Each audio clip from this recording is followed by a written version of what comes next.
for esports still have something to prove in London. The eChampions League, it's one of those tournaments that you want to be in the latter stages, you want to be at the grand finals. Go undefeated and claim a spot in the finals. Lose and, well, things get a lot more interesting. Go home or play the best FIFA of your career. That is heartbreaking. Istanbul is calling. But who will answer? It's time for the knockout stage of the eChampions League. Yeah! Come on!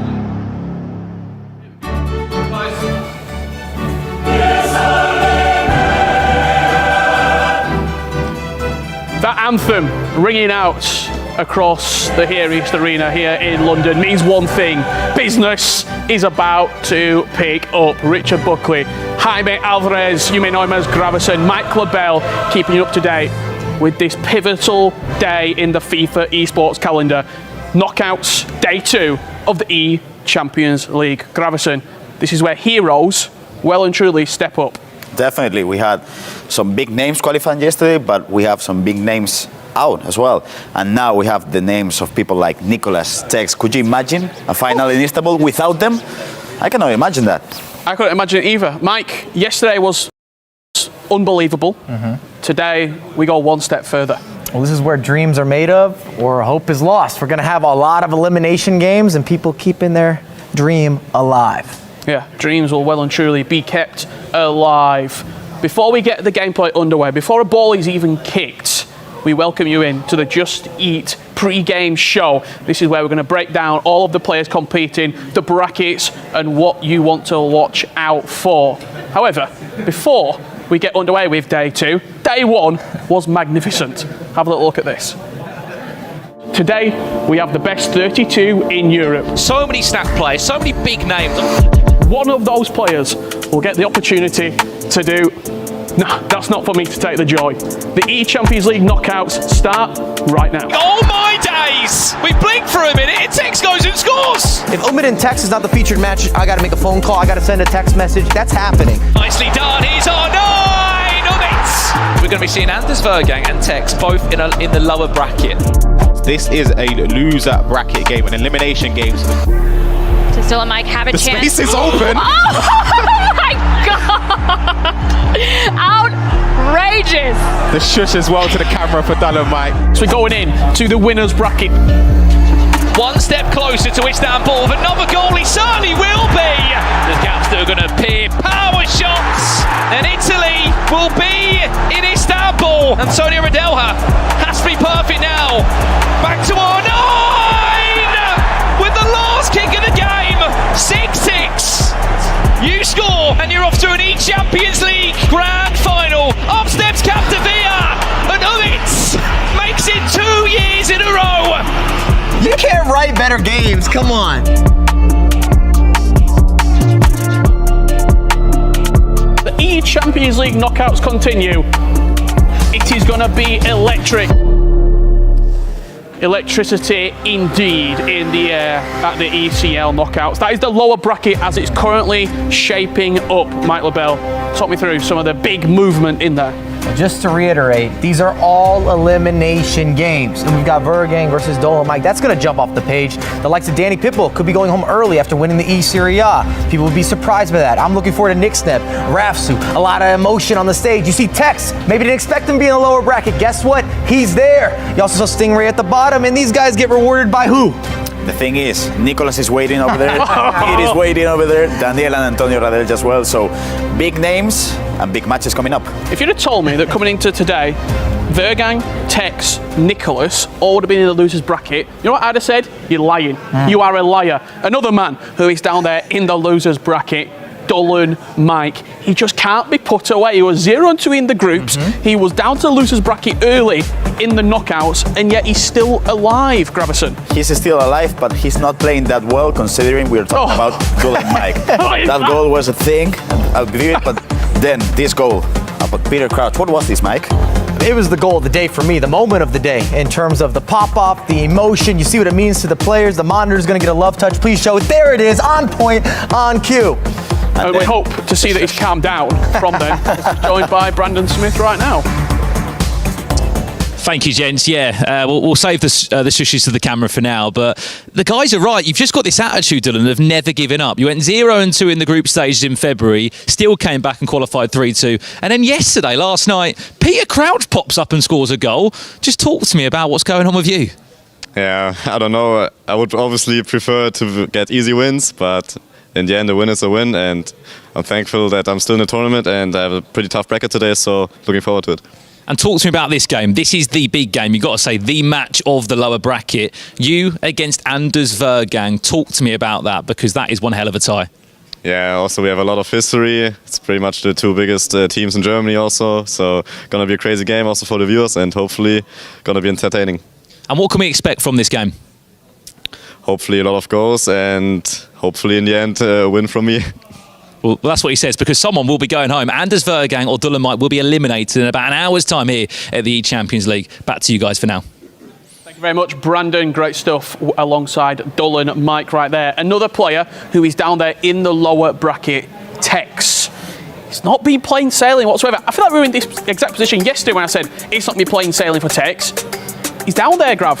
Yeah, I think it's because of the seeding. He actually qualified being the 30th seed, I think, qualifying with 3-2. And I think having a potential matchup against Umut that soon was hard for him. So I think the seed played a huge factor. But yeah, we're talking about Tex, and I don't think he's going to be eliminated that soon. Yeah, and we look forward to seeing what he's up to. Brandon, he's joined by you now.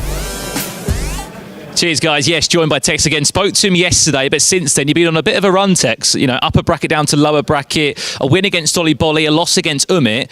What are you making of your journey so far, and also your game today against Montax, Elimination FIFA? I get the hard bracket all the time. First game, Ollie Bolly, finished 2-1. It should have been 4-5-1. Then I played Umit in like a 50-50 game, and he took his chances better than me. But now, first game today, I got Montaxa. I think that's my hardest game of the day. If I get through that one, I'll be confident that I can go on and make it. But Montaxa, I've got to win. And we were here quite early today here in the Here East. There wasn't many players in the player room. This man was getting in loads of practice games, and we had a joke there. You were saying, I thought there'd be a few more players in earlier. Yeah, I don't usually like coming in early, but yesterday I thought, okay, I'll come in early, and everyone was here. So I came in early today and no one was here, so I just been watching some YouTube. There you go, getting some games in and watching a bit of YouTube alongside that as well. Good luck, Tex, today. Big games against Montaxa. Will he get into the Champions League final? We'll have to wait and see. Thank you very much, Brandon and Tex right there. These are the fixtures that we are looking at in our opening round. Mike, there's one game there that's jumping off the page. The first one has to be circled, and you've got a notification turned on. I'm also looking forward to all these matchups, though, and I don't just say that lightly. We've got the likes of Dilo as well, from France, who I've seen make runs. I'd expect him to also make a run late, and it can be great. And then Nick Stev and Rafstu, I'm telling you, I just can feel the pop-offs. I can feel the energy in that game. It's coming soon. Graviso, what do you make of Tex's interview there? Anything you're taking away? Getting in early, wanting some practice? Yeah, I think he's just getting early, getting some practice, getting to just get the heat up. And I think Tex is kind of focused. And when Tex is focused, things are happening. Yeah, absolutely. Well, this is one of our side games right now. It's going to be Footwiz Nixneb up against Rafsu. I'll tell you what, Mike, he is a player that just always seems to perform. And we always talk about Nick Sneb, and I like to build it with him being so mechanical. And I know that you had a chance to sit down with him, so we're going to welcome our sponsor, Turkish Airlines, widen your world, and I'd love to hear what he has to say. Footwiz Nixneb. I think it's fair to say this season's been a bit of a roller coaster. Some ups, some downs. We're at the ECL knockouts. We've made it into day 2. How are you feeling going into this massive day? I'm feeling well. Obviously, going into it, you just want to take game by game and just keep progressing as far as you can.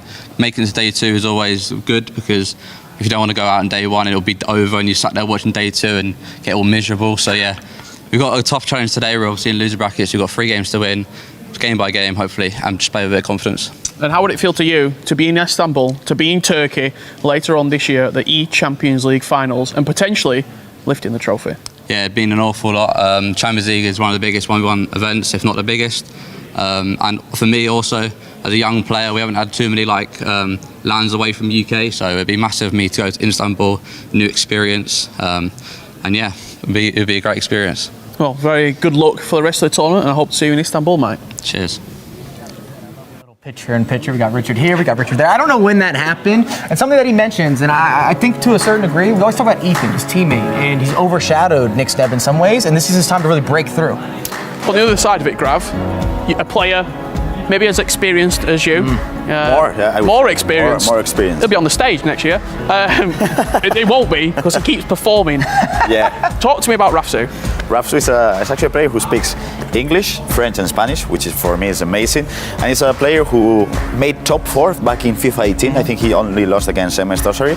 And then he's coming back, FIFA 22, FIFA 23, performing really good. And I think it's a player who you expect to score like 5, 6, 7 goals at least. He's just a player that you'd never want to face. Nope. He's in that bracket, you want to avoid him. It's a tough match. He has upset capability, and especially in a LAN environment. I've always said that Rafsu is someone that's going to show out in these types of situations.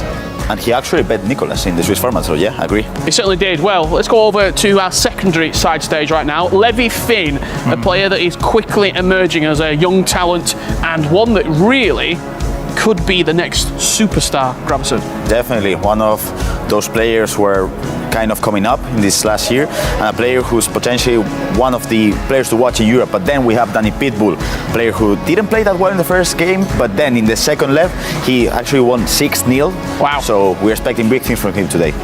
Mike, I want to talk to you. This main game, Dolan Mike versus Vergang. How would you see this one going, mate? It's going to be sporadic. There's going to be a lot of goals. Dolan's going to have to be better defensively than what we saw yesterday, because we know Vergang in the step-over gang, he's going to go and be very offensive. Well, there you have it. That's our thoughts on this huge game on the main stage, and nobody better to take us through it than our very own Ryan Pessoa and Brandon Smith. Thank you very much, gents. Yes, welcome back again to more Knockout eChampions League FIFA here in London. But before we get going today, I decided to treat us to a little bit of a Just Eat delivery. Oh. I know you don't mind a Pepsi Max or a coffee, but certainly we've been enjoying a Just Eat or two. I think he's on the way in now. He's a little bit late on the delivery, but here he is. Thank you, mate.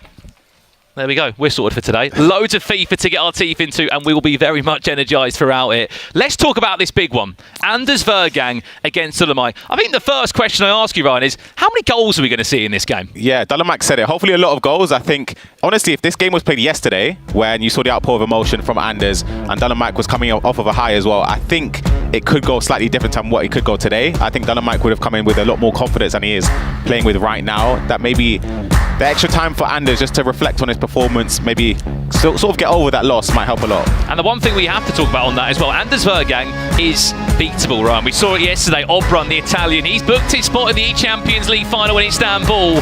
You can beat him. You can take down Anders Vergang. Absolutely, and I think for Dolomite as well, he's a very confident person. I spoke to him briefly beforehand. He seems calm, he seems composed. You spoke with him, in the interview, and he believes in his ability. He knows what it takes to beat someone like Anders at this stage in the competition. And of course, it's an elimination game, so the loser goes home. It's a massive, massive stakes. And the reason why he's had such difficult matches, Ryan, is because Dolomite went 3-2 at the group stages, which, if you don't know, is obviously the lowest record you can get, but it's away through the tournament. As we said before, if you qualify for Istanbul, no one will be talking about Swiss. Well, I might be talking about Swiss, but no one will be talking about the Swiss standings. What a game this is. We have to repeat again and again and again. Loser of this game is out of the tournament. They will not be at the eChampions League final. And do you know what, Ryan? If you win this game, you're still not at the eChampions League final either. You've still got to play more games in the lower bracket. Yep, you need 3 wins in a row today from this position to secure your spot in the final 8 in Istanbul. So we've got Dolomite's record, of course, coming from 0-2 to turn it around in the Swiss format to be 3-2 to advance to yesterday's stage. Ranked seed at number 32 coming into this. That's bottom seed. He's already played. He's already played the first seed in Emre Yilmaz yesterday, the first game of the day, and now he's playing at seed at number 2 in Anders, who was 5-0, of course, losing his first game in the competition yesterday. So it's a huge, huge game. And when I spoke to Dolomite about the Emre Yilmaz game, he just turned around to me, Ryan, and went, "I generally think he's the best player in the world." Yeah. I went, "Oh." Yeah. I wasn't expecting such a Emre Yilmaz. Applaud it. He's unbelievable. It showed yesterday. He made Nicolas look ordinary, and I know it ended 3-2. But that game, honestly, for me, was perfect from him. He performed extremely well. Well, keep in mind, as we said, 4 tickets have already been booked to Istanbul. Emre Yilmaz taking one of those yesterday alongside the 2 Italians, Jesus and Obrun. And of course, we cannot forget penalty shootout drama from Umit was enough to send him back to another final 8 in Istanbul. That is what they're playing for, that trophy on the screen, alongside $75,000. which only one player can get their hands on. Wowee, this is an anticipated matchup. One of those games that you look at and go, can it happen? Will it happen? Well, it is happening. Dolomite against Anders Vergang in a knockout game here in the eChampions League. Expect fireworks and expect plenty of goals. Dolomite kicking from left to right in that focus strip, and of course, no surprise, in the RB Leipzig strip sits Anders Vergang. One of the brightest prospects we've seen here in FIFA esports. Still so young, but achieved so much in the short time he's been in this period. Just a quick look at the teams, Ryan, as this chance comes in. Are we looking at a 5-back? It looks to be on the side of Anders Vergang. Is it an early start? The ball's bouncing around in the box. Fofana just about gets it down to Van der Sar. Yeah, I believe both players are utilising the 5 at the back. It could be a 3-4-2-1, but of course, definitely using the 3 centre-backs.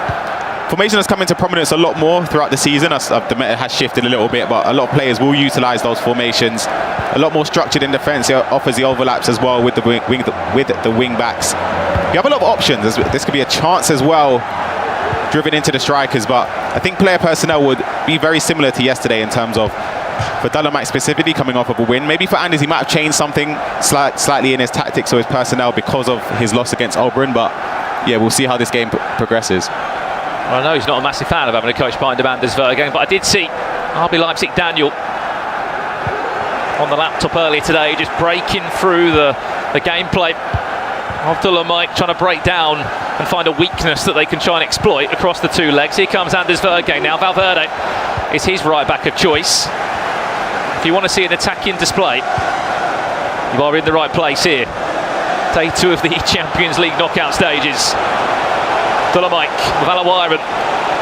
Yesterday it was Peter Crouch who was his hero to keep him in the tournament. I know you were pretty sure that the referee played on the added time yesterday. Yeah, I was certain that was going to be the full-time whistle as the pass was played into the half, but a slight rub of the green. It made up for the mishap that he made to concede that goal very late on in that game against Mersal. So he's redeemed himself as we look to see the triggered run there with the centre-back, but the run was stopped early on. Fofana. David Ginola.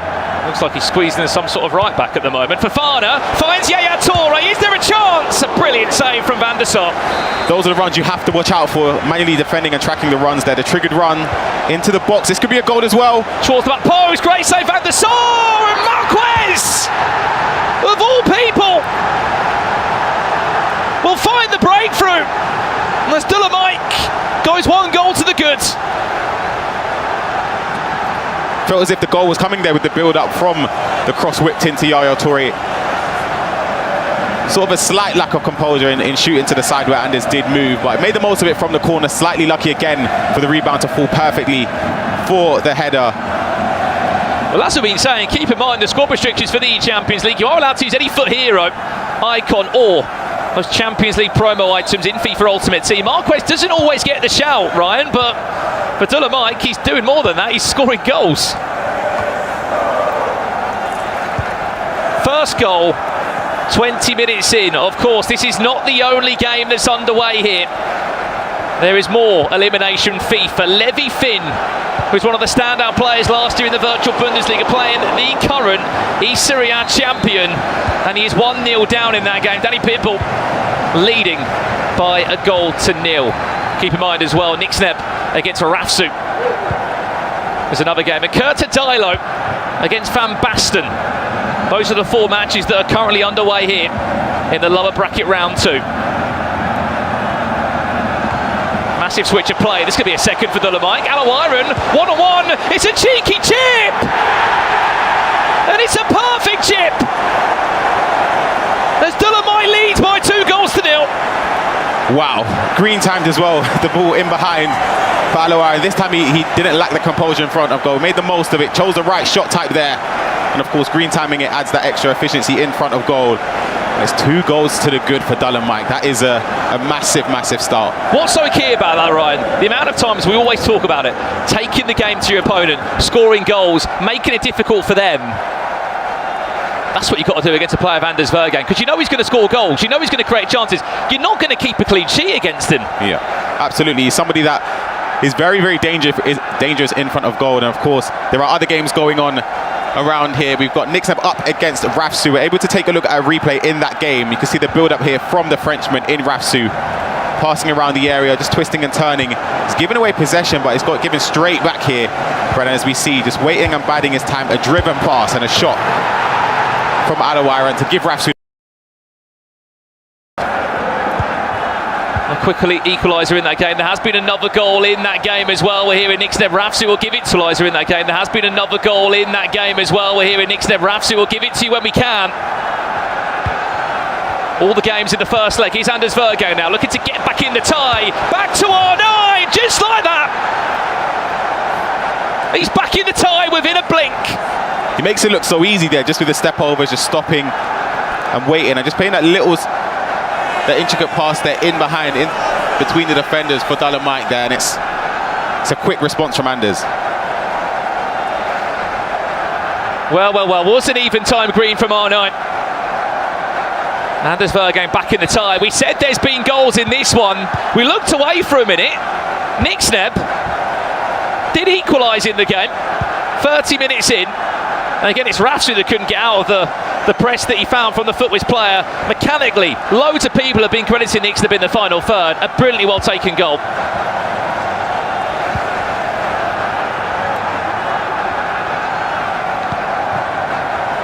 Goals galore, Ryan. Looking across the board as well, half-time between Levi Finn and Danny Pitbull.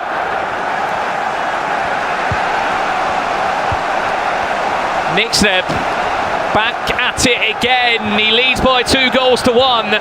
Here it is, 5 minutes after the first goal, Ryan. Let's have a look at this one. It's a through ball to Alawaran. Was there a comeback available? Yes, there was. R9. What a turnaround from Nixneb. Vergang, R9, Elastico! He's building. Slowly getting into his rhythm as we see the corner here, taken short. Is there a flick on? Casillas off his line. Recycled back well. Alawaran can't turn his man. Danny Pitbull, Levi Finn was the latest there. It looks as if the German has equalised. That's 20 minutes in. FC Hansa, no surprise, it's R9 scoring all the goals, right? Mentioned Casillas in goal there for. What do you make of that? Dolomite. It's an obscure choice. Of course, he's got a great item in game, but he tends to always opt towards the goalies that have the highest reach. The taller goalkeepers tend to be favoured in the community, so I'd say it's an odd choice. I'll be honest. Yeah, Torre. Pull it. Anders, just you can tell, is got a foot in this tie now. Did speak to Dolomite earlier today, so they have played 3 times, not in any official tournament, so to speak, just online cups, online cash cups they've played in, and Dulham beat him once. Anders beat Dulham on 2 of those occasions. It's a ridiculous long ball over the top again. Back to Alawaran. I mean, it's not the most beautiful FIFA in the world, but sometimes you've got to play ugly. Just look at the reaction from Anders there. That ball was punted maybe 50 yards over the top of the defensive line there. Again, it's just a triggered run. And it's a very familiar Fifa23 goal. They're just triggering the run and hitting the diagonal, and it's taken down brilliantly from Alawaran. A shot across goal as well. The goalkeeper movement slightly there, anticipated at the near post, so it went across. And yeah, that's a big goal just before half-time. Can we argue, Ryan, that if there is a place to exploit on the pitch, it is that right back area with Alawaran? So I just love Anders is just giving I think it's a slight a round of applause there for the goal. But yeah, going into half-time, 3 goals to 1. He's down by 2. He can still come back into this, of course, but it's been a fantastic start for Dulham. You can see Anders Virgo there. Finds himself 3-1 down. Still so much time to be played. As we said, 45 minutes and a full second leg to come. Updates around the ground still remain the same, by the way. Levi Finn 1, Danny Pitbull 1, and Nixneb leading Rafsu by 2 goals to 1 there. All elimination games. Key part here, Ryan. Just keeping him at a distance, Anders Vergang, Dolomite. 2-goal cushion. Yeah, but it's not even that. I think with the overall performance, it's been very solid defensively from Mike. He hasn't given too many opportunities. And again, when you're nullifying somebody like Anders, you know that in and around the area, he likes to reverse elastico, the L1 stop, the step overs. And he's limited him to probably maybe 2 chances throughout that first half, if that.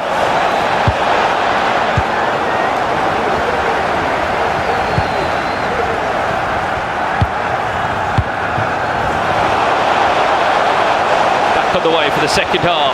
Mike driving with Ronaldinho, winning a corner. That's ever a mistake.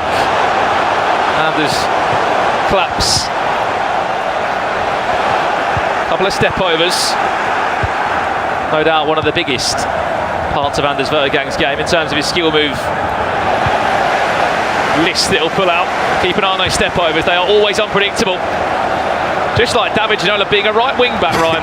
Genuinely, I know it sounds crazy. He honestly, that might be his position. Yeah, genuinely, he's so good in right wing back in game. I think he probably favoured there in a right centre mid in a 4-3-2-1. Those positions for me are his most favoured. Well, we've seen a full list of right backs used this weekend. I would have not have put David Ginola on that list. But Mike, he uses Peter Crouch, he uses who he wants. Just offside, Ronaldinho.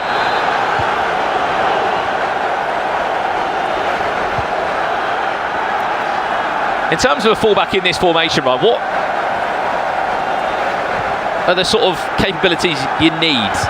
Because obviously pace is one. Yaya Toure, here's a chance. David Ginola back to goal. Anders Vergang looking for a way round. 3 or 4. Mike's shirt. Alawaran back to Hullet again. It's on the volley. No, it's not. But what are the attributes you want in that wing back?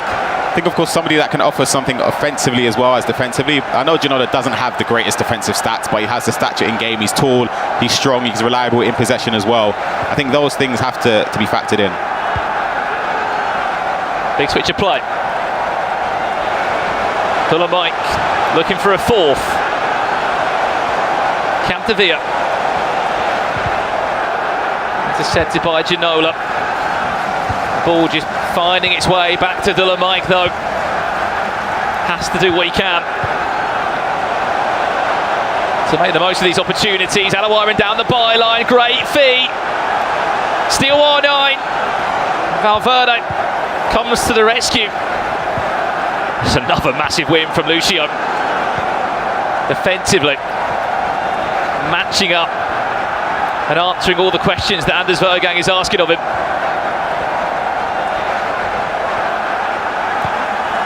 Is there a flick on? No, there isn't. Fofana wins that battle well.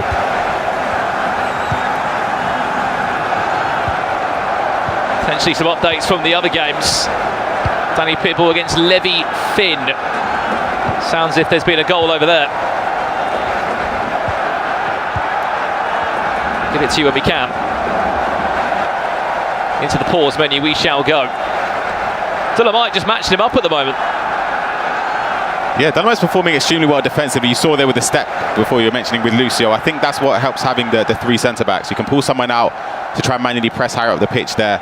And of course, they can't play around you because the other players just drop into a back 4. So it leaves you with still a defensive unit to try and stop any sort of counter-attack or any type of play around the defence there from Anders. Super aggressive. Yeah. And it works, but you have to time it right. Yeah, absolutely. I think being aggressive sometimes isn't a great thing in FIFA, but I think in some situations when you force your opponent to make a mistake or make a decision, it could lead to them actually making some mistakes because you forced the initiative onto them. I think this is just offside. What is this? As we just see a German cross tease there by Hullet. This is our featured matchup. If you have just tuned in, day 2 of the eChampions League. One of these two will be eliminated from the tournament, and they will not be on the plane to Istanbul.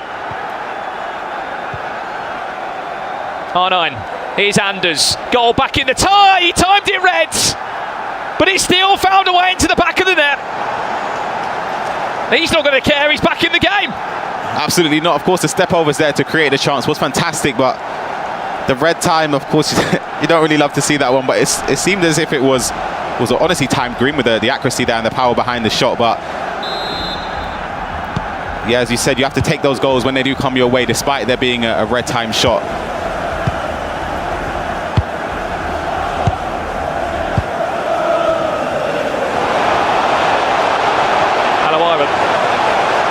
Dolomite looking for another goal again.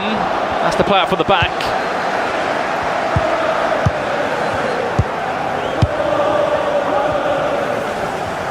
Final 15 of the first leg. Is he onside? Is this a 3-3 scenario? Anders Vergang, Ginola back to R9! Just like that, we're all square again. 6 goals, evenly split. You can see the shake of the head from both of the players there. I don't really think it's based on this goal. I think it's the one beforehand, just it being a red time shot, sort of just to change the tide of the game. But this goal here with the build-up, the ball roll as well towards the outside of the pitch there, just played inwards with a pass to R9 Ronaldo in front of goal there. Now, it's back Casillas being in goal. I don't think any other keeper would have been able to save that. So we're level now, 3 goals each in this game. Well, we're square here. What about over at Levy Finn against Danny Pitbull? There has been a goal in that game, 68 minutes on the clock. It was the current Serie A champion of Juventus, the Zaya, that leads by 2 goals to 1 there. Still a second leg to be played. And all that hard work that Dolomite has done, Ryan, has been unpicked. We said that he's going to create chances, and next thing you know, he scores 2 goals in quick succession as Anders Vergang. Ruthless tackle from Lucio. Anders looking for a winner. Pull it. Dolomite sort of getting in the way.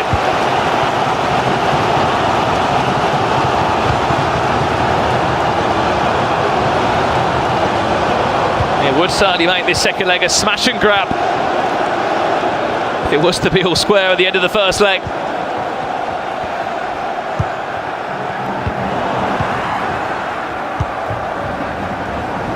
Malawaran back to Ronaldinho. There's the step overs again from Anders Vergang.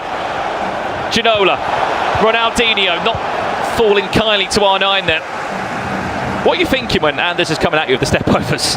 It's dangerous because of course he can exit either side. He could speed boost forward as well, could play a quick pass just as the exit of the step over happens in game, of course. And I think this game has sort of shifted based on the change from Anders. He's changed to a 4-4-2 there, which is probably something that you associate with him from years back. It's something that he's way more comfortable with down at back 5. And you can see with the way he's attacking, it's a lot more dynamic, and he's creating a lot more chances here. I think there could be one more chance in this game if he's able to get the ball here in behind. Well, it's Alawaran again with all the pace. I mean, that was brave from Dolomite, and that'll be the last kick of the game. The storyline is, though, Anders Vergang 3, Dolomite 3. 6 goals. We said expect goals in the game, and it certainly delivered. Absolutely. I felt as if the game was slowly getting away from Anders there. I felt as if you could see the emotions from him. He was getting frustrated, he was getting a bit angry with his performances, but he needed that little bit of luck just to get back into the game, and he took it, and he carried on leaps and bounds after that. Well. This is only part 1 of 2 of this story concluded. Keep in mind that when we get back from this break, someone will leave the eChampions League. Will it be Dolomite or will it be the phenom, Anders Vergang? We'll see in a few minutes.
they are your first leg results right there. Anders Vergan 3, Dullen Mike 3. Levy Finn trailing 2-1 by Danny Pitbull. Kurt Dilo is beating Van Basten 5-3.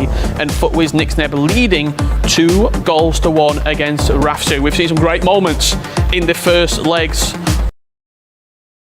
Leading off, we got Rafsu, we got Nixneb. You see the delivery here. Captavia switching the pitch. A little bit of a resurface. Pass and move. Rude Holick doesn't find the penetrating pass there. Overtakes possession. R9, a little step over for the people, and he converts. He's able to finish. You see the instant replay. Rude Holick feeding R9. We're going to talk about that a lot on display today. Yeah, I mean, the question I've got, defender's a little bit skating, going left to right, he's all over the gaff. Dylan Mike up against Anders Vergang, header over the top, good neck muscles. Look at the Aloe Iron, green time dink from Dylan Mike. That's so lovely. That's nice. It has a nice little bit of spice. Green time, perfectly well weighted. Keepers in no man's The pause has already been cued. You know what's happening. At number 1, what's topping that? I got to see this. Same game, same situation. Dino, couple of step overs. Beautiful way to beat the offside trap. Janola looking for R9. Feeds the main man. Let him finish for breakfast, for lunch, and of course for dinner. Look, the only question I've got, where's the linesman? He looked miles offside. 3-3, that currently stands. Great stuff from the first leg of action, and our featured match is locked and ready to go. Back over to our casters, Brandon and Ryan.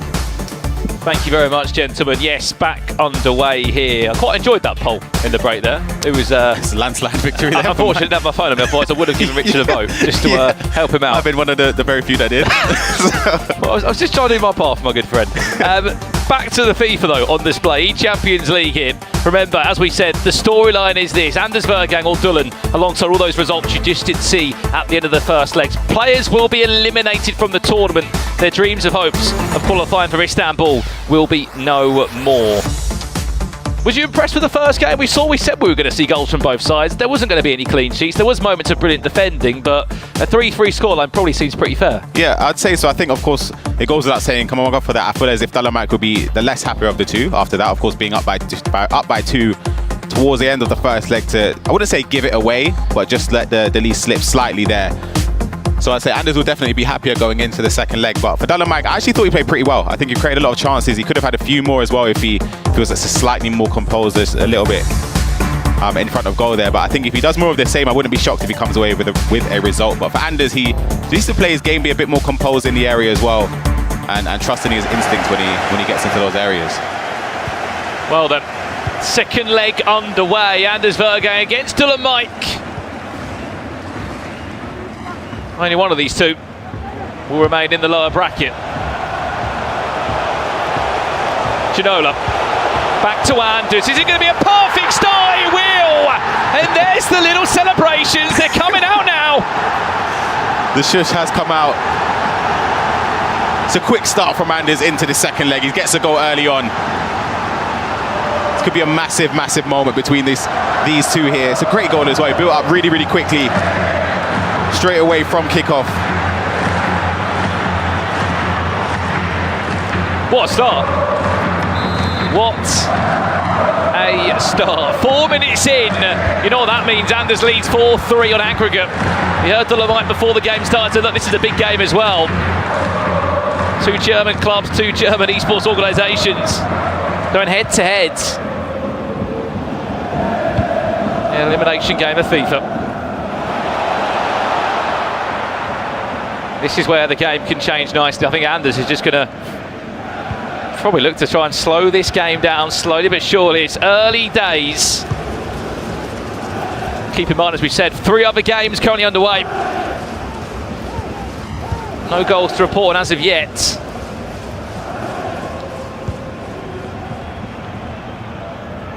What's key here, Ryan, is that Dylan Mike does not concede again, because I've seen plenty of times online when Anders gets going, you find yourself 2 or 3 down. Big tackle there. Could have triggered a run again. Oh my, Aloe is in a running race against Wesley Fofana. Has he got the legs? Aloe, big save at the start. Those are the chances I'm talking about. Just that, if he just done something different there, it's easy to say, but he's taken the corner very quickly there. Didn't result in a goal scoring opportunity, but there's going to be a lot more chances created just from those triggered runs specifically anyway. A hard angle though to score from. Of course, very yeah. difficult. I thought he was going to go for the chip. I felt Anders maybe committed the goalkeeper a little bit too far. I thought we were going to see a remake of, I believe it was the second goal from Dolomic in that first leg. Anders cooking up something special potentially here.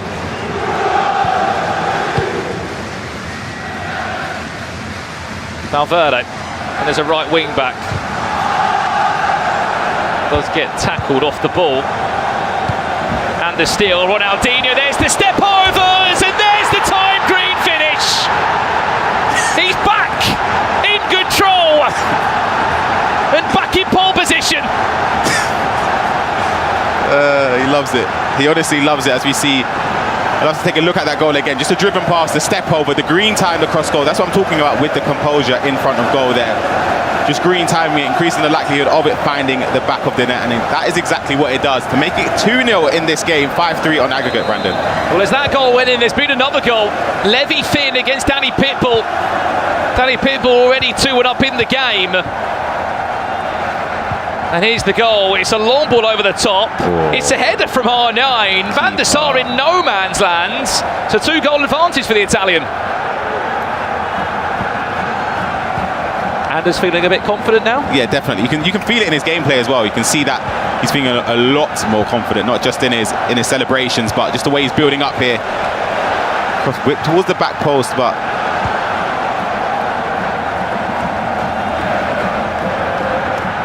are we about to see an onslaught from Anders in terms of attacking FIFA? Long ball over the top. Is it well read? Just about. Lucio gets something on it.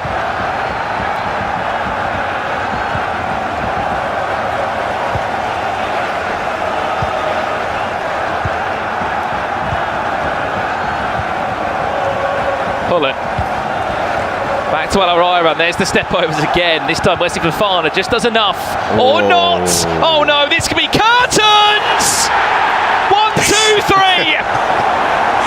he's got every other celebration in his locker. I think we've seen a different one each time. I wasn't sure if I was watching the Mbappe celebration there or Anders Vergang.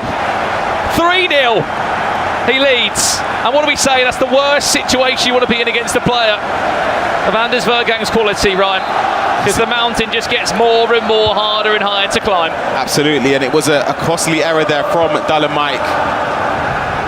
But as we said, Anders is a green machine in front of goal. He always seems to green time it when he needs to. And that's the difficult part, Ryan, isn't it? Because if you concede one mistake, you're either hoping out for a miracle of goalkeeper movement. Because he's just so clinical in those areas.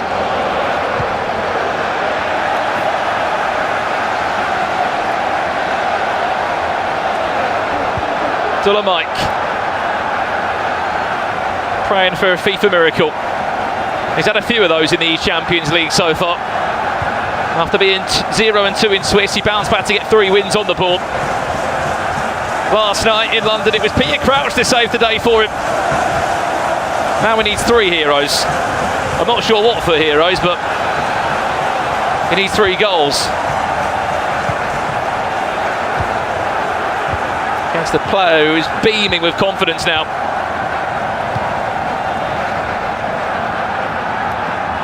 There's been a goal, Nick Snebb against Rafsu. Which way's that one gone? As we know, Nick Snebb was in the lead, 2-1. Just on the stroke of half-time, it is the French veteran Rafsu cuts it back. No surprise, David Ginola, the French foot hero, making it 2-2 there.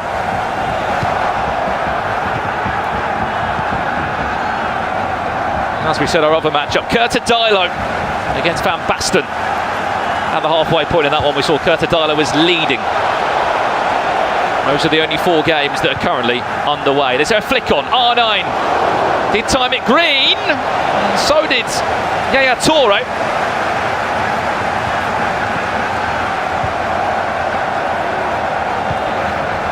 Just looks in control, doesn't it? He does. I can't really see a way in which Dolomic gets into this if he sticks with the back 5. I think he needs to push the initiative a little bit more here.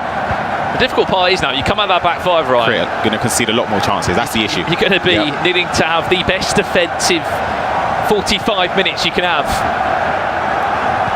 Unbelievable goalkeeper movement. Just, you've got to be on it to a T. Last chance of the half will fall the way of Anders Vergang, who leads by 3-0 already. Added time of 1 minute. And a chance to breathe on the side of Dolomic as he has to come up with a plan. Some sort of miracle plan. Otherwise, he will be getting out of this year's eChampions League.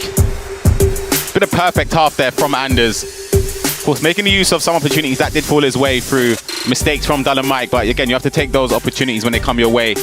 Green timing it obviously assures that when you're in front of goal. But for Dolomic, as I said, I think he needs to change something going into this second half, because the 3-goal deficit in 45 minutes of in-game time is a mountain to climb. And when you say change, 4-4-2 or? You could match him, of course, in a 4-4-2. Obviously, Dolomic isn't actually playing 5-4-1. He's playing 3-4-2-1, so it is a little bit more offensive. But maybe just having the back four, or maybe a 4-3-2-1, just something just to have that overload against Anders' 4-4-2 could help a lot.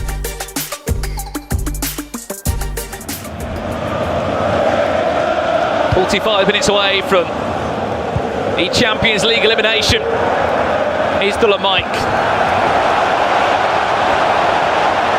Needs a goal ASAP.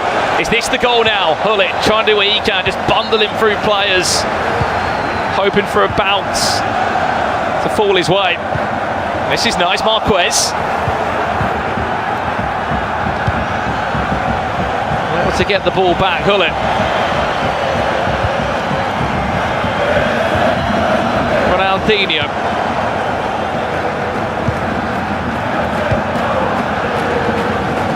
Keep an eye on that run of R9, last man. Or will it be Ginola's run that is teed instead from Anders? Yaya Toure, back to Ronaldinho, it's R9, there's a reverse elastico, which didn't fall kindly. Goal in the Rafsu Nixneb game, which way's it gone? If you're a Footwiz fan, look away. Because Rafsu has taken the lead, it's a long ball over the top. And how many times is the French forward going to clutch up for the French FIFA player? Rafsu leads 3-2.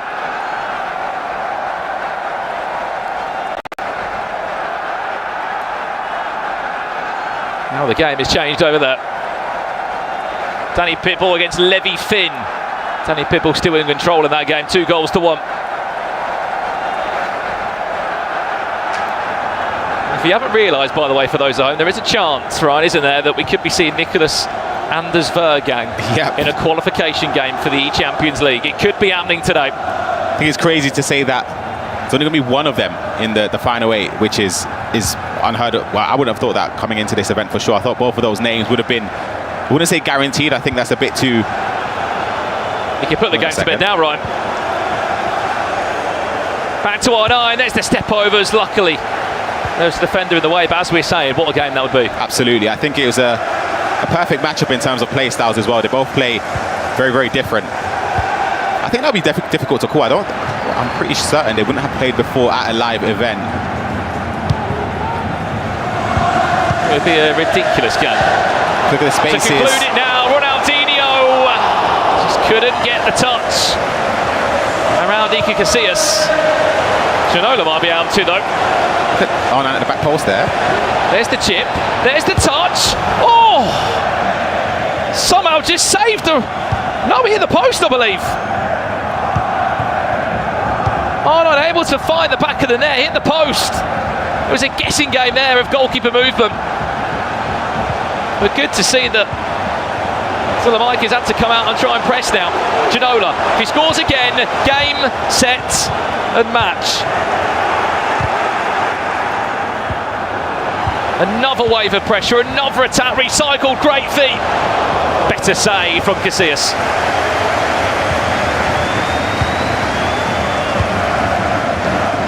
Just looks up for it, doesn't he? Anders Vergang now.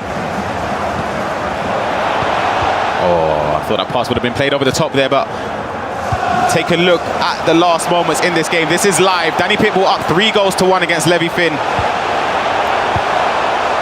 Yeah, that's live, but we're about to get a full-time result in that game. We are the Serie A champion. We'll stay in the eChampions League as he hopes to make it another Italian player there. Levy Finn, the German, out the tournament. Let's jump back to Vergang, Dolomic. That's one game concluded. And that's another player leaving the tournament. Commiserations to Levi Finn. This has to go. Unable to do so once and twice. Still does keep possession though. Triggered run as well into the boxes. Is there a flick on? Not that occasion. Yeah, this is it. Here we go. To conclude the game, to knock out Dolomite from the eChampions League. Is he going to pass it across goal? Yes, he is! Anders Vergang will remain in the tournament.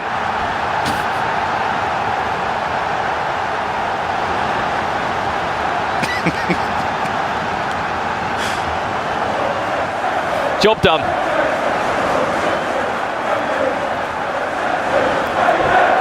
You see that, you can almost feel the goal.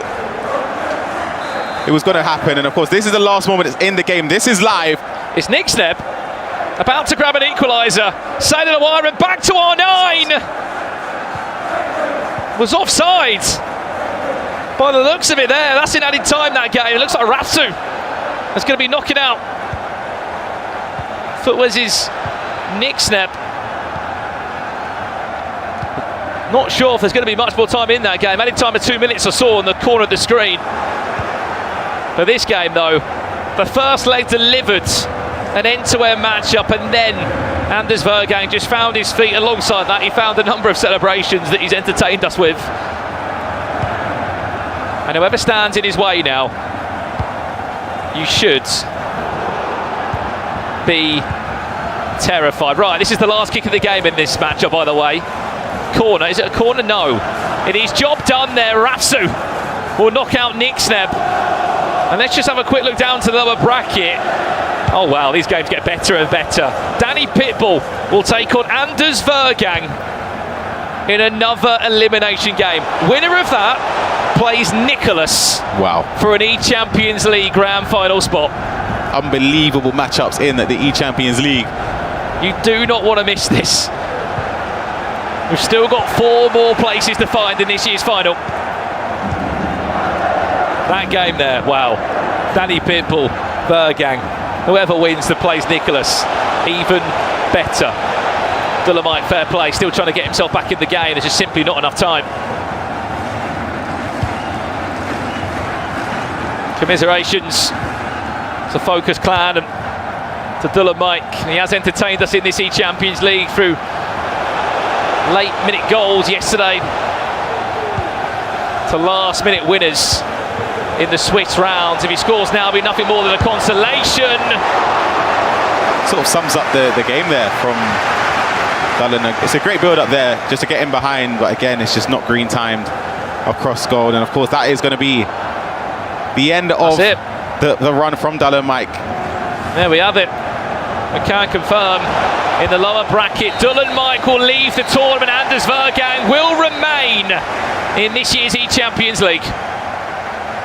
It's a massive result. He's turned it around. We have to remember he was down 2-0, he was down 3-1 both times, and he showed perseverance, he showed composure to get back into the game, decisive in front of goal, and the young man progresses into the next stage, as you said, up against the recent Serie A champion in Danny Pitbull. Another elimination game, which is going to be huge.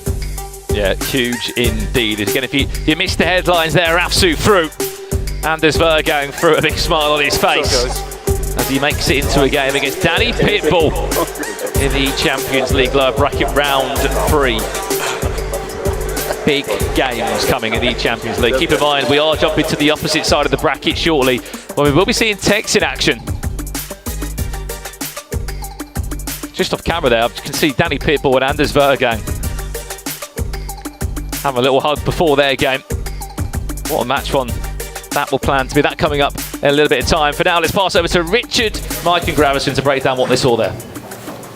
Thank you very much, Brandon and Ryan. The Champions League brings us these moments, brings us these, could say, upsets, these underdog stories, and these favourites facing adversity. Grav, Dolomite, Anders looked a bit cagey, looked a little bit worrying for Anders in that first leg. Then he just came out. Yeah, I gotta say, like, Dallin Mike's first leg, I think it was his best FIFA of the tournament. He was consistent with the defense, he was consistent with the pressure, and then when he had to capitalized with it. He just scored 3 easy goals. But then I don't think he stepped up down a bit. I just think Dulan Anders came up. Yeah, Anders came up and just played the best FIFA team we've seen this day with Emre. And we took at the other couple of stages as well. Rafsu still doing the business. Danny Pitbull, Serie A champion. He won it, 72 hours ago? And he's the most informed player in theory here. Are you surprised by those 2 results? Rafsu picking up the win over Nick Sneb, Danny Pitbull picking up the win as well? I think we built that before we got into those games. I said that Rafsu on land is different, and he itches for it. He has that's something special that he's able to perform in these big environments. He told me he was disappointed he didn't have the pit. He wanted to stand above his competition. Remember, he's like 6'3", 6'4". He's a big guy. So when he erupts in front of you, you kind of feel his presence. And then Danny Pitbull, as we talked about, is there a player that's in better form? That's hard to argue. That's a question that we'll have to answer. What we've got right now, we've got the best 5 moments from the first round of fixtures. This could be anything. This could be great goals. This could be big mistakes, errors. This is number 5. Let's have a little look at it. Anders Vergang, Dolan Mike, second leg. Anders leading 1-0. Talk me through it, Mike. We got space to work with. It's great goalkeeper work as well. And it's got to be said, this game could have been closer. Dolomite missed some finishes that he didn't maybe miss in that first opening leg, but in the second leg, so much goalkeeper movement at the right time. What a pass. Over the top, into space, but he wasn't able to finish. If this was green time, that was an equalize. So you're saying it's a mistake? Yep. And you heard it here first. Gravison calling out Dolan Mike live on the stage. In that same match, 3-3, this is the first play of the game. Anders Vergang turning it on. Just the timing of the passes, the timing of the finishing. It's just, he did nothing special. But the timing to time the pass and the shot is just something else. We're going to talk about that more. I'll just leave that there. Number 3, Rafsu up against Nick Sneb. Second leg, 30 minutes gone. Lovely pass over the top. We've got the pitching wedges out because everything's in the air. Not able to get the finish. I mean, the ball is perfecto, but just off the crossbar there, not quite having the drop. If it was green time, I think that drops in. Number 2, 30 minutes later in this second leg, 2-2 the scoreline. More of the same. Yeah, over the top again. And David Miller, when it's green timed, goes into the back of the green, it's in. But we're watching these games, and Gravis hit me with the dinero. You need that green time finish. Number 1, the best moment from the first round of fixtures. 6-3, Anders Vergang with the dagger. The step over was perfect, the pass was perfect, and then he just had to put the nail in the coffin. Easy work. Impressed, Mike, by Anders? I was actually going to say this is his best victory that we've seen in a land environment because he was able to face adversity and battle back. That's something that's always been a question mark. Does he have the mentality? And he just proved that on the biggest of stages and under that pressure from Dolan Mike, who is someone that we often give a lot of praise to, where he's able to get results when he's in a land setting. I keep building that up because it's just different. Feels different, crowds different, energies different, online, offline, up, down, everything is magnified. It's under the big lights. What can we say? I agree with that, and I gotta talk celebrations. They were on point. The celebrations. He had those ready. Yeah, the celebrations were on point. Something else that is on point is the MasterCard moment of the match. Mike LaBelle picked something out that he wanted to see. I think we got a tease of it in the top 5 moments as well. I didn't pick the top 5 moments, but this is one of the early previews. I love this goal, and I just talk about isolating the matchups, and this is what Anders does better than the rest of the competition. He utilizes these step overs or different skill moves in order to find the player at the right time and allows him to take advantage. So you're isolating key matchups. You see R9, he sees that as well. Janola's got players around him, but he's got a lot of space to work with. We're going to see a couple little skills here into a lock croqueta, which is rare to see, right back to R9. And again, your finishing options, once you're in the middle of the pitch, almost the 6-yard box, you can do whatever you want. Across the body, near post, far post, top corner, low driven. It's all good money from there, and you see the shush. And is it the pace of which he does it? You said there's nothing special, but it's the speed in which he does it is so dangerous. How do you defend that? Yeah, I'm not going to ask you, Mike, because there's no hope. Gravison, how would you defend that? Yeah, I'd say space and timing, and you gotta player switch so fast, it's just hard as a defender. And yeah, the croqueta is weird, but Emre did a couple of croqueta goals against Nico. It might be a thing coming up in this tournament. Because we haven't seen them as much this year, if you time them rightly, you can shift the body weight quickly. It's not the FIFA 19 days, but of course they still have value in the mix of different skill moves. Well, we've had 4 games completed. We now go down to the second half of the lower bracket. 4 more games will be concluded and players will be eliminated within the next hour. Some of these matchups, you've got 2 games already confirmed. Anders Vergan taking on Danny Pitbull, Kurtadilo Rafsu, but coming up, look at these games. Tex is in action, and what a game it's going to be, Mike. I can't wait.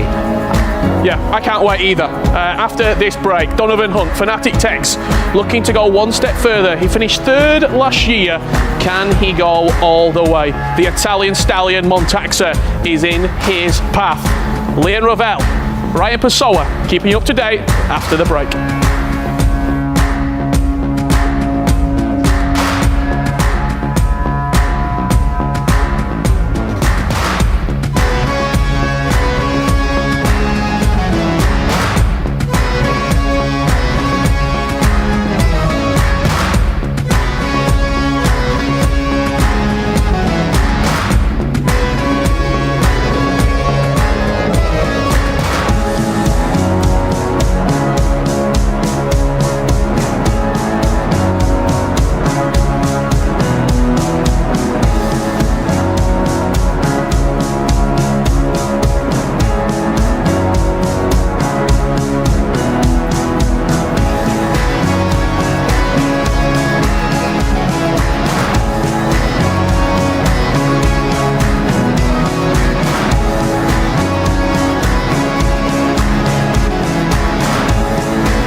Welcome back to the eChampions League knockout stages.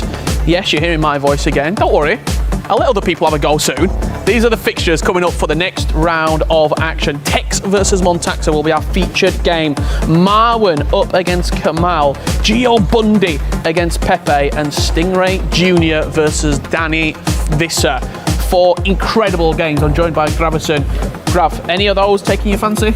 Yeah, definitely. Stingray against Danny Visser, one of the broadcast matches. Tex, obviously, against Montaxa. But I want to talk about Marwan, because he's a Moroccan player. He actually qualified for players with his nation a week ago. I think we haven't talked about him enough. He's one of these players coming up, as well as Kamal, a young German player who's been smashing the online season this year. So pretty much all of them are solid. Do you feel like the eChampions League is the perfect tournament to get your name out there? Definitely. To go, this is me, this is what I can do. Very similar to what Emre Yilmaz did yesterday. Look, we've seen Emre Yilmaz, he's been incredible, but he stepped out yesterday. I mean, if we talk about Matias Bonanno last year, he was doing a really good job on the online season. They propelled him to the next level. Definitely, and I think that's going to happen to Emre as well. So yeah, I agree with you 100%. Yeah, I can't wait to see these matches getting underway. Your casters for the next round are going to be Leah Ravel and Ryan Pessoa. Guys, when we have a look at this match right here, what What are we thinking? This one our feature stations, Leah. Well, you know what? Danny Visser and Stingray actually matched up in the group stages. And that's exciting. But talking a little bit about Kamal and Marwan, I think both great players, both fighting to stay alive, really, right, Ryan? Yep, absolutely. It's, of course, an elimination game in the loser bracket round 2. We saw there Kamal winning against just about to get into the stage of the loser bracket. But I think Gravison touched on it perfectly about Marwan and some of the other players that haven't been highlighted too much, but he's had a fantastic year, losing 6-5 to Antonio Redea in the upper bracket yesterday, coming in as seed number 5 as well. So he's a fantastic competitor. But Richard, walk us through the featured match on stage number 2. I've got a question back to you, Ryan, as well, while we look at this second stage. Would you say that's a nice route, a nice game? Unlike this game right here, where we've got 2 killers. Let's be honest, Stingray Jr., Danny Visser.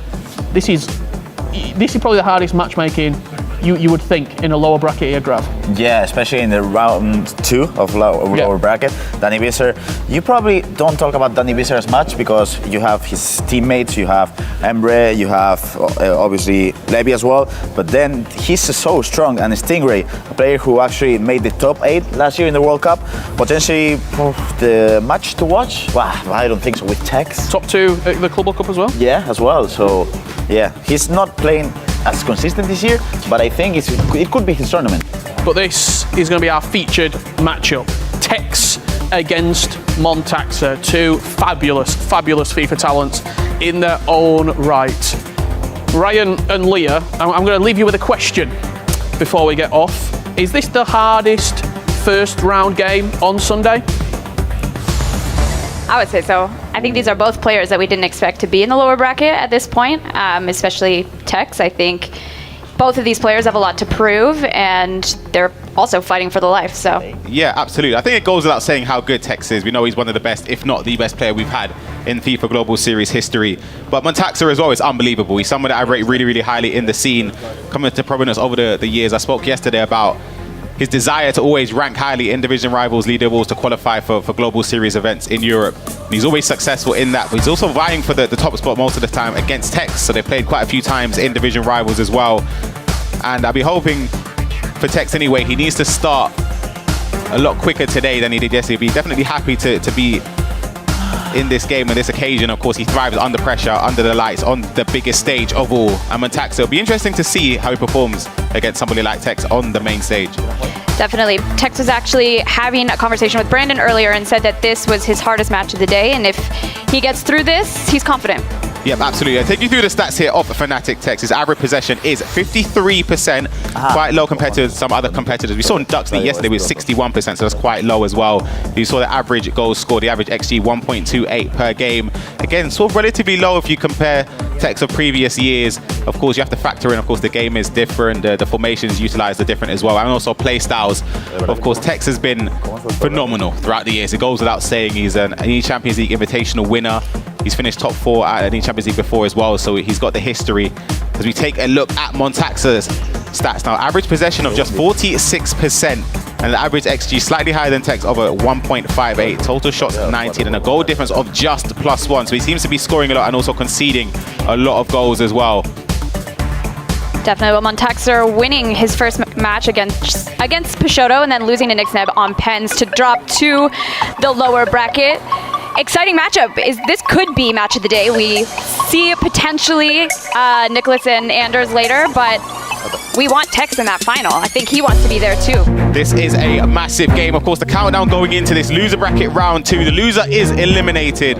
The winner progresses into the next stage. Of course, it's key to mention the players have to win 3 rounds in a row from this position in order to solidify their spot in Istanbul in the top 8. We are underway for the first leg of this lower bracket on Sunday. Like Ryan mentioned, the winner will have to win several more, but the loser, unfortunately, goes home. Like you mentioned, Ryan, Tex looking to start quick, but Montaxa as well. Both, like we said, very good players, very proven players. Tex obviously being one of the most experienced in the FIFA competitive scene, very well known, very confident despite his young age. Absolutely, just giving away possession there from Texas. Montaxa could progress up the field here. Pay attention to the run in the box. It's going to be a player look or anything. It's not. It's a Boro in. Green time shot near post. Potentially anticipating some goalkeeper movement, but it's a bright start from the Italian. Montaxa obviously wanting to start strong as well. Could he have a chance here from Ginola? Tries to get the shot away with Rudhulit, but read very well by Tex.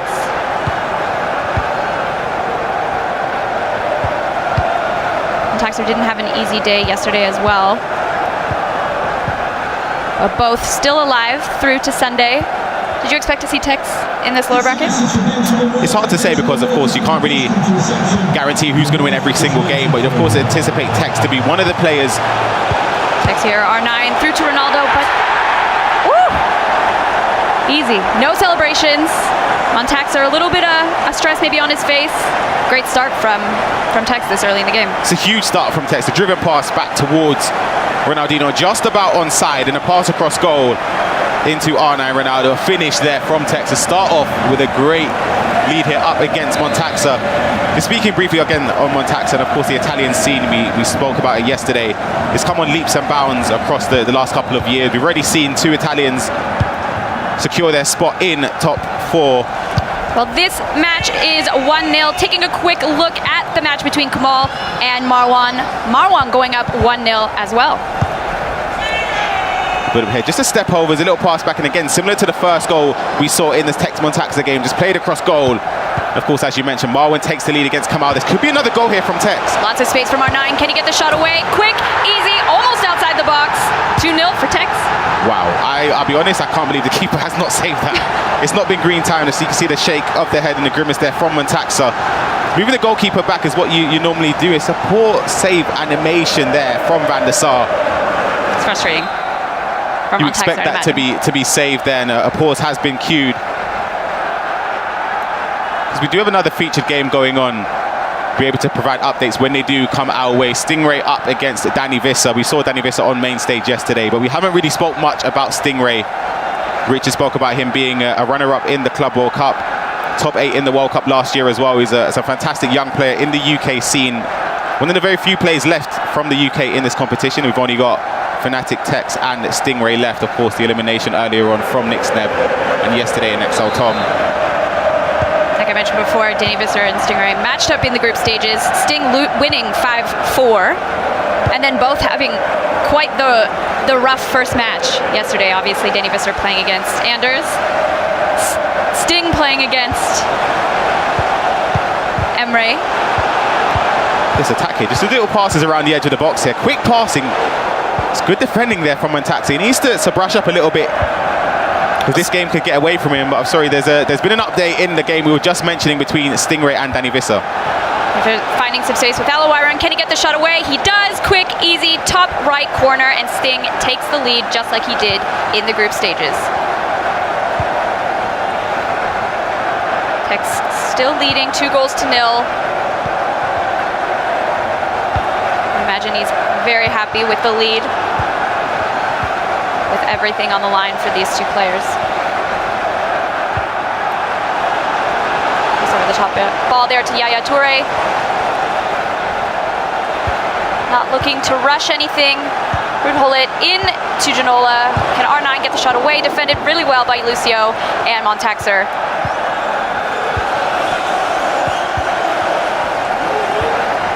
All given away there. Back to Tex on the attack.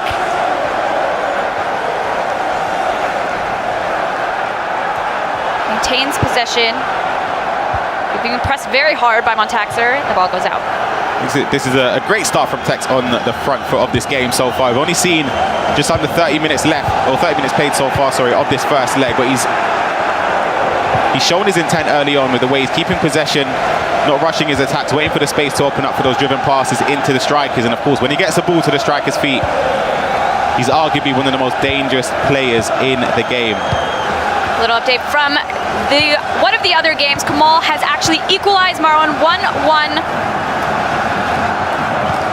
See the ball there, the through ball into Rudhulit, green tide across goal there into the bottom corner. And of course, it is 1-1 between Kamal and Marwan. All very close games. triggered run here from Ronaldinho. Pay attention to the back post here. I think the run has been slightly marked there. Well done from Montaxa, but it's fallen right to the edge. Tex tries to do an elastico past the defense there of Montaxa.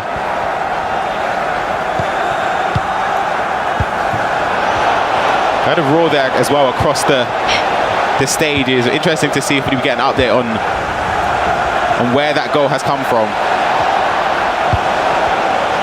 Montaxa looking to break into some space, has a little bit of room, but Alawiran can't quite get the pass squared to the top of the 6-yard box.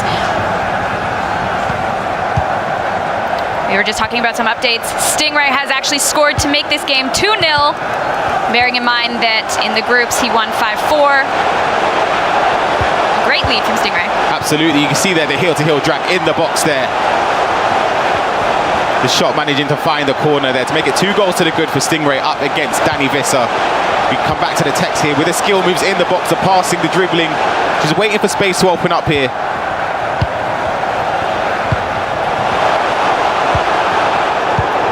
Mistake there from Tex. Montaxa is hoping to take advantage, be on the attack, but Tex still leads 2 goals. I say this a lot, and it's crazy as someone that I would say is a more casual FIFA player.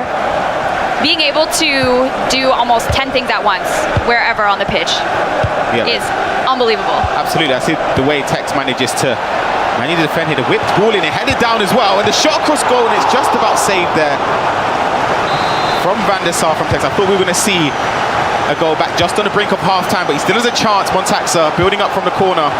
Maintains the possession, but he's unlucky to have the whistle blown there, I would say. I was going to say, if he played back there, because there was no added time, the whistle would have blown, and that is exactly what happened. We end the first half, 2 goals up from Tex, up against Montaxa.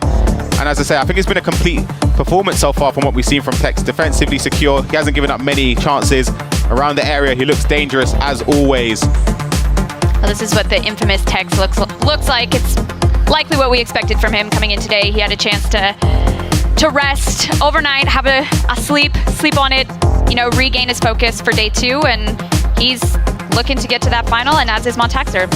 2 goals is, I said what I said. I say it all the time, 2 goals is not a lot, so.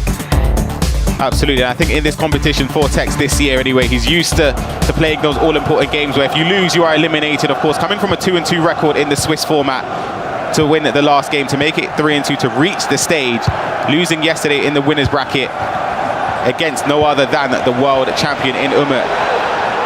Nothing to turn your nose up against as well, because of course Umut is an incredible player. As we see a triggered run here from Montaxa, trying to look to push the defensive line back for Tex.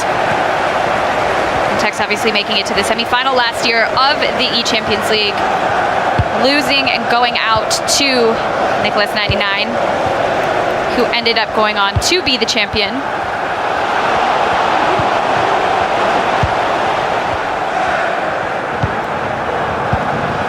Tex here looking to find some space, almost has the ball through in that space, but those passing lanes read well. And Montaxa on the break here with Alawiran, green timed, 2-1. That's the chance he needed just to get back into the game. As you said, green timed across goal there to increase the likelihood of that finding the back of the net, and that is exactly what happened. Alawiran seems to be a key player in a lot of the squads here today, and he brings the game back to just a 1-goal deficit now for Montaxa. Obviously this is anyone's game at this point. 1 goal is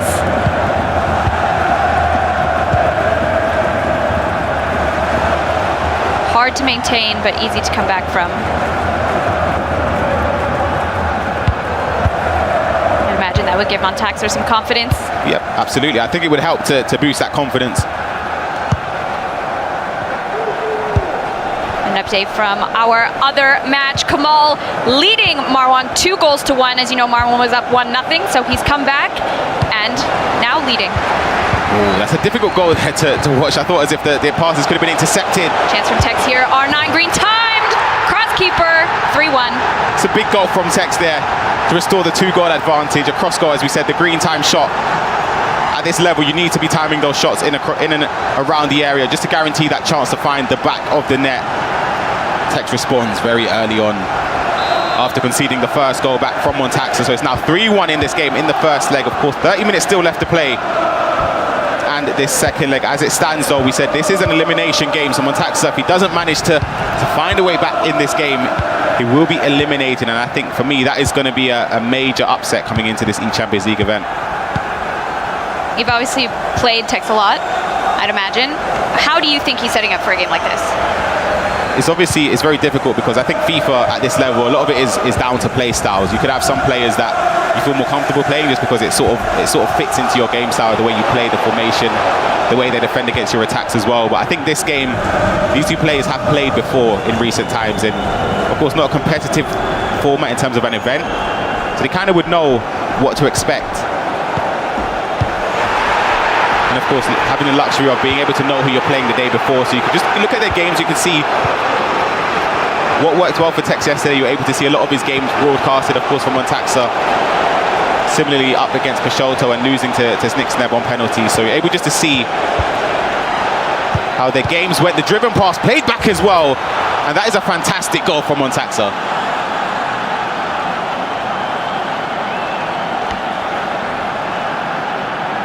You see there, the driven pass in the first time played straight back to Ronaldinho and shot in at the near post to make it 3-2 now.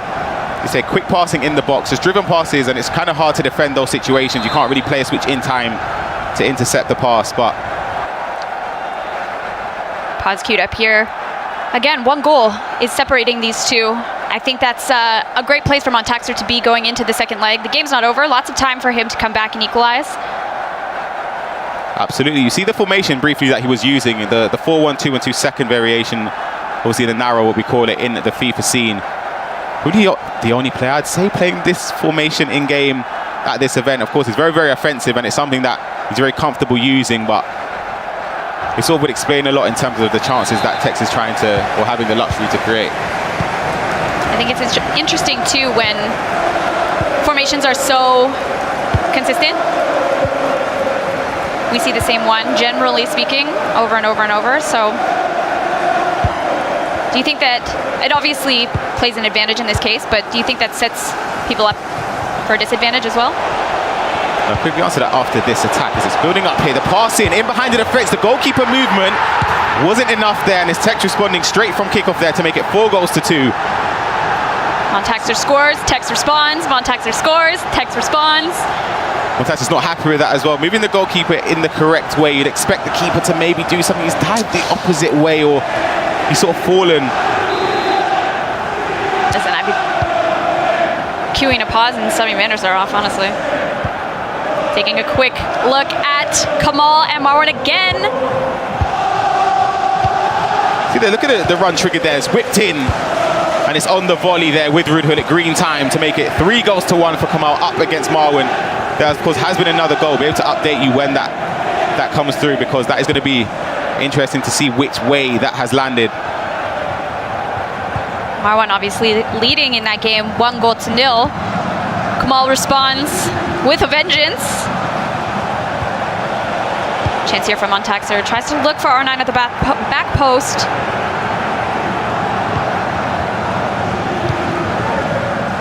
But Tex was there. This is the goal I was talking about, and it's falling the way of Marwan, representing Bordeaux. Building up here. Just waiting, biding his time. Driven pass, slightly fortunate to bounce back to him, but that finish into the corner there. It's a quick response there to make it 3-2. We've seen a lot of goals across the stages so far. The featured matches, of course. Stingray still 2 goals up against Danny Vissa. We just saw Marwan down 3-2 against Kamal. Of course, this main stage game. There could be another goal with this building up here from Montaxa, but great defending from Tex again. A lot of bodies in the box for him there. Unlucky to not be able to get the space in the shot away. I'm surprised with how cagey a lot of these games are and how many goals we're seeing given elimination games. Yep, absolutely. There's a lot at stake here. See the triggered run there. Wasn't played, but just pushed the defensive line of Montaxa. He's got another player in support here in Yaya Toure, operating in the right back position here. Iron tries to get the shot away there, but read well, defended well.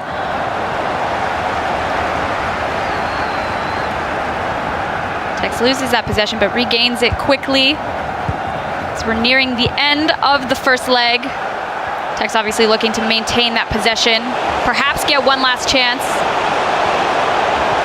I think this is the maturity, the game management from Tex. Unless the space opens up for a guaranteed chance, he's just going to wait and bide this time just to kill the minutes down on the clock for that last attack, that moment. If he could just get some space here, but it's good defending from Montaxa. We've still got a few minutes left.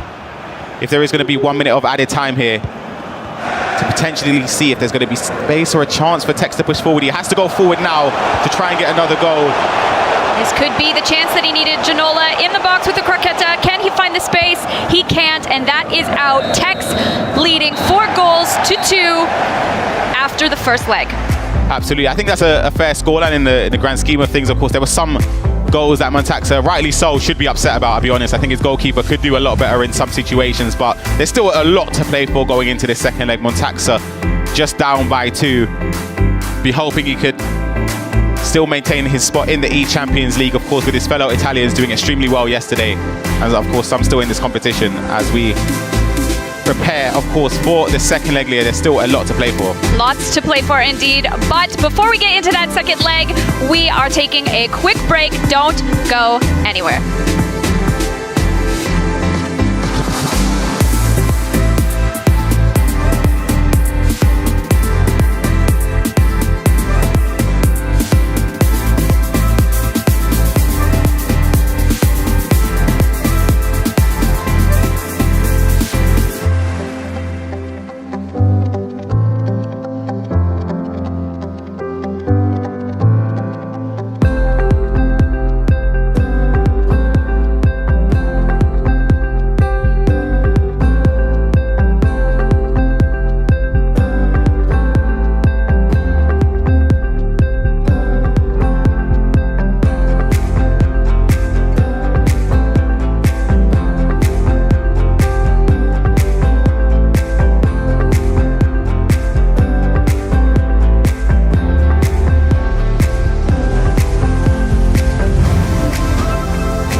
No matter what you call it, football transcends all languages and unifies us.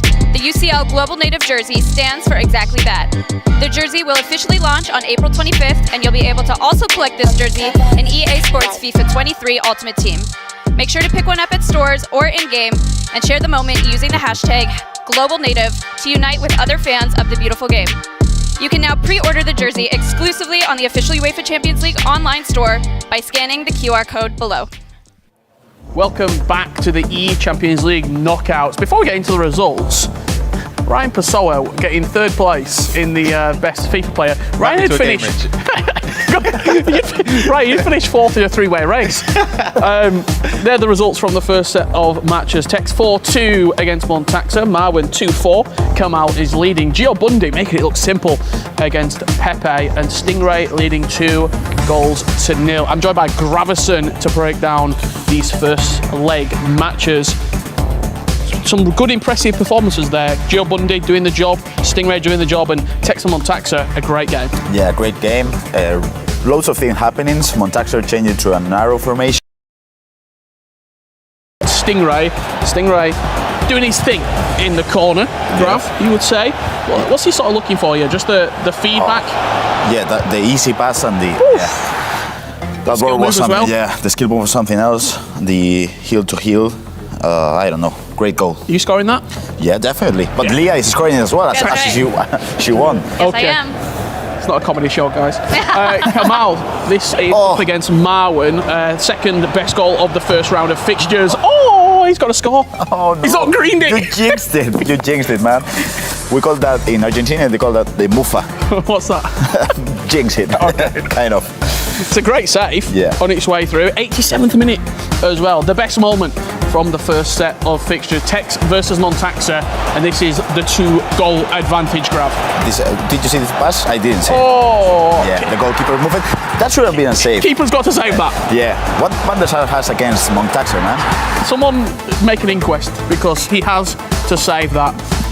Tex is back down in his seat. Montaxa is locked and loaded, ready to go. Back over to our casters for the second leg, Leah and Ryan. Thank you, guys. Listen, I just want to say I won in that Pro FIFA poll, okay? So I should be on that stage, right? That makes you sleep at night. We'll go with that. Why not? We'll go with that. It's the pause for me, by the way. It's the pause. Yeah, as Rich said, I feel as if Montaxa has been a little bit unlucky with the saves from Van der Sar, but still only down by 2 goals. It's 4-2 up for Fnatic Tex going into the second leg of this knockout game. The loser bracket, of course, the loser goes home. Winner progresses into round 3. But of course, they still, from this position, need to win 3 rounds to progress into the final 8. So there's still a long way to go. We saw the update as well from the fixtures. Gio Bundy, someone we haven't spoken about as well, a fantastic player representing Assist Esports. 3 goals up against Pepe. That is a huge result as well. A lot of upsets, a lot of unpredictable scorelines we're seeing. And that's what makes a great FIFA tournament, so. We are back underway in the second leg between our featured match, Tex and Montaxa. Tex, obviously, as we mentioned, leading 2-0, but Montaxa, potentially a response here. Incredible defending from Tex. Thought that was going to be an instant goal there from Montaxa. See the corner still being worked around here. Ooh. Unlucky deflection from Van der Sar, but Montaxa capitalizes. Great way to start. He's coming out hot. Absolutely, it's a perfect start here. It's Van der Sar, the rebound falling straight back to Arnhem Ronaldo. A little bit fortune, but he needed that. I think he deserves that luck, if I'm being completely honest. And you saw the sigh there from Tex. Not the start he would have hoped for in this second leg. But from Montaxa, it might give him that little bit of confidence, that momentum in-game, just to show that there's still life left. And there's still a chance for him to completely complete the turnaround. Yeah, I think he deserved that luck too, if I'm being honest. Because his Van der Sar several times did him dirty. Previously, we've seen an almost immediate response from Tex, but that over-the-top ball and cross, and what a goal from Montaxa. Wow. Listen, he has come out in this second leg. Oh my God. Tex is looking around. That triggered run there. I need to see that again. Yeah. I'll be honest. That triggered run, and then the first time crossing, Ruud, of course, he's managed to trigger both of them. Ruud has found his space into the box, and I think that's why Montaxa tends to use the 4-1-2-1-2 second variation. Just an onrush of players supporting the attack. And there's a lot of options going forward, but it's a fantastic response there from Montaxa against Tex. It'll be interesting to see if if maybe Tex changed anything with his pause. An update from our game between Danny Visser and Stingray. Danny Visser starts the second leg strong from the looks of it. A first-time shot from Ronaldinho to take that tie, 2-1. Stingray still leading, but as we know too well, 1 goal is not a lot to come back from. I'd love to know, though, what Montaxer has in that water bottle, or what he did between those 2 legs to start like this. This is in. This is in. Alawiren can get the shot away. Van der Sar does well. Listen, Van der Sar is on Montaxer's side this time around. It's a shocking touch there from Alawiren in on goal. I thought Tex was about to take the lead again. Blistering start to this game. First 15 minutes or so, I've already seen 3 key chances in this game.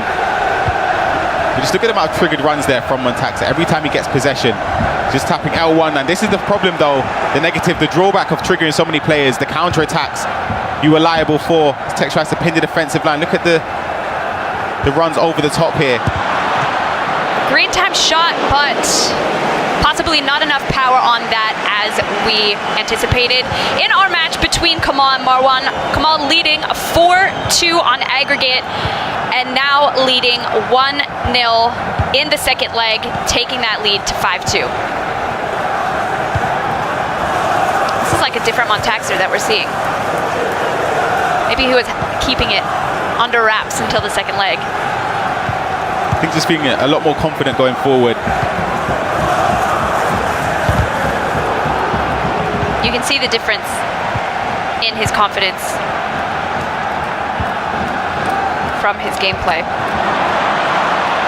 Good run from Yaya Toure. Some step overs from Tex, looking to find some space. A misplaced pass from Marquisio. A foul? Definitely a foul. Tex doesn't think so.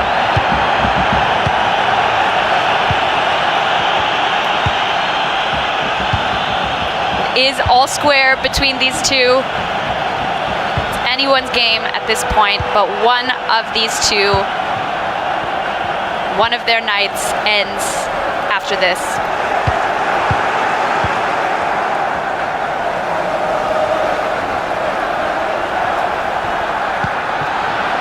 Tex looking to be decisive here.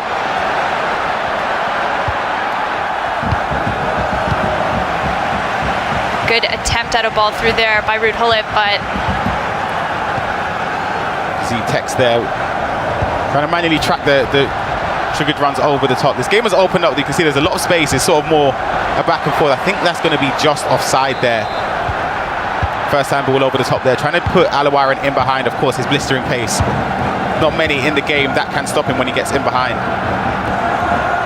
99 pace is wild, to be fair.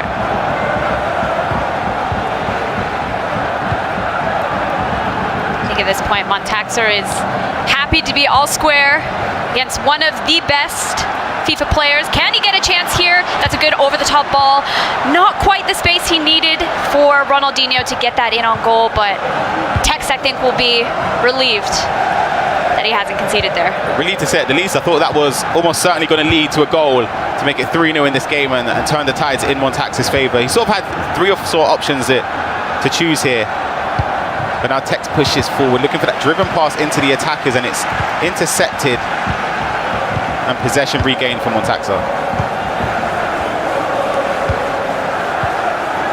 Oh, we saw the idea again. It's very similar to the attacks he's created already in this game, just triggering the run there from Alawiren in behind, building up on the other side of the pitch there, and it's the first time over the top. But for those at home wondering why so many runs being triggered, is very effective. Chance here from Ronaldinho. Not timed at all, but Tex takes the lead. Montaxer, a little bit of frustration, but I think, listen, who do you back? It's tough to say, but that is an important goal at an important time for Tex to just take the lead again in this game. 5-4. There's been a lot of chances so far. Of course, the other feature match is going on. Stingray up against Danny Visser, still 2-1 on aggregate for Stingray. I'm going to await some updates in the other game between Marwan and Kamal.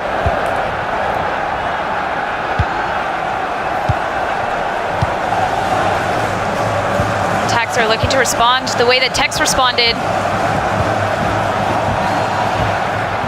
He's That's some of those triggered runs we've spoken so much about.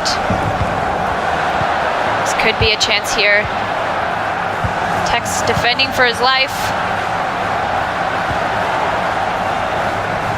Montaxer maintains that possession. With Fede Valverde. Real Madrid's midfield maestro. A nice tackle there, regains some possession. Has some space in the middle with Ronaldinho. Ginola, can he get the shot away? He tries, he green times it, but out for a corner.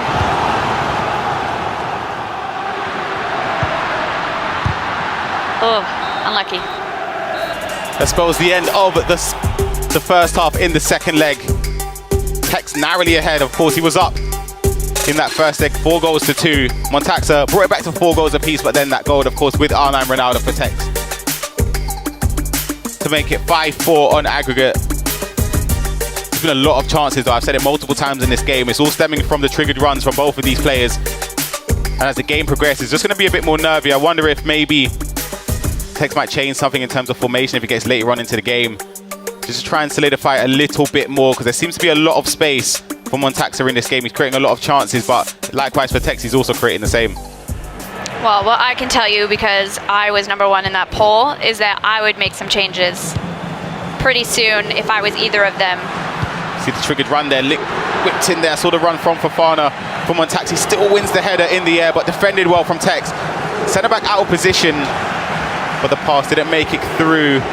Again, look at the runs. The Valverde being triggered there, whipped over the top, but surely the keeper.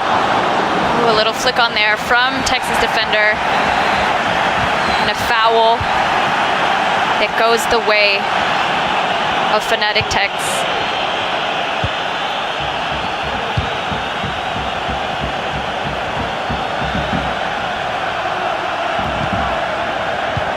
Montaxer pressing hard. But like you said, once you pull people out of position, that opens some gaps and allows a lot of space to be able to utilize for his opponent. Rude Hullet here on the ball through to Ronaldinho. Yaya Toure with the Trivela. We've seen those before. We saw that yesterday with Tex, with Ronaldinho, of course, this time falling to Yaya Toure. He does have it in his locker occasionally, but that wasn't one of those situations to find the back of the net. Again, just look at the runs, and it somehow slipped past Ruud Hullet there. A bit unfortunate for Montaxer. This player seems to try and run back into position.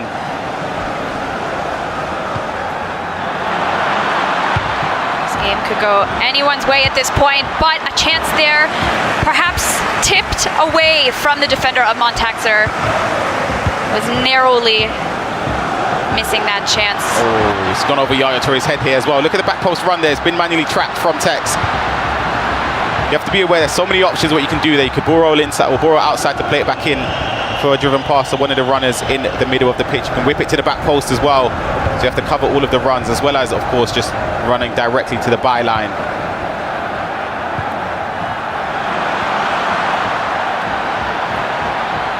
The Tex on the attack here.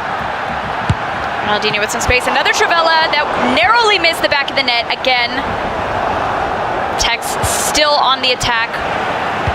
Quickly defended and cleared by Montaxer. Some updates from our match between Marwan and Kamal. Ooh, Marwan goes up 2-1, but then Kamal responds almost immediately to equalize this match again. Quite the cagey affair as well. We spoke about triggered runs probably every 30 seconds, and that was one of those there. Speaking of triggered runs, we have one at the back post here from Tex.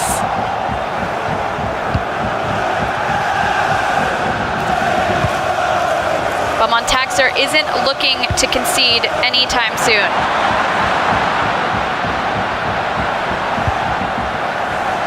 Fede Valverde through to Ginola, to R9.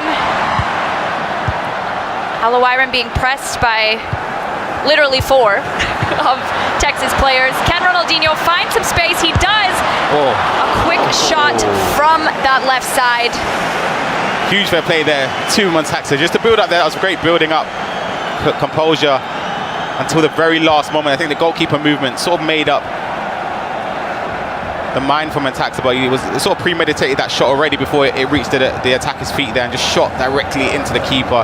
If he had shot the other side, it was a guaranteed goal. We've seen some occasions where players, it's a common thing. It's very easy to say that you should have shot this side, but sometimes when you're in that situation, you just think, all right, I'm going to go for what the normal thing to do is, and that is to shoot across goal. But the goalkeeper movement from Tex was enough as he builds up and pushes forward to try and get the goal to end the game or make it 6-4 at least. There's still 15 minutes left to play. Montaxa gets the ball with his goalkeeper and plays out from the back. Montaxa looking to take advantage of the fact that a lot of Texas players were up, but doesn't quite get that ball over the top. Regains possession there from a misplaced pass. Jonola finds the space through to Alawaira and shoots, equalizes. Montaxa, Tex, all square in the latter stages of this second leg. That all came from the high pressing there of Montaxa, pushing a lot of bodies forward there, and Tex turning into trouble. At this time, he makes no mistake. I spoke about shooting across goal being the normal thing to do, but he waited for the goalkeeper movement and just put the ball into the back of the net. The goalkeeper is not going to be able to get there in time. And Montaxa levels the game again now. It's 5-5 on aggregate. 3-1, of course, taking the lead in this second leg. Another very close game. At this point, I think we'd both be shocked to see either of these players go home. Neither of them want to. See Montaxa locking in. Can we see extra time? What do you think? It's hard to say. It's looking that way, of course, if you're just basing it just off the current scoreline. But I wouldn't be shocked if there's going to be a few more chances for either of these players. And I think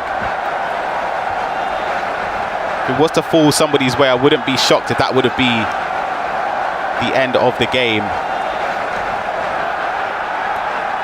But as I said, anything's possible in FIFA esports. We could see penalty shootout, we could see extra time, we could see a couple more goals left in normal regulation time.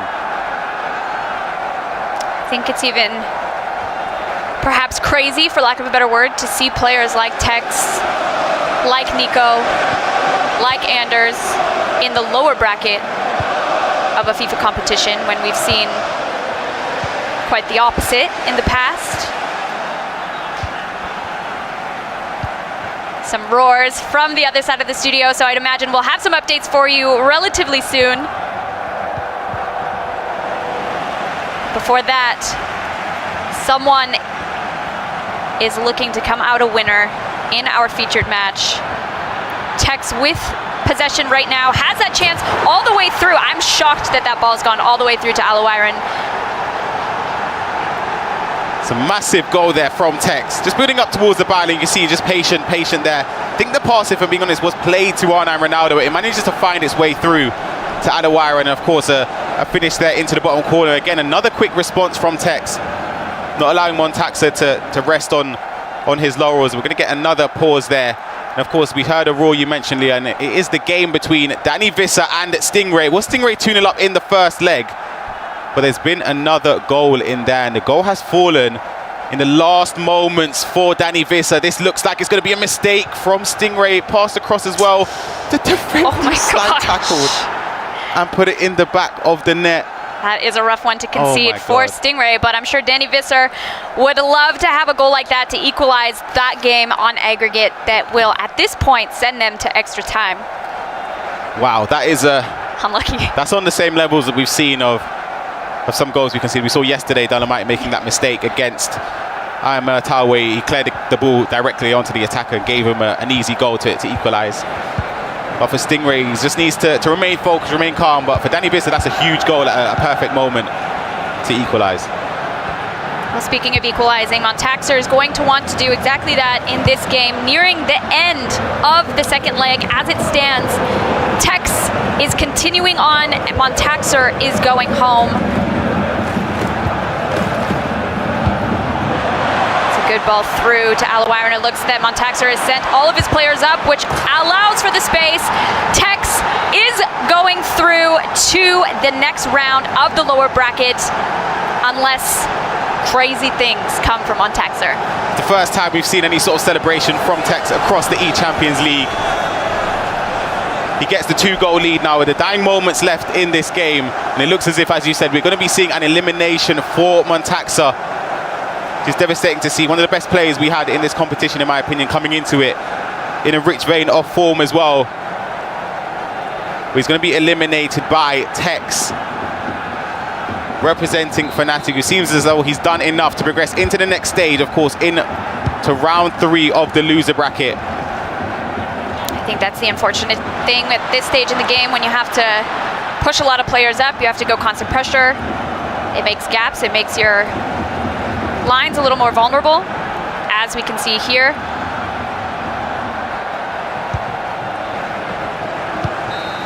And that concludes the tie between Fnatic Tex and Montaxer.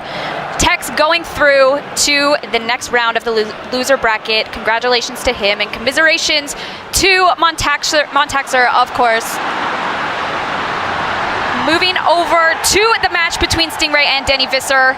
As we know, this game is all square at 2-2 on aggregate in extra time.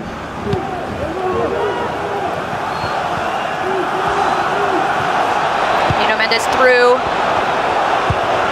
Kocha to R9. Defended well by Stingray. Some players that we haven't seen often.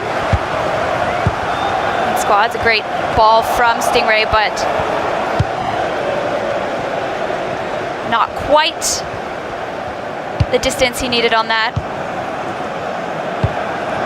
Of course, we saw Tex defeating Montaxa, and we also have confirmation Kamal defeated Marwan, which means that would be Kamal versus Tex in the next round of the loser bracket. So you see an attack building up here for Danny Viss. He's going to be able to find some space. He's not.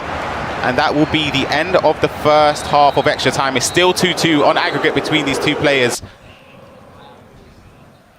I think there'll be a slight bit of anxiety on the side of Stingray, or maybe some anger or frustration in terms of conceding late on.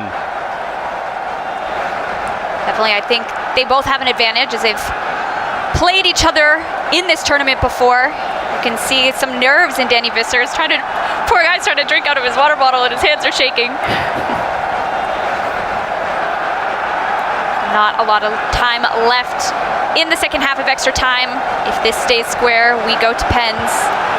Huge tackle there, high up the pitch there for Stingray, trying to play a lock to bring players back into position from offside runs here. So you see the triggered run there from Hullet, but it's a good defensive press there from Danny Visser.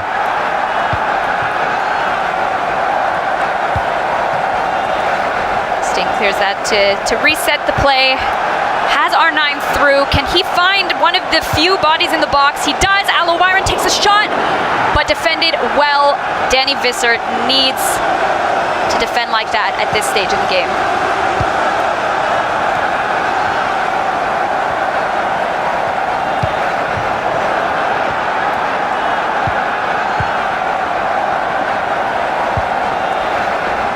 Are looking to find one of these bodies up front. We see the trigger run from Hullet, has a little bit of space, didn't expect him to pass it through to Ronaldinho, but maybe should have taken the shot with Ruud Hullet. What do you think? I think that's another situation of a premeditated attack there, where he sort of knew he wanted to head it down, but I think in retrospect he didn't realize that chip across would have given him so much space there with Ruud Hullet. He could have maybe turned down and done a different option there, but is Stingray going to be pushing forward for the attack, or is his coach, Zach Moore, behind him, going to be telling him, just wait a little bit, just keep the ball, we'll try and play for the last attack. There's 3 minutes left to be played in this game, plus added time.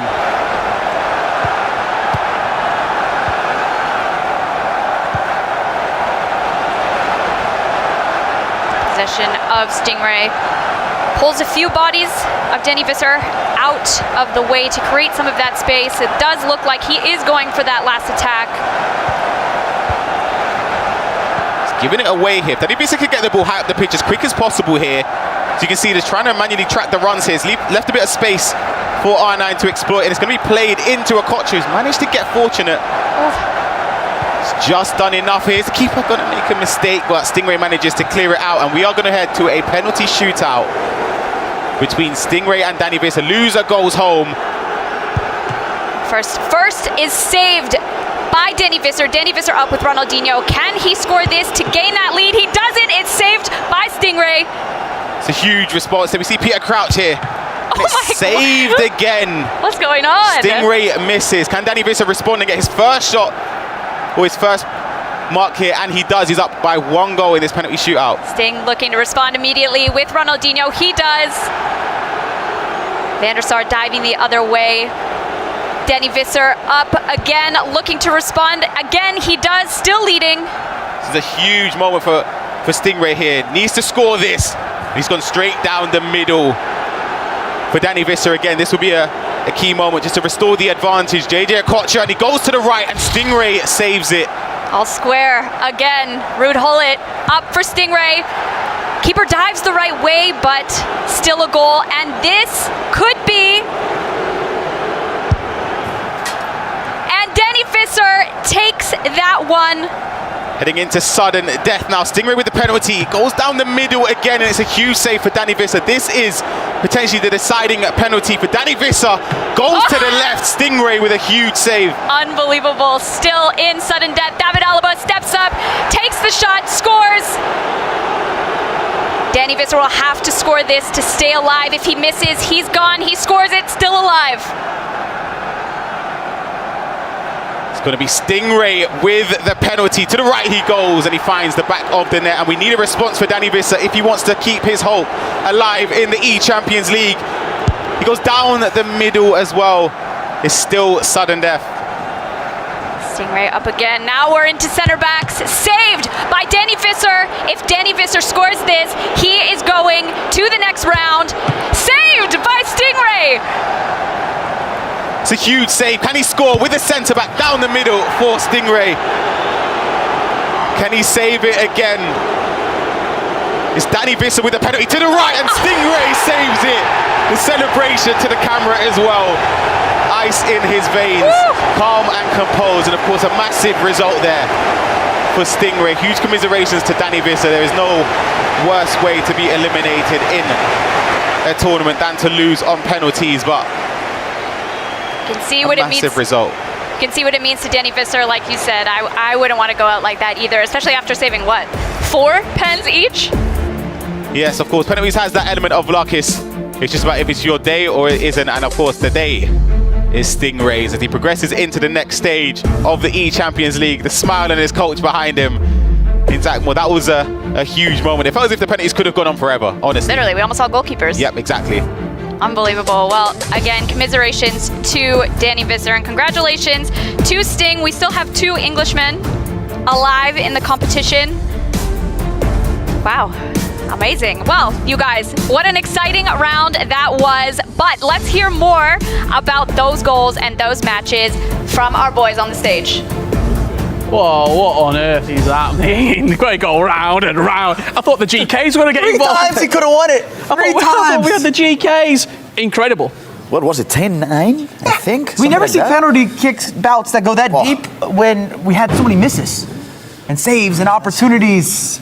As Stingray had that celebration ready from about the 4th penalty in by the way as well. He had that locked and loaded, ready to go. Wow. Incredible. Wow. Genuinely incredible. You might have heard us game. on stream. We're over here reacting everywhere. Yeah. Mike, so many great moments. It's time for the MasterCard moment of the match. However, I think we've got MasterCard moments because we've got 2. There's 2 different goals that really stood out for me in the text match, and I wanted to give love to both of them. So we're going to start out with Vintage Tex here. We often glorify a lot of the skill moves and the extracurriculars, but at the end of the day, his intangibles, his passing, his forming of triangles is phenomenal, and that's what you're going to see here. You have the drop-off, you put players into the right positions, allow them to be successful on the pitch, and it still comes down to the basics. We often talk about being a pro player, and we love the razzle and the dazzle and all the fakes and the flicks and the tricks, but at the end of the day, great passing is going to open up lanes of space. That's the first goal. Tex goes on to win this. Congratulations. This is one of my favorite goals of the day. Wait till you see this passing. I'm talking precise, pinpoint, fast pace, accurate. If you are a fan of tiki-taka, just wait for this beautiful, beautiful moment. And I wanted to give some love to Montaxer because I thought he played really well in that matchup. He battled back, and look at this. 1, 2, 3. Another freeze for the people. He's going to drop it inside, and then he's going to have an extra pass. Ronaldinho on the back end, and it's just a tap in. But you just don't have that in your locker. This is that pro-level passing. You see the vision. It's great. Almost central striker play as well. I know people often say, Mike, aka Mark Viduka. You'd have been proud of that one. A B tier Mark Viduka. Into the striker, pop it off. Great finish. Grav, are we surprised that Tex pulled it out? Because he looked a little bit cagey for a little while. I mean, and we're not surprised because we're talking about Tex, but I just gotta give it to Mike because I really love triangles as well in FIFA. You know, that Pep Guardiola, that tiki-taka, that passing system. And we saw it with Tex, but we saw it with Montaxer as well. So, no, not surprised with Tex going through, but Montaxer, whoa. He played really well with narrow formation. It was an incredible game and an incredible round of fixtures here at the eChampions League knockouts. Here are the top 5 moments from round number 2. What's made it into the biggest countdown list of the weekend? Number 5. Here we go. Mike, let me hear what you see. You have the switch of the pitch, the takedown, a lot of space to work with, an early cross. Who else? Bullet, send him through the midfield. Let him do the business. That's so tight, that space. Yeah, maybe Van der Sar. I don't know about him. For the whole weekend, he's been missing spots. Should we be talking about Iker Casillas or Michael, maybe? Van der Sar's on fraud watch. I'm putting it out there right now. Some of the misses of save. This is the number 4, the best clip from the second round of fixtures. The skills again. What a save. You just talked about Van der Sar. Put some respect on his name, Gravison. And the build-up here is also pretty special. You're looking at some of the player lock. You're going into that new heel-to-heel, opens up the lane. Everything's done right. Just a tad bit of goalkeeper movement. Such a tight game as well. Yeah. It's these moments that really separate the small margins, Gravison. This is 0-0. Stingrays leading 2-0. We come into the second leg, and Danny Visser does this. Oh, that was unlucky because the tackle from Stingray was on point and the timing was really good. But you gotta react to the rebounces, and that was what Danny Visser did. Really nice goal from the reaction. Pass, easy tap in. Still a lot of intricate play there too. You gotta give credit. That's not just a mistake in an overtaking a possession or something along those lines. He makes the most of it. You're gonna love this one, I'm telling you, because Stingray kind of messed it up a bit because he's gonna see the pressing from Danny Visser, but no, wait. What? Was that no goal? That was no goal. I've got to get close to the screen. Oh, he slide tackled it in the back of the net. How is this not the top one? What's the top one? Well, we'll find out. Gravison. Mike LaBelle, number 1. To the Tex and Montaxer game. You've got Tex, great passing, through ball, elite level usage of Ruud Gullit. Send him through the midfield, let him gallop through there, takes up space, freedom to run, convert, and Grav is not happy. He doesn't want that at number 1. He doesn't like it at number 1. Have you seen the own goal? I mean, that's not a top one. Not skillful enough, not good enough. What's all goals at number 1? Someone woke Gravison up early this morning. That is the bracket as it currently stands. We are 1 game away from those qualifying matches. However, maybe the biggest games of the tournament thus far. I can't wait. We got Vergang versus Danny Pitbull. We've talked about that. We've built this different styles of approaches there, which could lead to an interesting matchup. And Nicholas is waiting. You got Dilo and Rafsu, the French affair. You got Tex going up against Kamal, who hasn't really been talked about that much. And the same with Gio Bundry. We haven't really built that storyline. And Stingray, who just built that momentum, he started his narrative, and he might face off against Gravison's Neat, depending how that result gets down. And after this, we have got those pivotal matches. Danny Pitbull up against Anders Vergang on the main stage. And you know what? I've not commentated this weekend. Michael Bell, get us in that booth. Myself and Mike will be keeping up to date with all the games right after this break.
League knockouts, round 3 in the losers bracket. And you're joining myself and Mike LaBelle in the commentary booth for this huge round of pictures. Anders Vergang up against Danny Pitbull. You can see it just behind us. That is our featured matchup. We've got 3 other intense and electric games that we're keeping you up to date with. Mike, feels good to be in here. Oh, what a game as well. We haven't had the chance to share this weekend. Now we're here. We've moved from over there. We walked over. We act like it was a long walk. It wasn't a very long walk, but we're here now. And I actually feel the intensity of each and every game is going to be escalated a little bit now because the money's a little bit bigger. You're one step away from getting yourself into a closer position to get yourself to Istanbul. You know what the competitors here. They came with a goal, and every time you make a move, you start feeling it's possible. The dream is getting one step closer. Absolutely so. We bring in Brandon Smith to the conversation, who can help us in hyping up these huge matches. Brandon, what a game this is. Stingray in action once again. He just beat Danny Visser on pens. Yeah, I mean, where do you start? I think there's so much history in these round 3 matches, Rich. What's so interesting about this one, they played in the Swiss stages back in February, where Gito Bundy did beat Stingray, so a massive chance for revenge there, Rich. Yeah, the man with all the facts, B. Smith Esports. How do you feel like Sting's going to bounce back from this? Look, he just came out of a penalty shootout. It's a huge sort of mental warfare. Mike, you first. You've got to calm down and then go back again. If I'm Sting, I'm starting to feel that this might be my tournament. If you recall, watch that penalty kick shootout back. He had 3 chances that he could have lost it, really, or could have won it if you're on Danny Visser's end. And you start saying, maybe this is for me. I think as well, to back Mike up there, I would want to keep playing. You just come off the back of a win. You don't want to stop. You don't want to slow down. Keep playing. On the opposite side, Tex in action against Kamal. It's the first time these two have matched in the Champions League, but still, what an opportunity on that side of the bracket for Tex again. Fresh off 2 wins, and so is Kamal. That's a game to keep an eye on. Yeah, and it were a great performance as well from both players, winning out their games, beating Marwan for Kamal, 6-4 in round 2. Beating Montaxa was Tex. That's a huge feat. And earlier on, if you heard Brandon's interview, Tex said, if I get past Montaxa, I'm feeling good for the tournament. Just want to say as well, backing up, there's a game that's not on the main stage. It's happening in the back room right now. 2 French players who were former teammates last year. Kurt Dilo against Rafsu. That's an E-League clash. One of those will be being eliminated from the tournament. But we have to keep an eye on this one, gents. Ooh. What a game this is. Do we have to remind people at home, Rich? The winner of this plays Nicholas in a game to qualify for the eChampions League final. So whoever gets through, that is going to be a blockbuster matchup. Just when you think you couldn't get any bigger, you've got Nicholas waiting for a chance at one of these two to have a crack at the eChampions League finals. Massive. What a reward. You've been playing You've just incredibly. Won. Go and play Nicholas. The reigning champion, we should add. And I think last year was maybe one of the biggest steps we've seen for the Argentinian FIFA scene, with Matias Bonanno, of course, coming in, moving over, becoming a European. If you talk to Nicholas, he said he's a Londoner now, spending his time here. And for both of those players, the only 2 Argentinians taking part in eChampions League, to make it to the finals, to face off in the finals. And we had a bracket reset as well. I'm talking elite level competition, and then Nicholas carried a lot of that momentum into the FIFA World Cup, of course, as well, where he came just short. On the other side of it, Danny Pitbull, you see his stats right there. Anders Vergang. It's not been easy for him. It's not been plain sailing. These 2 matched in the Swiss stages. Anders went 5-0. Danny Pitbull, 4-1. Who did he lose to? Well, do the simple maths. The man on the screen right there from RB Leipzig. He's been a phenomenon. There's been periods where he looks beatable, and he has been beatable. What Anders are we going to get today? I mean, we said that, but even with Anders going up against Dolan Mike, I think Dolan Mike maybe played his best game and only got a draw. That's kind of the takeaway there, and it shows you that Vergang can face adversity. That's always been the question mark. We haven't really seen him in a lot of land settings, but you see the goal difference. It's unbelievable. He can score for fun. He's got the celebrations planned out, step-overs for everyone in the crowd. Anyone who wants a step-over, you can get a step-over from Anders. I'm just having a look right now. We've got the beauty to be, 12 feet away from the players. Danny Pitbull looks cool, calm, composed on the other side of the screen. Anders just raring. He's like a caged animal to get into this game. And we should mention, too, with Danny Pitbull, last time they faced off, Pitbull's already added another bit of hardware. He has, yep. The silverware. A little silverware for the people. He just won the E-Serie A, like you were saying a few days ago. That does a lot for your confidence. The eChampions League knockout stages. Round 3. You win this game, you are 1 match away from the finals, from Istanbul, for eternal glory, for $75,000. Unfortunately, for Danny Pitbull or Anders Vergang, the story ends. This feels massive. It is massive. It doesn't feel massive. It is massive. Every one of these games, and we've talked about it just as a quick preview. We've got, of course, the main stage here with Pitbull and Vergang, but we've got Dilo and Rafsu in the French affair. We got Tex and Kamal off to the side. We've got Stingray and Gio Bundry off to the other side. Quality matchups. Everywhere you look, FIFA esports action is must see, cannot miss. Anders Vergang, he'll be kicking from right to left in the full white strip, and in the Juventus pink from left to right is going to be Juventus Desires. Very old Danny Pitbull. This could be an early chance for Anders Vergang. And speaking of early goals, Tex getting off the traps with a bang. Beautiful cutback to the edge of the box. The pass back into Ginola, and he dispatched it at the near post. Danny Pitbull looking to create, a little bit nervy around the back, but Vergang does well. Dangerous play out of the back, and we talked about it with Tex, with those dump-off passes, the extra passes, finding the target man. That is his bread and butter. And again, I know that we build up all the skills and those big moments that we love to relive, but his intangibles are the best of the best.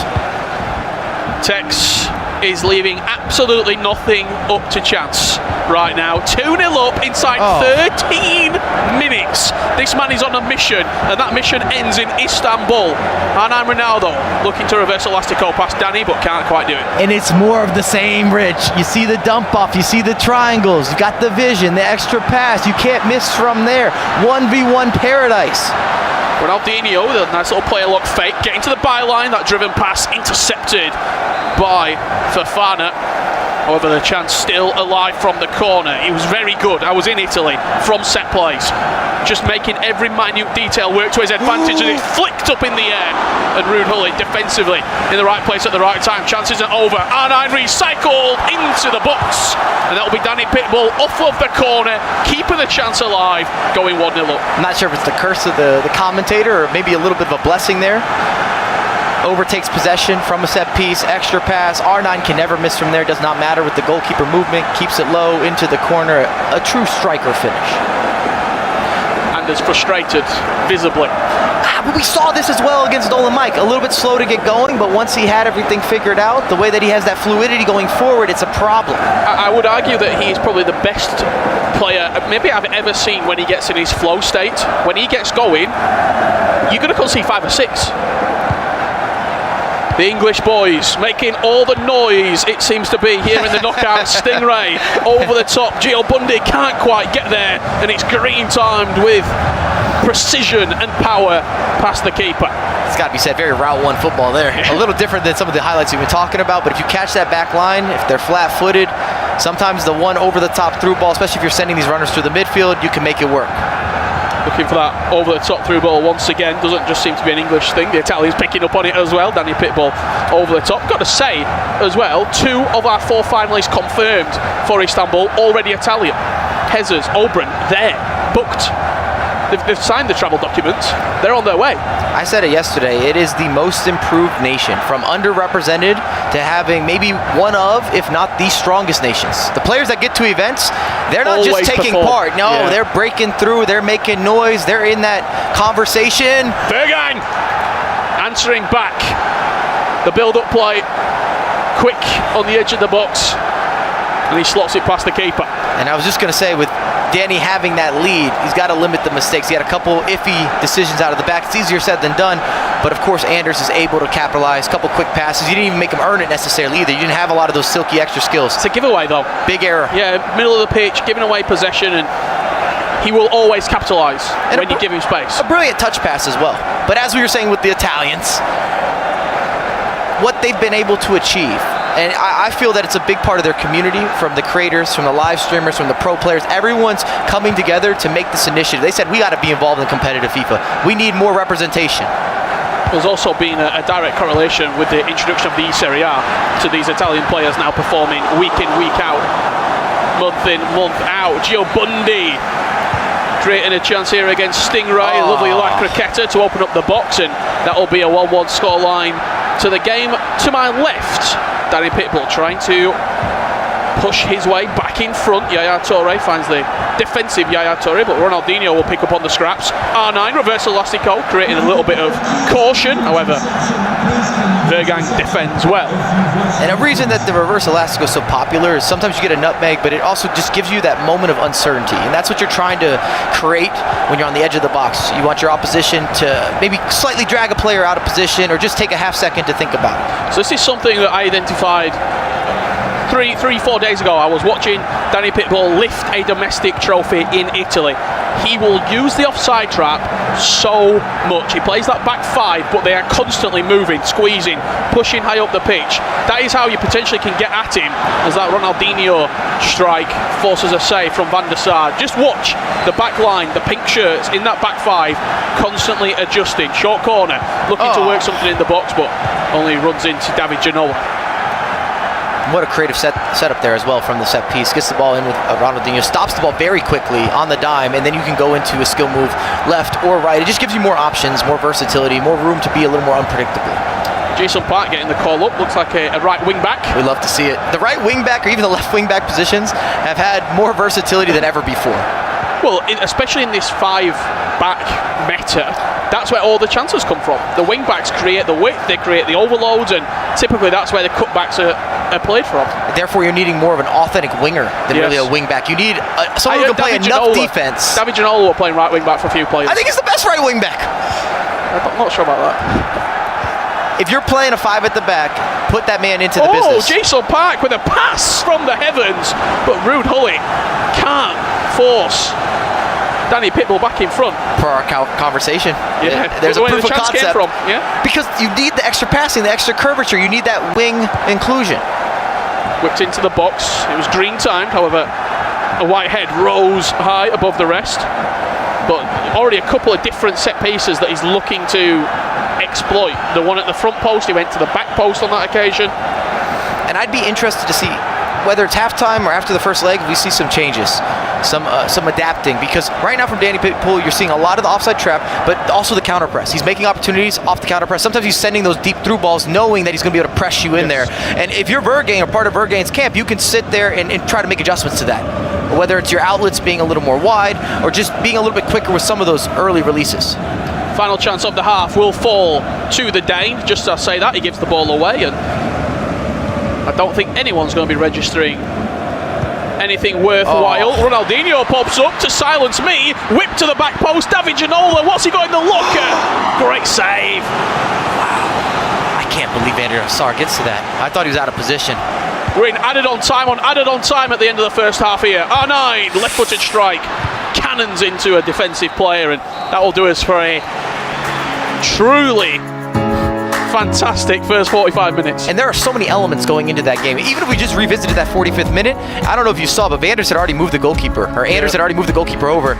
It did not matter. Van der Sar is getting a rebrand with Anders. We have Anders, but he would have saved that, and he's already 2-3 steps ahead. And that's the showcasing the anticipation from both these competitors with the pressing, the counter press, the offside traps, some of the quick passing, the overtop through balls. You're looking for all these different options and different ways to penetrate the opposition. And even though it's 1-1, there was a lot happening. That's what I'm trying to really paint that picture. I think for both of these players, it's just getting out of reach of your opponent. For Anders, if he can go a goal up, even 2 goals up, I expect him to go and get 4 or 5. If Danny Pitbull can keep it tight, if memory serves me correctly, a few days ago when he was victorious, he won the final 3-1, he won the losers bracket final 2-1.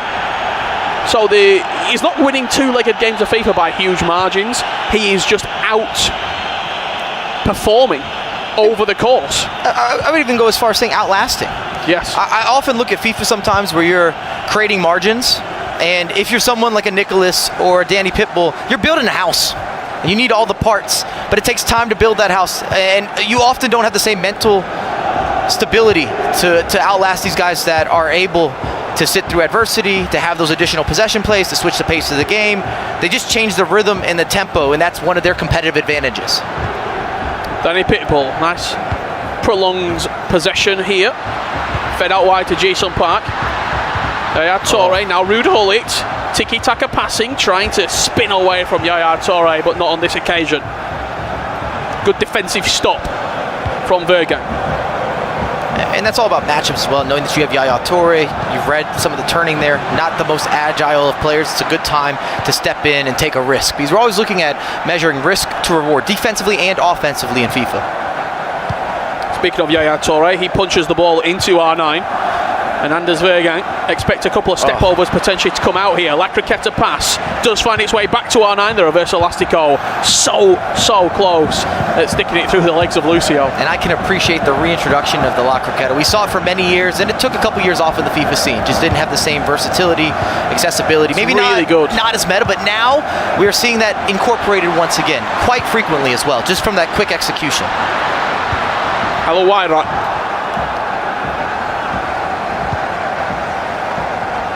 Nothing comes of that attack.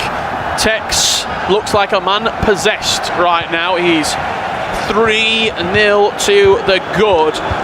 This will quickly make it 4. David Ginola, the beneficiary of a little bit of unfortunate mistake at the back there. Alo Wyran goes through on goal. Danny Pitbull on the left hand side of your screen, just having a chance. Doesn't come of anything. They said Tex masterclass right now. 5-0 up. The game is pretty much done. Kamal just simply cannot find an answer. R9, the lovely pop-off pass, near post, 6-0. Tex is one step away from the eChampions League finals. And you see a lot of that free flow, that fluidity. And he manifested this. I keep dating back to the interview. He said, if I get past Montaxer, I got this. It's in the bag for me. It's a lock. I see myself in Istanbul. And that plays a factor with confidence. It certainly does. A man who needs no extra confidence is Anders Vergang. 2-1. He now leads.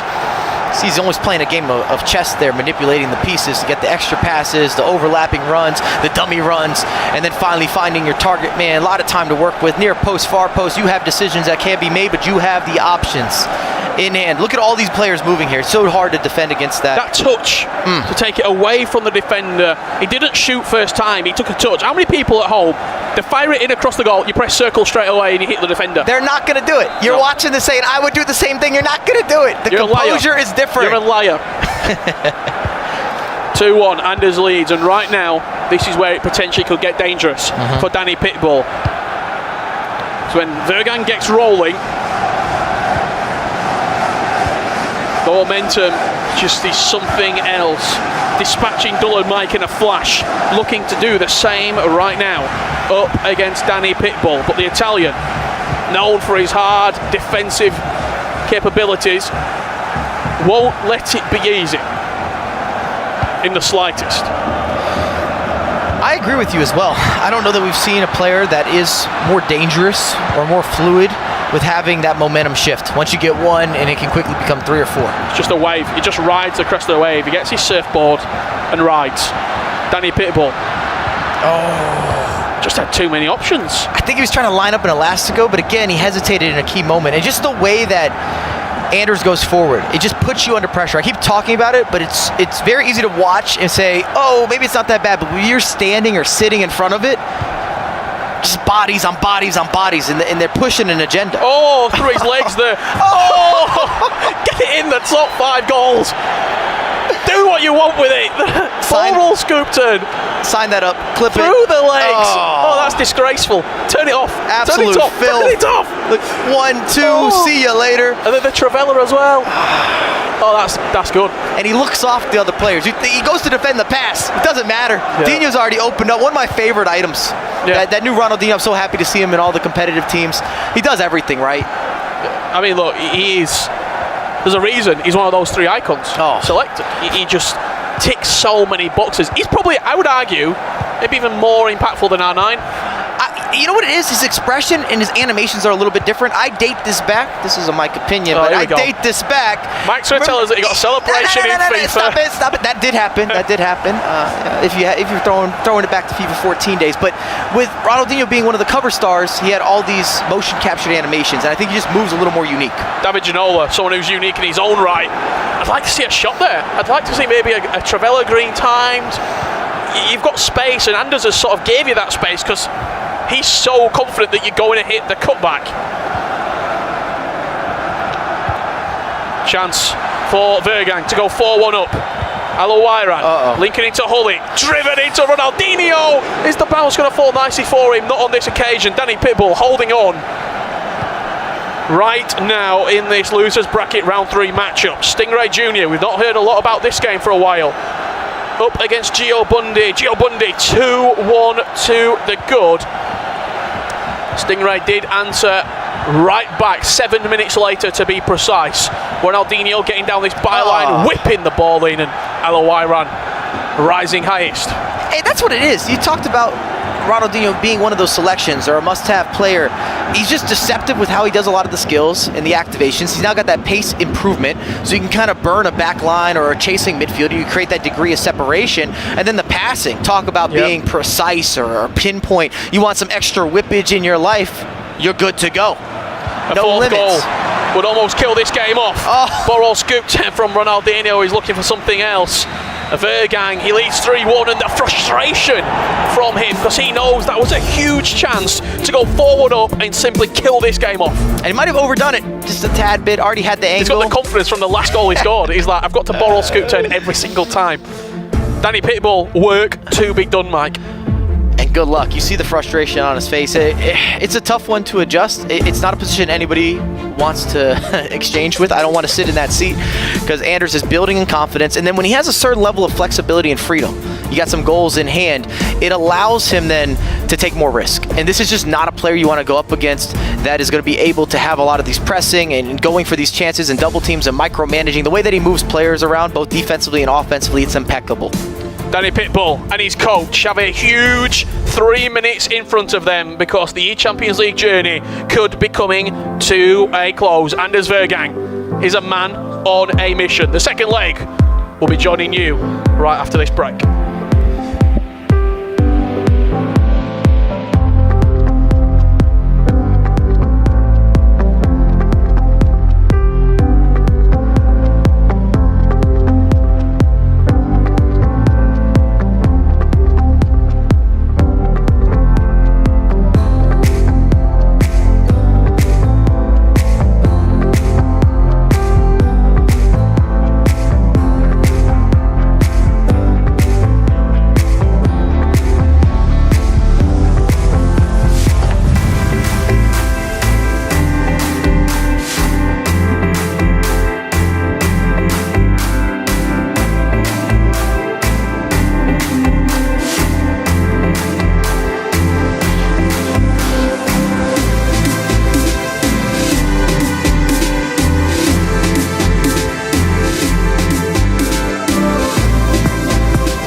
Yeah. Well, welcome back to the Champions League knockout stages here live in London. Myself, Brandon Smith and Lee Ravel guiding you through what you may have missed in the first leg, and it's safe to say the goals have been going in these elimination games. Our key matchup, as you would have saw, Anders Vergang, after being 1-0 down, leads Danny Pitbull 3-1. In the all-French matchup, Curtadalo 4-1 against Rafsu, and plenty of goals in the other games, Leah.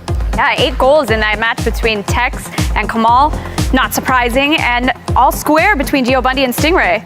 Yeah, I was surprised about that one. As we said, they're both matched in the Swiss stages. Well, these are the top 3 moments from the first leg. I don't know what moments we'll have because there's been so many goals. This is moment number 3. No surprise it comes from Tex, who scored 6 goals in that first leg. Hullet plays it into Ginola. Back to R9, and a bit of a trade at Tex there, Leah. Wow, not bad at all. Finds the space that he needs to find. What was that? Probably like 4 of 6, 5 of 6. I wonder how many R9 scored as well. Timed it green. That was the first moment. Here's the second one. Let's see what we have here. Denny Pitbull and Anders 1-1 all square. Anders ended up winning 3-1. And this is one of Danny Pitbull's goals. It looks like he... Wow, it's not a goal because it was... Wow, that would have been an important goal for Danny Pitbull to score. It would have been something very special indeed. You may just see a little bit of the goalkeeper movement there. He teased left, jumped back inside on the right. That is what Anders Vergang was able to do. And this is the moment of the first leg. Of course, we're including all 3 of our featured matchups here. We had lots of roars in the stage just in front of the hosting area. Oh my God. Gio Bundy was Okay. able to do a little la croquette there, I believe, from David Ginola. From right to left, easy as you like. Out of all those games, any of the scores surprise you in the first leg? I don't think so. I mean, I think 8 goals in an elimination match is impressive and maybe rare. But obviously Danny Pitbull being the most recent Serie A winner, trailing a little bit is surprising possibly. Well, look, he's still got plenty of time to pull this one back. So with that in mind, let's head back to Richard Buckley and Mike LaBelle to guide us through our featured matchups. Thank you very much, Leah and Brandon. Some of the best moments from our first legs right there. That chance that he missed, Danny Pitbull, how things could be different. He'd be 2-1 up at half-time, maybe can address the game differently. Van der Sar saves Anders, and now Danny Pitbull has it all to do, trailing 3-1. And maybe we're not giving Danny Pitbull enough credit. I was looking at his gameplay. It's very structured. Yep. He has a little more of a measured or orderly approach to a lot of his build-up, but the chances were there. And there's just those small margins in those moments. And I got to say, if we review the top 5, at number 1, oh, that is gorgeous. Crispy, clean. La Croqueta all in one motion with the finish. A hopscotch past the defender and a conversion. You love to see it. Yeah, great finish. Just having a look behind us, the Champions League trophy in all its glory, and 2 players, but only one of them can be there in Istanbul. Anders Vergang, 90 in-game minutes away from having a date with the reigning defending ECL champion, Nicholas 99 FC, to look forward to. That's crazy that they both won't be there. And in some ways as well, that kind of is your I've arrived moment. Beating the likes of... Look at the press straight away, by the way. Sorry to cut you off there, Mike. Anders just flying out of the blocks. I think he realises that there's blood in the water. Oof. And like a great white, he is jumping on it. Never seen a great white jump, but I believe it can happen. Fast swimmer. Short corner comes to nothing. Definitely smells blood. Absolutely. There's what we were looking for. We're getting there. Oh, that's a lovely ball over the top, though. And David Ginola, not the quickest of in-game items. Lucio just comes across, and the recycle of possession from Danny Pitbull just not quite clean enough. That's another reason that David Ginola has been pushed out wide a lot more, is he doesn't have the same breakaway pace as some of your other attacking or striker options. That's a lovely pass from Danny Pitbull. Activating Yaya Toure, 1-on-1, green timed! It's got to be said, what Anders is doing with some of the goalkeeper movement is spectacular. He's playing a game of cat and mouse, he's moving, grooving, offset, and it was timed green. But because the goalkeeper had already scooted a little bit, I think it actually adjusted the shot, even with the green finisher. He just over slots it, over aims it. And here is Vergang up the other end. Oh, Van der Sar jumping down on the goal line. This has been an unbelievable opening 12 minutes. Nervy times. This could easily be 3-all in aggregate. Absolutely. The small margins. It's the phrase that we always say. And where will they go this time? Will it be a third Italian potentially booking his place into the Champions League finals. And what I was saying before, and it might be early projecting here, but these are just stats or facts if they do happen. We look at Vergain would have beat Dolan Mike. It would beat Danny Pitbull, who just won Serie A. And if he were to beat Nicholas, you're beating the previous champion. That's what I'm trying to say. It's not only qualified to the top 8, but you look at yourself as a favorite then. That's a lovely pass from Danny Pitbull. It's red time. Just one too many things. Oh, he fluffed the finish. Not going for him as Anders just holds the ball. I like that from Anders. Didn't rush it out, he thought, and probably realises I should have conceded at least one here. It's got to be said. You got to be really frustrated if you're Danny Pitbull because you've made the opportunities, the chances, the right places, right times. Just haven't had that final touch. Lovely dink into the path of Ruud Gullit, defended well on this occasion. Danny Pitbull has started this second leg really, really well. Link-up play from Alowairanen. R9 Ronaldo. That tiki-taka passing that we always talk about. I think you see Lucio involved in every single team. My favorite center back of the year. He's been excellent from day one. Any of the versions or iterations, just spectacular. Able to do everything. It kind of has this sense of just being able to gravitate towards the ball or the interception. He's just so quick, so strong, can pass, can dribble out of the back as well. He's at the heart of every single player's defence here at the Champions League knockouts. I'd say this is smart from Anders as well. Just changing the pace a little bit, slowing it down, recycling, a little more possession play. Maybe not liking the tempo, not liking the opportunities that Danny Pitbull has been able to create. 2 big chances in the opening, 17 minutes? Definitely should have scored one of them. Anders, great turn. Green times, no mistake from Vergain. 4-1 up. See the double step over there, protects the ball for just a half second. You have the 5-star weak foot, not quite the same celebration. Green time finish, this time converting with that, and that's really been the difference, is being clinical versus not being clinical. I would say they both created about the same amount of chances. That is the difference. What you do with them? You always say the superstars are going to rise to the occasion. This is the eChampions League, the creme de la creme. And Vergain is rising. Danny Pitbull is falling, but can he fall with grace? Still got time to work with. If Danny's able to get one more back at halftime, there's still a lot of room. We've seen the constant press. We know Absolutely. how the double teams and the matchups kind of work. You can cause problems relatively quickly in this FIFA. And look, I don't think it's a surprise to anybody, but if Danny Pitbull can get a goal, maybe 2 back, might start to unravel for Vergain on the pitch. There might be more opportunities there. However, when it's 4-1 and Anders are in this flow state that we were speaking about earlier, that's just not going to happen. You have to make him uncomfortable and then try and capitalise on the short period of time you have. But when he's playing like he is right now, it's a real tough puzzle to solve. He just looks comfortable. He looks cozy. It's almost a second home at this point. And we've talked about it, but he's got that ultimate free form. He just unsettles an opposition or another competitor. He's able to do things a little bit differently around the edge of the box. And if you allow him to get there with ease, he's going to cause problems. I think one thing that he does so well, Danny Pitbull, you see him right now in the 5-4-1. A lot of these balls over the top is where he's looking to be dangerous. R9 just can't quite get away from Capdevila. But Anders is unapologetically himself. He will play his way, he will play his formation, and if it doesn't work for him, we see what happens. 9 times out of 10, it works. David Ginola up the other end here for Vergain. A 5th goal would certainly seal this tie. Ronaldinho, great first step. The Bikini cancel doesn't fall for him. Tex leading 7 goals to 2 on aggregate. Kamal 7-3 right there, equalising in the second leg. However, still got 4 goals to turn around if he wants to be in the latter stages of the eChampions League knockouts. R9 brings it down, cuts it across, and with a fist bump, does Anders know that he's game, set and match? I'd say he's wrapped that up. No denying it at this point. If anything, Danny needed the goal before half, not the other way around. It's beautiful reading of the game. Interception in the 45th minute. He has the awareness. He knows where we're at in terms of game management. Throws it forward. R9 has a bit of a 1v1, a 50-50. Wins that takedown. Makes the extra pass. Dino steps through because that's what he does. Might have a bias here, but I like seeing him in a Leipzig jersey, and he converts. He's never going to miss. He's never going to miss from that position.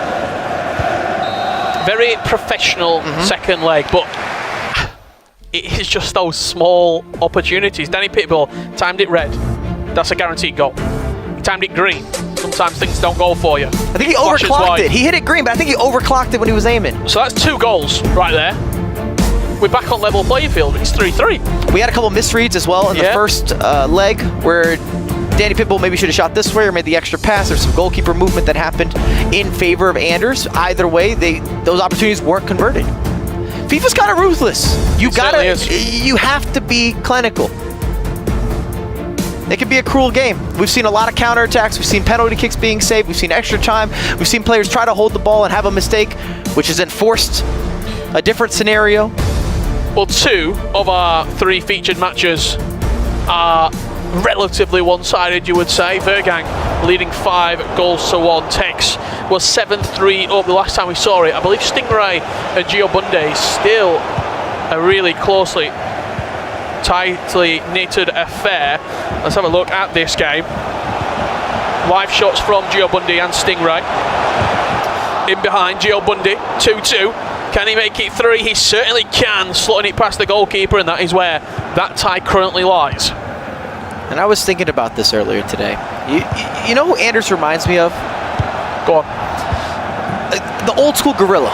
When we're dealing with the FIFA 14s, the FIFA 15s, even 16, as he adds another goal.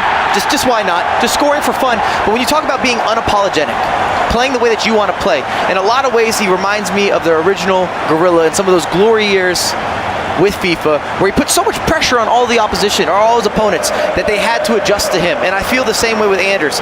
You have to adjust to what he's doing, that he's going to dictate the pace, the rhythm, he's taking the risk, he's putting bodies forward, he's just making it uncomfortable at all times for you. And there's a few players who are like that. I think Tuga is another one. You know exactly how he's going to play. You know he's going to be solid defensively, he's not going to let you have a lot of chances, and you've just got to match it. If you don't match it, you're probably going to lose. With Anders, if you match it and you go one-on-one in a high-octane game of FIFA, I don't know if there's anyone on the planet who can keep up with that offensive threat. Maybe he's sat over there to the right and plays in orange and black. Fnatic Tex, potentially so. We're not going to see it on this tournament. Danny Pitbull does get one back. Is it a consolation? 6-2. Anders irate. You're winning 6-2. Well, you see the difference. That's sometimes what it takes in terms of being the best in the world. Having that competitive edge. Never happy with what you're seeing. You're more upset losing than you're happy winning.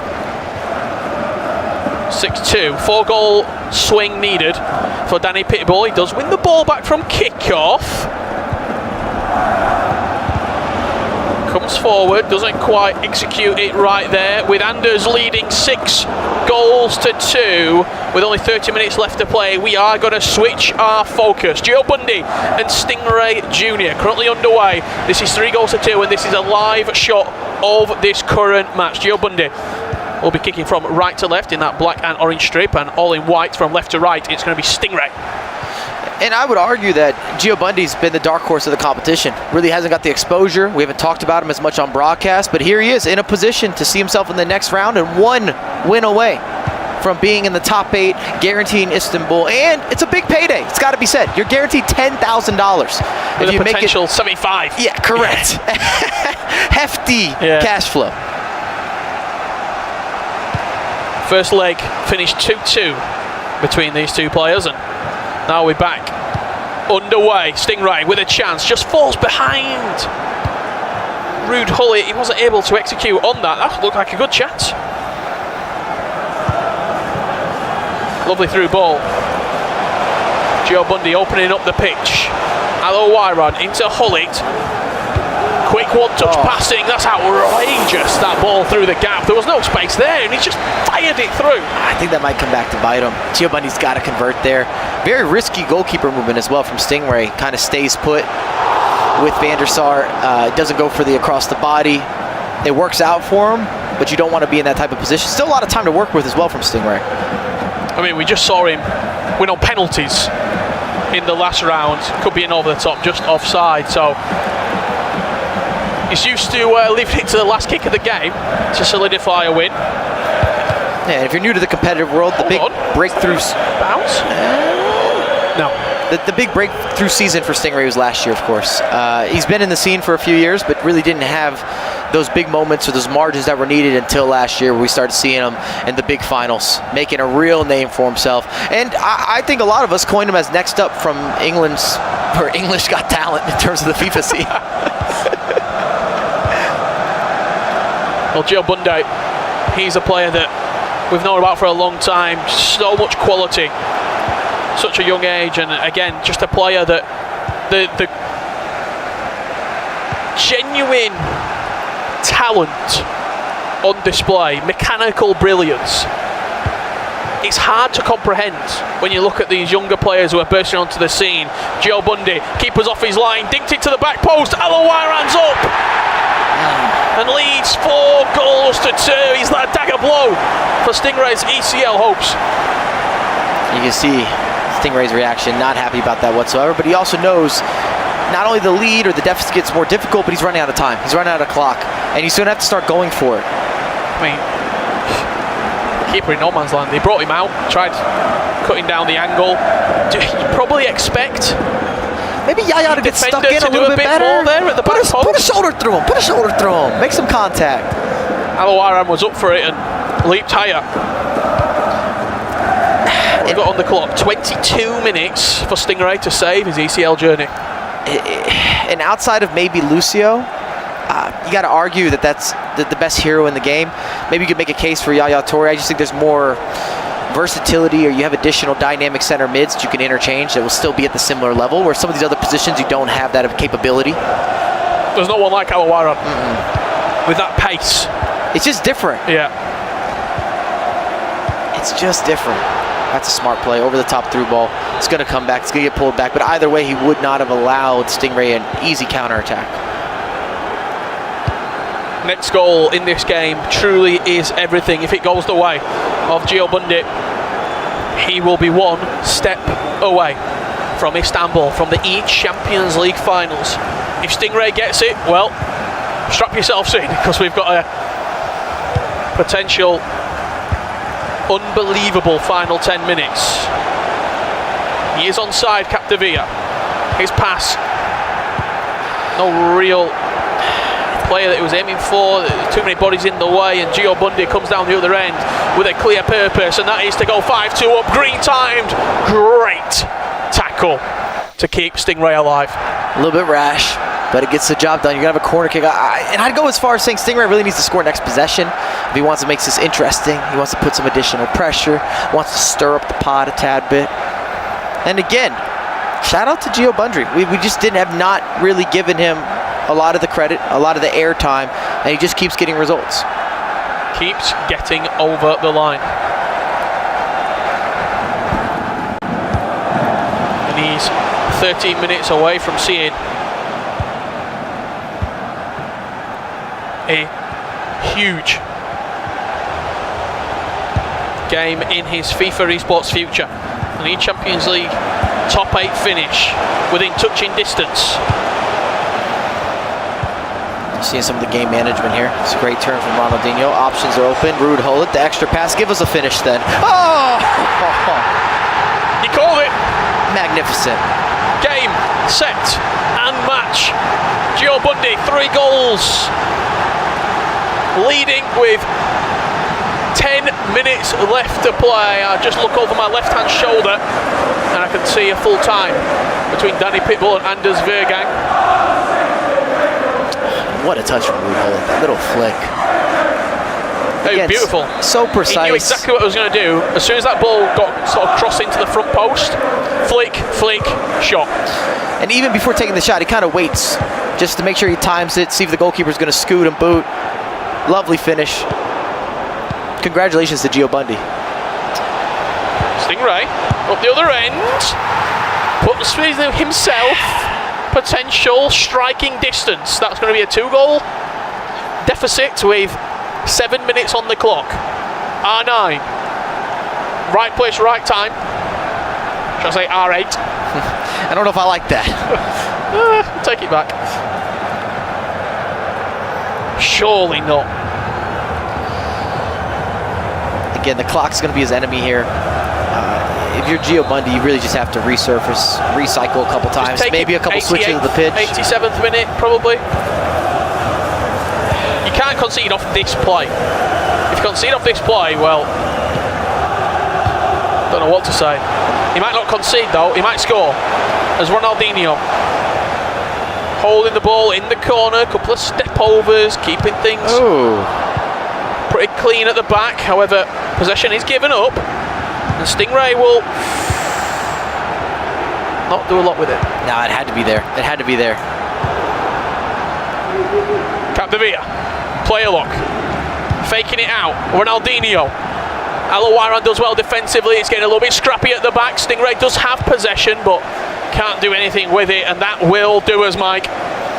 Again, quality play. Play the percentages. A little bit unlucky there from Fofana, knocks it out, but send it deep. Let the reset work for you in your favor. In this case, he keeps possession as well, which it might be a little bit of Stingray taking his foot off the pedal, realizing that he doesn't have enough time to make this happen. Gio Bundy with a huge victory, eliminating Stingray Jr.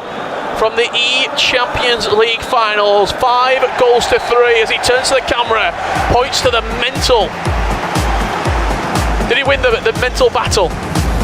He closed out the game well. I think it's safe to say that. You often look at tactics and some of those changes, and it allowed him to be able to slow up the game. It allowed him some of those deep outlets, those wing outlets. And if you lose the ball down the wings as well, you don't give up free counterattacks. So I think he's done a great job with the mental side and the coaching staff over there. Commiserations to Stingray. He'll come back. He's still got plenty more to play for domestic league and later on in the year. I'm sure this won't be the last time we see him. Tex, I think minutes left. Just have a quick look there. He's at 87 minutes, I believe. And is it 4-3 for Kamal? But in the second leg, 9-6. Yeah, it's not going to matter with the aggregate. Remember, maybe unfortunate for Kamal here. He had a very poor early showing in the first leg, and it was too big of a deficit to. That's classic Tex, though. Well, I mean, as you say, usually Tex plays a better second leg. But in the aspect of he saw there was something there for the taking and just didn't let his foot off the gas. He went and went and went and went and finished the first leg, what, 6-2 up? I mean, I might be manifesting here. I might have a bias, but I look forward to it, and I hope that it happens at some point where we get Tex and Anders 1v1. Could be an ECL final. I'm not mad at that. Could be a loser's bracket final. We'd have to wait and see. Tex looking to make it 10, R9 just offside, and that will do us. Fnatic Tex, 1 game away from an eChampions League final. He's got another match to come up, but just a performance that was really sort of finished in the first leg, Mike. Again, you talk about free flow, and we've been building this with Anders. I mean, Tex is the original of that. Yes. And I would still consider him. It sounds crazy saying this because he's such a young player, but he's kind of the OG in terms of results, consistency, having continuity, adjusting play styles, being able to pivot on the fly, and then offensively having that awareness. Well, he broke onto the scene in FIFA 18. He's been arguably the biggest name in the scene for the last 6 years. Like 6 years on top of the mountain. Gets a bit lonely up there. And sometimes we forget about it too, because we had a couple-year period where everything went online and we weren't seeing all the LAN events. Commiserations to Kamal. Just let that game get away from himself in the first leg. Sometimes what can happen on the biggest of stages. A good performance from him, and I'm sure this won't be very similar to Stingray the last time we see him here in the FIFA 23 season. An incredible selection of matches that we were able to provide the commentary for right there. Let's head over back over to the stage where Ryan, Leah are joined with Brandon. Thank you very much, Jeds. Great cast of that game, and also great to see that is pretty much the end of Elimination FIFA for the time being. What it does mean, though, is we've got 4 massive matchups. I mean, the pick of the bunch, I'll come to you first, Ryan, has to be Nicholas against Anders Vergang. We're yet to see that game in FIFA eSports, but we are going to be seeing it. Yeah, that's a massive game. Honestly, both players you'd associate being in the upper bracket, let alone in an elimination game in the losers bracket. So it's going to be a big game. I want to see a lot of goals, a lot of celebrations from Anders or from Nicholas. So yeah, looking forward to it. And also Leah, Tex is one step away from getting back to another eChampions League final. He'll be playing against Daniel 7 of Hamburg. Another good matchup. I think that, Tex made it to the semifinals of eChampions League last year. He's going to want to be back, so a lot to play for both of those. Yeah, cannot also forget on top of that, Antonio Redeja will take on Curta Dilo, the Frenchman, and last but not least, Gio Bundy Neat. Those are all matches for the eChampions League. Let's have a look at the top 5 moments from that last round that we saw. Ryan Pessoa, take me through number 5. We'll go from 5 to 1. Let's see what the guys in the backstage have chosen for us to take a look at. As you said, I'll take you through the 5th moment. So, of course, Anders up against Danny Pitbull. The current scoreline is 3-1. And it was a ball in behind for Danny Pitbull. In on goal, and I believe this was the green time shot that found its way past the post. I think that should be named as moments to forget. Yeah, honestly, that should be a goal here. I think it's a bit unfortunate for Danny Pitbull, especially given the circumstance, the scoreline. He needed that goal. And yeah, number 4. Yeah, that was a terrible moment. We're still focused on this game now. I'll take this one. This is moment number 4 of 5. It looks like an Anders Vergang goal, R9 with a step overs. That's just trademark Anders Vergang, isn't it, Leah? Incredible. Quick, easy, calm as you like. I mean, like we said, the last game that we saw, 6 goals, insane. Taking a look at number 3 between Gio Bundy and Stingray. Gio Bundy looks to have this one. Quick over-the-top ball in miles of space, green timed, easy. How often, as well, Leah, just to say that, how often are we seeing those balls over the top? Often. I feel like, listen, I am number 1 in the poll, so I know everything about Pro FIFA. Meta, I would say. Very meta, Ryan. Take me through this one. Last but not least, it's another long ball forward. Yes, it is, of course. Gio Bundy up against Stingray. Gio Bundy currently in the lead as well. It's a green time, but it's a slide tackle there. Great bit of defending from Stingray. Dying embers of the game there. He needs to make that tackle to prevent the goal, which 100% would have cemented the loss there. And I'll lead you to take the last one, Brandon. Well, it looks like we're loving Gio Bundy because we're looking at his highlights again from this game. I'm not sure what we'll get. A tackle, a finish, an offside trap, or maybe a goal we might be blessed with from those in the gallery. Oh, it's acrobatic FIFA. David Ginola. Wow. I mean, to be fair, that deserves to be a moment of the match. Gio Bundy, haven't spoken much about him, guys. Ryan, I'll come to you. He's one game away from an eChampions League final. Yep, an incredible player, as we said. He's one of the few players we haven't spoken a lot about, as you mentioned already, representing Exist Esports. He's a fantastic player. I would say this year is his year of prominence, coming into the scene a lot more. He's made a household name, performing well in qualifiers as well. Yeah, definitely something to keep an eye on. And how do you think, Leah, for those players that have not been able to play today, we're speaking the likes of Daniel here and Nicholas on that list as well, they haven't played all day. They've just had to sit here and wait for 3 or 4 hours to get going. I mean, how do they come into this game feeling warm? Sure, they'll be sort of having a few practice games backstage. I think it gives them the time to kind of reflect on their gameplay, meet with their coaches, see what their game plan and their tactics are going into this. Like you said, they're probably in the back practicing, but just kind of focusing. I think it's nice to have different people potentially going to the final. Obviously, the big names are on their way through, but I'm looking forward to seeing who gets there. Well, let's have a look at the lower bracket if we can to take you through what you may have seen or what you may have missed. This is the storyline now. There are 4 tickets left to Istanbul and there are 8 players vying to get them. Nicholas against Anders Vergang will be our next game, our featured matchup. Antonio Redeja against Curta Dilo will also be on main stage here in the Here East in London. Daniel 7 takes on Tex and Neat will play Gio Bundy. As we said, who will be joining Emre Yilmaz, Umit, Hezes and Obrun? Only time will tell. We're back after this break with the biggest game we may see all year. Nicholas against Anders Vergang. You do not want to miss this.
Champions League knockouts.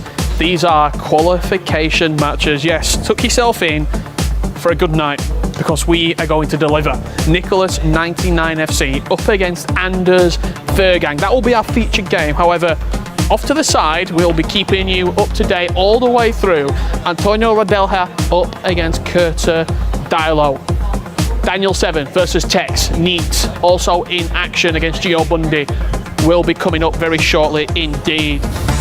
Our commentators for this game, Brandon and Grav. Grav, I want to come to you first. Quick comment. Antonio Radelha, he's been sitting around waiting all day. Does that mess with your head when you see all these other players coming up and winning? Definitely. That was just Nico told me that it's a bit in his head that he couldn't practice a lot because he could just practice with Nid. I think Antonio is the same. He could just practice with Daniel. But you are playing against players who just played 2 back-to-back matches. I think it's difficult for you because you're not warmed up enough. And Curta Dilo, Brandon, on the other side, he's just been going about his business quietly all day long, just dispatching Rafsu. He's a man on a mission. It would have been, Rich, and he has been, sorry, I should say, just taking out a former teammate there in an elimination game. You know, the only French player left in the competition now. What chance he has to get to his first ever Champions League final? Yeah, I can't wait. That's going to be an unbelievable game. I think it'll be high scoring. I think it's going to be sort of back and forth all game long, Gravison. Yeah, I think we can expect a lot of goals, and we're not talking enough about Dilo's kind of run in the lower bracket. Player who's been playing consistently good for 3-4 years. But yeah, let's jump to the big match, Nicholas Anders. Oh, jump to the big match. Jump to the massive match. Jump to the biggest game maybe of the FIFA23 season. It's an eChampions League qualifying game. Nicholas the Iceman against the Wonder Kid Anders Vergang. It doesn't get bigger than this, Brandon. It doesn't, and what makes this game so much more special, we haven't seen this matchup yet, have we? We've not seen the Iceman. The way I describe this game, it's ice against fire in the play style we're going to be seeing. Nicholas, so calm and collected. Anders Vergang, so animated. Offensively, he's going to be offering so much going forward. I can't wait for this one, Rich. And he's making him wait. Anders nowhere to be seen. Nico's on the stage. He's been up there for probably 4 or 5 minutes. And Anders playing the mind games already. Yeah, it's the thing you gotta do to mess up with your opponent for a bit. And you know, Nico told me before, you know, we were doing the kind of hopping in between legs and stuff. He just told me like, don't do that with me, don't do that with me because I'm not saying a word. I'm just focusing on the. Just imagine me walking up. Nico, quick comment. No, I don't want to talk. Okay. But the big story here, Rich, look, he is the defending eChampions League winner. He lost in the grand finals of the World Championships last year. This man has done everything pretty much in FIFA eSports. This was last year's grand final in Stockholm, where he lifted silver, getting the trophy off Kaka, by the way. And let's not forget last year, he lost the first game. Mateus Bonanno reset the bracket and was leading after the first leg. Nico came out, showed his clutch capability, and I mean, this tournament, the stats back it up. He's just been getting the job done, Gravison. Yeah, he's been having possession, he's been getting good passes, and here we have Anders coming in. He made Nicholas wait for him long enough, but he's coming back with his coach, Terminator. And I cannot believe we're going to see this match in a couple of minutes. Yeah, he's lacking the music though, Rich. No ring walk music on that one. We're going to go for a fist bump, but I didn't want to get aired live on TV. What a game. I mean, there'll be a lot of people watching this game with huge anticipation. This could be the passing of the guard. This would be the passing of the torch. It could be, but I mean, Nicholas is not gonna. He's not gonna lie down. No, definitely. And I think Nicholas has a potential to be fired up against a player like Anders. You know? You know him. You know him very well. You've spent time with him. You've been in his company, Nicholas. How motivated is he? Especially when it's these young talent coming through, potentially to take his spot. Does he even get more motivated for that? Yeah, I think he's extra motivated because he's he's one of the best players in the world, has been for the last 6 years. And you know, to be the best, you gotta beat the best. And to beat the best, you gotta beat Nicholas. And I wonder if Nicholas has been speaking to Obron backstage, because he has lost the game. Anders Vergang, yes, he's ranked seed number 2 coming in stats. That's because he had an incredible Swiss record alongside Emre Yilmaz, not dropping a single game. On the flip side for Nicholas, it might not have been the best Swiss route. You know, he went 3-2, he just got it done, but he's in the knockout stages, and as you can see, Rich, 1 minute away from this hugely anticipated matchup. And these are the games where Nicholas thrives. The big 50-50 games. He always comes out on top. Fellas, enjoy this one. It's going to be an absolute cracker. Thank you so much. Thank you very much, Richard Buckley. Well. What a game we have in front of us right now. Please keep this in mind. Winner goes to the eChampions League final. Loser is out of the tournament. They can forget about boarding a plane to Istanbul. The only way they'll be boarding that plane is if they're going on holiday. They will not be going to the eChampions League. Gravison, these are matches we dream of when we see the players here in Europe, the players in the eChampions League. It is happening as an elimination game of FIFA. It is the Iceman against one of the hottest prospects in FIFA esports. It's ice against fire. It's Nicholas against Anders. Winner goes to Turkey. What on earth are we going to expect from this game, Gravison? Fireworks stuff. We're gonna expect goals. We're gonna expect some vamos. We're gonna expect some gomnu as well. I can imagine myself watching in a few minutes time, just Anders going full vamos on Nicholas, because he's so passionate about the game. So I see this game going in 2 ways. Anders comes out flying and scores goals, similar to maybe what Emre Yilmaz did in some ways, and really unsettled Nicholas, didn't allow him to play. Or we see Nicholas contain Anders. Yeah, but I think their game styles of Emre and Anders, they're different, because Emre is kind of a more consistent build-up 4-3-2-1 player. Anders is just kind of a 4-4-2 step overs attacking kind of player. So Emre's playstyle suited him a lot against Nicholas. Let's see if Anders can do the same. Well. It's the big one in London. Nicholas, the current eChampions League winner, up against the new kid on the block. A very special, talented young man. Anders Vergang with a point to prove after dropping down to the lower bracket yesterday, suffering defeat to Oberon. eChampions League awaits one of these two. Right from the start, 5-4-1 against 4-4-2. And I think obviously Nicholas pretty much spoke to Obrun, because that's what worked up against Bergan, the 5-4-1. And Berger trying some formations till he found the 4-4-2. He just stick to it for the whole tournament. Is there an advantage here that Anders has just played so much more FIFA today? It can be an advantage because it builds up momentum, but it could also be a disadvantage because you just get tired. So, but I don't think Anders is the kind of player who gets tired playing 6 games of FIFA. Especially with those Foot Champions runs he did back in the days. Can Anders unpick the Iceman? Here's Ronaldinho! It's the first shot fired towards Nicholas's goal. Corner played quickly. Pull it back to Ronaldinho. Little scoop turn ball roll, looking for a chance. This could be a gift. It's a bit messy at the back. Nicholas able just to regain possession.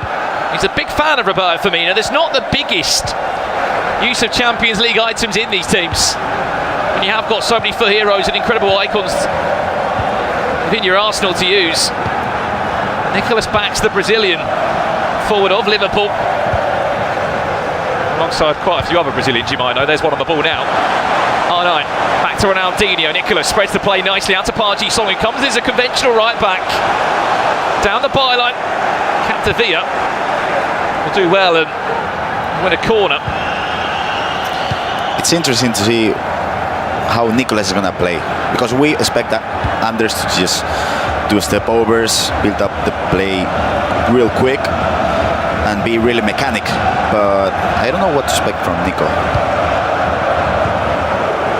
Well, let's check across to the other matchup that's also underway here.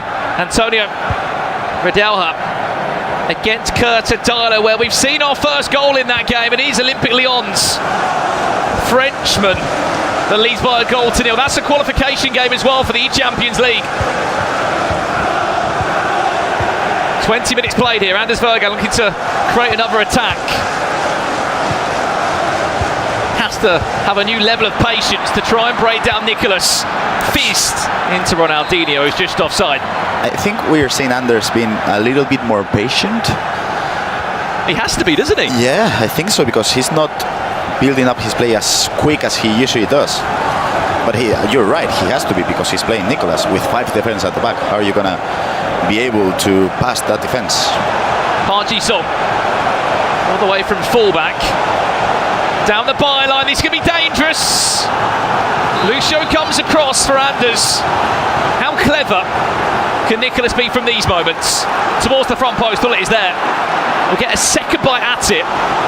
One of the best players from these moments is Nicholas. Set piece played again, Hullet's there in the air!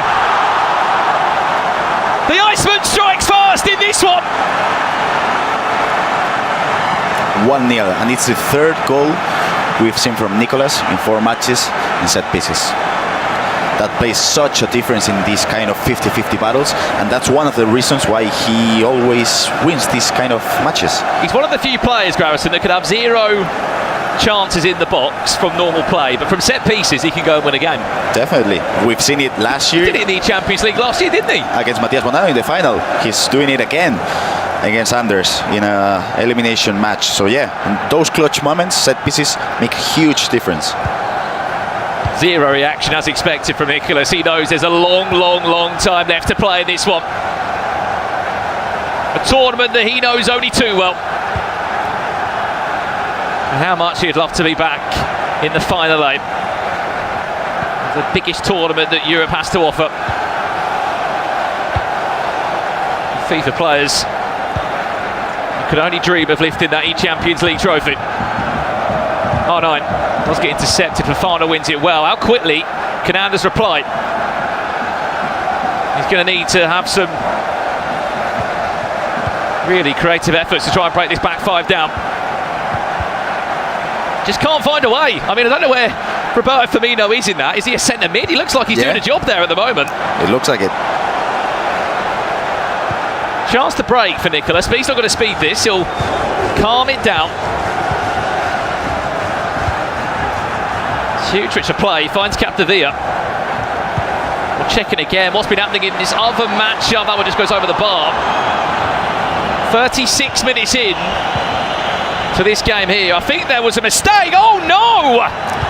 Antonio Radelha is 2-0 down in that game. Curtadilo getting a real slice of fortune. He's not going to complain about that. 2 goals to the good. That's a huge mistake you can't afford when you're playing these elimination matches, but it makes sense as he's just his first game of the day. You're kind of cold, you didn't practice enough because you didn't have players to actually practice with. There's so much time as well, Gravison, just to get in your own head about the game, isn't there? Yeah. 3 or 4 hours, you're thinking, oh, who am I going to play? You're watching the bracket, you're looking at the loser bracket, oh, it could be this player, it could be that player. Then suddenly you have to try and prep with 50 minutes left to play. Here's Nicholas. Fortunately runs out of play, but nearly Gravison. There was a play a lot there. Tease from Nicholas. Potentially could have been 2-0 up. And I remember last year we had 4 players. We had like this year, like 4 matches to qualify for the tournament. And actually the 3 of them that came through the winner bracket and lost in the round 3 qualified. And just 1 who did a long lower bracket run qualified. So that just shows, I think it's easier to make it if you just play 1 game instead of 4 or 3. Firmino will twist and turn. Oh, Nicholas teasing us all at home with a power shot. Can Anders break down all these shirts? It's a one-on-one race. Whoa. Was that last man? Is Nicholas in trouble here? I think it's a yellow one. Yellow card. And it looks, I'm going to guess it's a yellow card. From that reaction, Anders' reaction, I think he might have thought it was a red. It looks if it's a yellow card. But how different of a story that could have been. Last chance of the half, and Lastico somehow into the back of the net with a huge Komnu. Anders Vergang levels it up on the stroke of half-time. We're going to expect some Comme Nous. We're going to expect some Vamos. That's the first one. Yeah, huge set piece. Crazy goal. I mean, it looked like it just trickled in through the legs, and then Van der Sar just couldn't get a hand on it. I mean, it takes a certain FIFA player to get Nicolas saying anything. If we see a few Vamoses, we can tell he's up for it. Yeah, it was a really good goal. The elastico into the driven shot. It was a nice opportunity. I mean, hindsight's a beautiful thing, Gravison, because you've imagined there if Nicolas got a red card and then conceded. I mean, it would have been a terrible way to enter the half-time break. Half-time between Nicolas and Anders Vergang. The score is 1-1. Keep in mind, 2 legs of FIFA to be played. This is only the first leg. What have you made of the first 45 minutes so far? I think it's kind of what we expected. We saw Nicolas keeping the possession, maybe 60-70% of possession, because he just kept the ball with a 5-4-1. And then Anders not building up too quick the play, because he knows he's playing against Nicolas. And then 2 set pieces, a free kick and a corner, and 1-1. All even. Well. Guess what, people? You've still got 3 more halves to watch. The blockbuster matchup. The game of all games in the Champions League. What a way for them to match. 2 names that you wouldn't have predicted to be in the lower bracket. You'd thought they may have had it done in the first day, Gravison. Well, both of them. I would put them as favourites in the top 4 winner bracket, but... Here's Anders now, Alawiron, who's been causing nightmares for everybody here in the Champions League. Should be offside, R9, and he will be. You are wondering how they both did find their way to the lower bracket. Anders did lose to Obron, the Italian, who booked a ticket to the Champions League. That was in a huge matchup yesterday, and it was Emre Yilmaz that was able to defeat Nicolas. Down to ground, referee plays on. Capdevila with a huge shot for Nicolas. Still someone when possession, could go down to ground, stays on his feet. Ronaldinho Hullet. Can he turn? Ginola, Elastico tries to open up some space, and Anders just been able to regain. That's nice defending, nice player switching, nice tackling. A really good defensive play by Anders. Ginola. And it's his turn. Show Nicolas what he is all about. Look how organised that midfield line is, that defensive line is from Nicolas. There you go, another big win again from Lucio. It's interesting that Alawiron worked so well for Obrun, and it's interesting that Nico is not using him and using Firmino instead. Well, let's check into the opposite game. Kurtadala was winning 2-0, the Frenchman. Is there a way back, though, for the German that may have been caught sleeping? There is the goal back there for Antonio Radelha. And then back into the second half. Kurtadala then extended the lead one more time. 52 minutes played there. And a chance for Anders Vergang to go forward. Alawiron has got Yaya Toure chasing him down. Back to Arnaud on the edge of the box. There's the ball rolls. There's the scoop. Turns. It's typical Anders Vergang. Back inside to Ronaldinho. Massive save, Van der Sar. I don't think Nico's comfortable. Corner. Just about makes it out to Arnaud. Wins a free kick to Anders. What can we see from this? Step overs again. Is there a one more pass inside? Yes, there is! And there's another big reaction from Anders Vergang as he takes the lead in this game.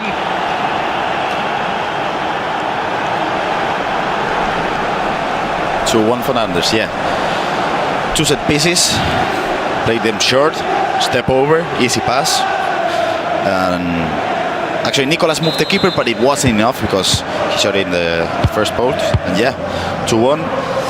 I don't think Nicolas is comfortable right now because he's not switching pretty much in defense as much as he usually does. So I think Nicolas is not comfortable enough at the moment in defense, which is kind of weird because like Nicolas is not the most defensive player, but in defense he's usually comfortable. I don't think he's comfortable now. When you say the word comfortable, what does that exactly mean from Nicolas? Just not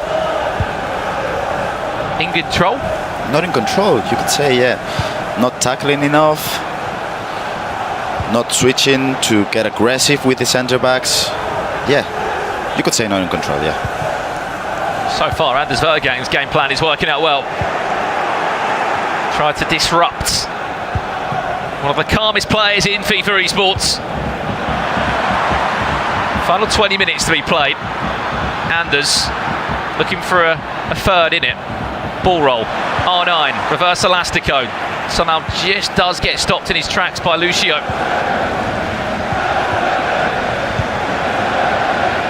You can just see Anders Vergang's pulse there. Just how much he might be feeling the pressure in this game and how locked in he is. Massive opportunity to get to an eChampions League final 8. R9. Back to Hullet, Nicholas with Bobby Firmino. That was flying. If it wasn't for Hullet. We have to remember as well, Anders Vergang just simply was not old enough to play in this tournament last year. That's why we didn't see him. There's been a goal in the opposite game. It looks as if Antonio has got himself back into the tie just a few minutes before the end. It's a lovely pass into R9. That game is certainly not done yet, Gravison. Certainly. 3-2, still loads to play. And this is a good chance, maybe. Pull it. Gets the right side. And both Lucio and Capdevila. Last 10 minutes here of our first leg in this qualification match here at the eChampions League. Fofana, clever, back to R9. Ronaldinho, couple of step overs. Nicholas looking for a cut back or just an option. So coming together between the two players. A corner. Keep in mind, Nicholas just did score from a corner in the first half. Keep an eye on Hullet. R9. And Hullet getting bundled between a few players. You just see Anders Vergang point to his head there saying, I knew what you were doing. I saw it from the beginning. If that was me, I wouldn't be putting my controller down. I love how he plays with his tongue when he's concentrated. There's not many players that celebrate every part of the game. You know, a big tackle, a clearance, goalkeeper movement. Nicholas, another chance, last half. Back inside, Ginola! With the most perfect of goals for Nicholas. Timed it green, you know what that means. Straight into the back of the net, game on, 2-2. As you said, 2-2, game on. What a green time finishing. That's especially hard to do when come with the pass in the byline, the driven pass. Wow, what a definition by Nicholas. What a play by Ginola. And still, I think we are going to have Anders having the last play of the game. But yeah, that was an important goal by Nicholas. And how good is Nicholas in those margins, those last minutes of the game? Because this goal is important.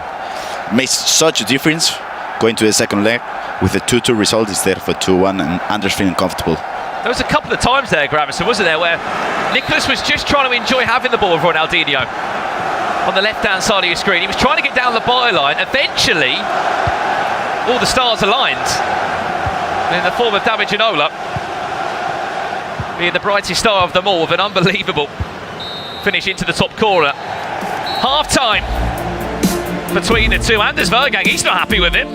It's not done yet. It's not done yet. Still another leg to be played. 2-2 is the scoreline.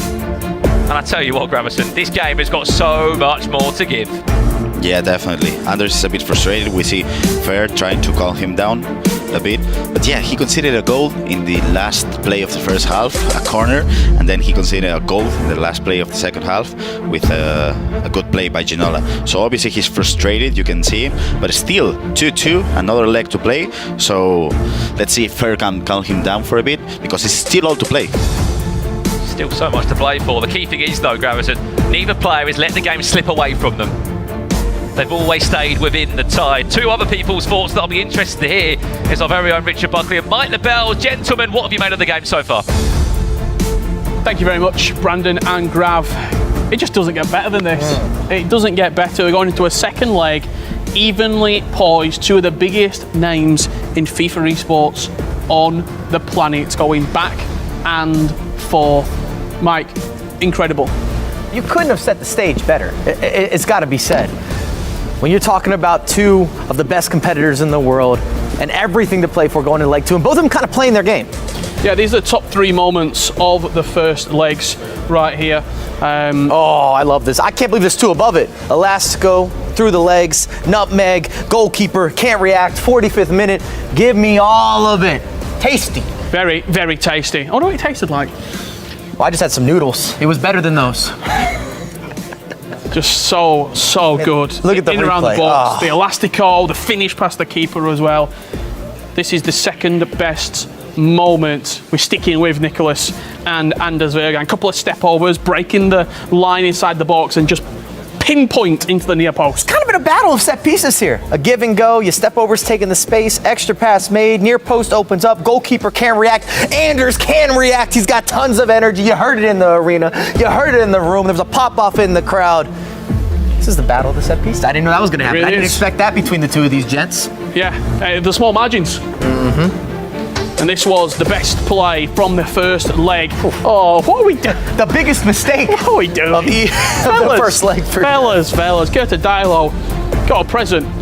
It's not his birthday yet. It's a little Step overs out the back, passing it straight to him. You can't. That's a little early for Christmas. I'm just gonna throw that out there. I mean, you can't. That's easy. You can't do that. It's a qualifying game. Ridiculous. Shows you that big stage pressure. Yep, absolutely. Anders Vergan, Nicholas 99 FC, locked and loaded, ready to go to battle on the main stage. 2-2, everything to play for.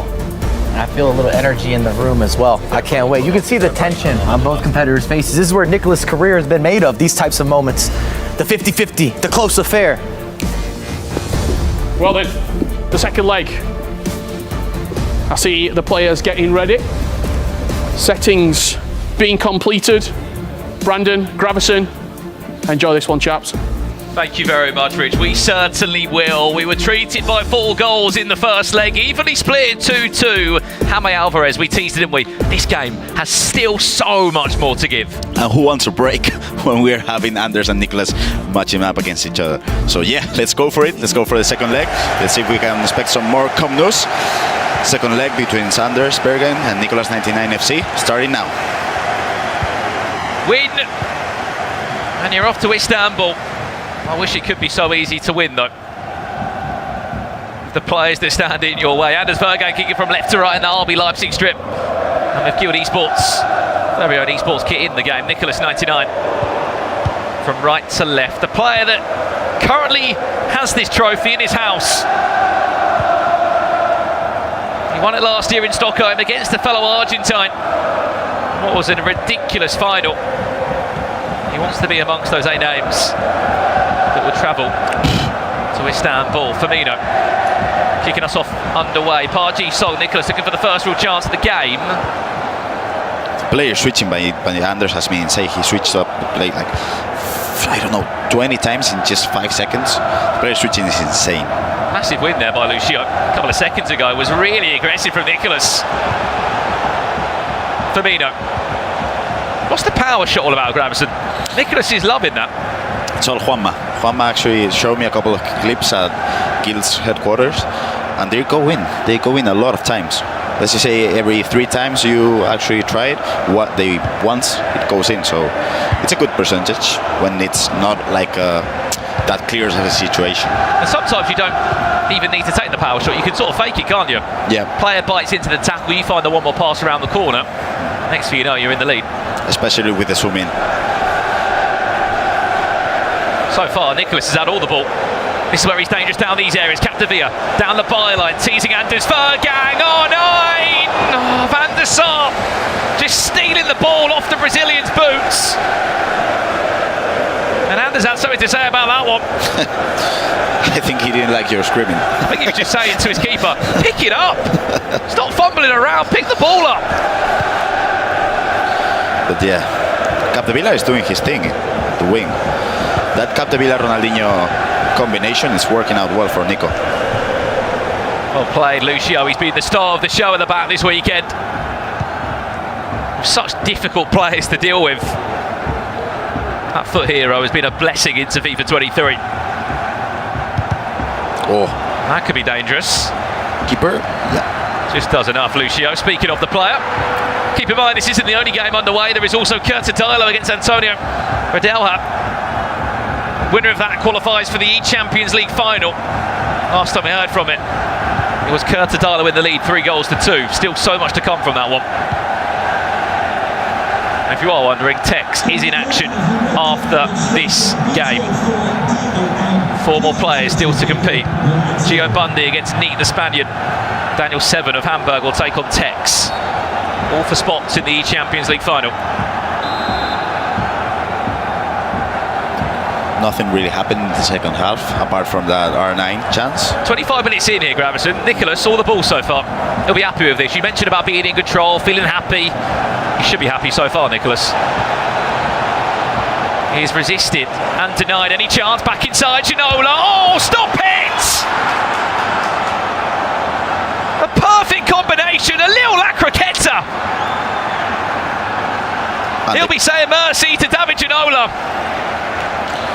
And he'll be saying mercy to Van der Sar as well, because he moved the keeper well, Anders, but it wasn't enough. Van der Sar should have actually kept the ball in that one. But yeah, we're seeing a lot of La Croquetas, actually, because we've seen what? Anders is scoring La Croquetas, we've seen Nicolas is scoring La Croquetas, we've seen actually Emre scoring a couple La Croquetas against Nico as well. It's actually an underrated skill at the moment, I'd say. Do you agree? Do you think it's because of what pros are used to in terms of reverse elasticos? And I mean, step overs are so hard to predict regardless. Is it just something different in the box? Yeah, the thing is, you don't change your direction when you're doing a La Croqueta. You're just winning some time. So when you're expecting a step over, you're expecting the ball to progress. And if you do La Croqueta, you're kind of faking it in a way. So it makes sense. Anders struggling to get possession, let alone chances. 30 minutes played here. As it stands, Nicholas booking a ticket to Istanbul to be amongst the best 8 players in Europe. A match we've never seen before in a 1v1 environment with so much on the line. Here's Anders now, keeping on the run of R9. Again, it's Lucio, but he's out of position. Needs to trap back, he will. Can Anders make something happen here? Alawaira and R9 all queuing up on the edge of the box. That last man, Yaya Toure, Ronaldinho. There's the step overs. There's R9. There's Anders Vergang, and it's an own goal. It's an own goal. It's an own goal. And what? I'm not too sure what happened there. You can see it again on the replay. It was a time green finish originally. The step overs into the exit was great, and it's just very unfortunate. Very, very unfortunate. Wesley Fofana knows nothing about that. Whoa.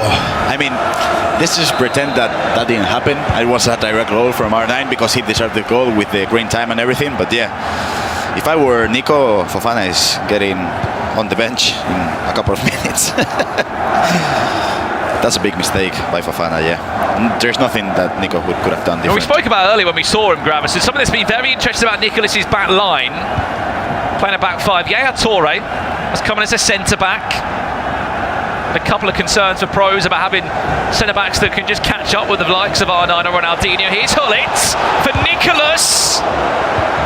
This time Wesley Fofana not scoring own goals and defending well for Anders. But back to the point, a bit of an unconventional back 5 line, isn't it, from Nicholas? Yaya Toure in there, Park Ji-sung as a right back. Definitely, and Nico was using Yaya Toure as the centre back, as the one in the middle, and now against Emre, and now he changed it up as he's using it as the one on the right. I think it's because of the German crosses, but I'm not 100% sure. Last play of the game, maybe? Last chance. The first half of this second leg, it will fall to Anders Vergang. Little triangles won't come to anything. Nicholas might be in trouble. Very, very well done somehow there from Nicholas, playing in the smallest of errors. Areas, I should say, with the smallest of errors. There you go. Nicholas, very, very calm there. Half time, 45 minutes away. Still nothing to separate the two. The thing is, how good is Anders pressing? Because you don't see that from Nico a lot. Just like wasting a build-up in the defenders. It's because of the second man press from Anders, which has been insane with the midfielders, with the strikers, and I think he's making Nico uncomfortable on the ball. We have to say, I know there was a mistake from Nicholas, but you have to be insane to play the ball around your box against Anders Vergang, who is pressing you like mad. Only certain players can do that, and Nicholas is one of them. The thing is, if you pass it to your midfielder, he's gonna press with his midfielders, Anders ones. So you're gonna be stuck in a situation where you cannot move. So you gotta be patient, you gotta pass it around the back with the center backs, with the full backs, with the keeper. But the thing is, Anders changed up his pressure, his pressing system, and it's working out for him, as we are seeing. So we're kind of seeing tactical changes and the way they're playing. And that's what we love about FIFA and competitive FIFA, how the game could actually change from the start of it as it goes on. Well, look, Gravison, 45 minutes away. This is the time to play your best FIFA. Nicholas from left to right in this last 45 of Guild Esports. Anders Vergang looking to unsettle the storyline, to rip up the script of stopping a potential back-to-back eChampions League winner.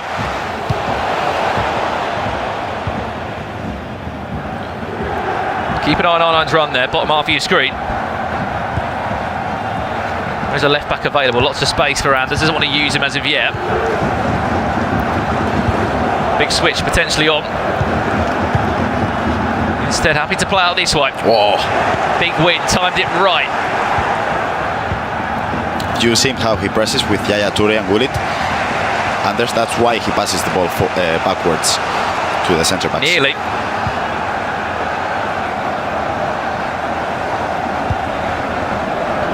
Nicholas. Dispossessed, Yaya Toure, the stronger of the two in that battle. And here comes the onslaught of RB Leipzig shirts. Look at R9, bottom half of your screen. Ginola in the box as well. Anders Vergang, cut back into the path of David Ginola.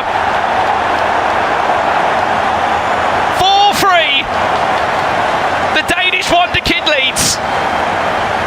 It's just perfect FIFA. How he actually managed to run the byline with Ronaldinho. He had the chance to actually cut the ball with and do a step over against the centre backs. He did not. He started running. He had the chance to pass it twice to the forwards, but he did not. He just patiently waited till the pass to Ginola was there. He did it. He tapped it in. 4-3. Well, I was saying it on commentary yesterday. You can count on, I think, two hands the amount of times that Nicholas has come back into games. World Cup finals against Mo Alba, penalty shootouts. It still haunts me, that Luka Modric header back in London at the O2 where Nicholas came back from the death against Obrun. Last kick of the game, Cristiano Ronaldo at the back post. It's just what he does. Has he got another one of those moments in his locker? Because eChampions League FIFA depends on it. There is so much time left still. 35 minutes. What'll be interesting here from Anders, does he go and find another goal? Or does he just try and settle? If that's even possible against Nicholas. Toure, Ginola, Nicholas looking for an equaliser. It's quick FIFA, it's beautiful FIFA. It's a great save. Corner, played quickly. Van der Sar, two hands on it. 4 defenders at the back for Nicholas now. Some tactical changes. We're maybe going to see the 4-3-2-1 now. Maybe the 4-4-2. But Nico is being more aggressive now. Just see as well. Keep an eye on Nicholas. So locked in. He always has been. Certainly will not be cracking a smile until at least he can turn this game on its head. Ginola. Anders Vergang looking for that killer blow, that knockout punch in the form of a goal.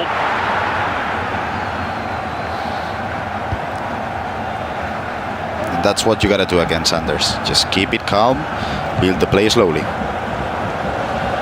Huge switch of play. Parchi saw against Capdevia, the two for heroes in a race. Ronaldinho, R9. This is the chance to equalise and tie the match up again. This is toe-to-toe. Two giants in the FIFA world. I move, you move. It's checkmate again from Nicholas. But how many more times can we keep doing this, Gravison? I think he's running out of lives. He just equalized for the second time in a row, but I don't think he will be able to do it if Anders actually scores again. But yeah, the build was amazing. And now, do you think Nico is going to change to 5 defenders at the back again? Or is he going to be playing with 4 still? Because he did play well the 2 plays he did. Let's see, Grav, if he has changed something around again. Keep in mind, I know this game is brilliant, but there is another game that is also underway. Any Antonio Radelha fans or Kurt Adilo, we'd simply apologise. We'll keep you up to date with what is going on. There has been an update in this game. Kurt Adilo leads by a goal to nil. That is 4-2 on aggregate. He's 20 minutes away from an eChampions League. Any French fans watching, you may have some representation in Istanbul. Oh, this is good. Anders keeps it in with Ginola. There's the trademark step-overs. Back to Yaya Toure, very fortunate. Keep it on the far side of your screen. Bobby Firmino made one hell of a run there. No Parchi Song inside.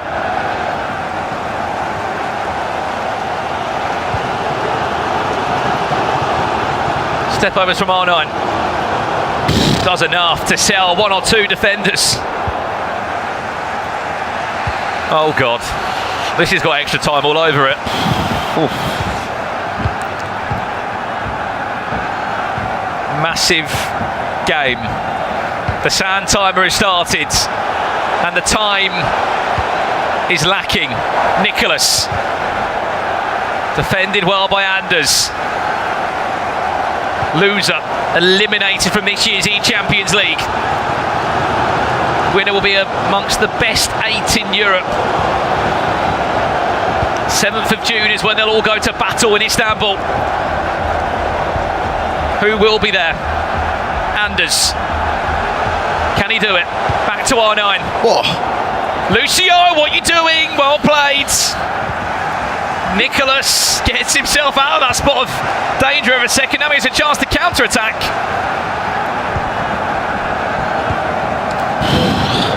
I'm speechless at the moment. I don't know what to say. Oh. Final 6 minutes. Has he still got ice in those veins, Nicholas? Anders again stopped in his tracks by the current eChampions League defending winner. And I would say this is the last play of the game. Nico. Surprise, surprise, it falls to Gravison. Nicholas. Last roll of the dice maybe. Massive switch of play. Finds Capdevia. A chance to send yourself to the eChampions League final. Or not. Oh, he was lucky. Free kick will fall the way of the Argentine. Great turn, sends 2 players away. Ronaldinho, Hullet, Nicholas. Within normal time, looking for the last big chance. We'll be patient, we'll wait to strike for the perfect time. Is it now? Parchi Song back inside! And if that was not blocked, that would have been flying into the corner. Quick corner to be played though from Nicholas. Last kick of the game for an eChampions League final spot. There is Hullet. But so is Fofana. And I think we might be going to extra time unless the referee plays one more chance. Strap yourselves in, people. Extra time is on the way. Jesus, I got goosebumps all over me. What is this? There was a moment, David Ginola. He timed the shot green, Grab. If there wasn't a player in the way, we could be saying, Nicholas. Oh, have a breather. I need to breathe. I need to catch my breath. Oh, wow. Wow. 8 goals. Still nothing to separate the two. These are two of the best players you are looking at in the world. Forget Europe, the world.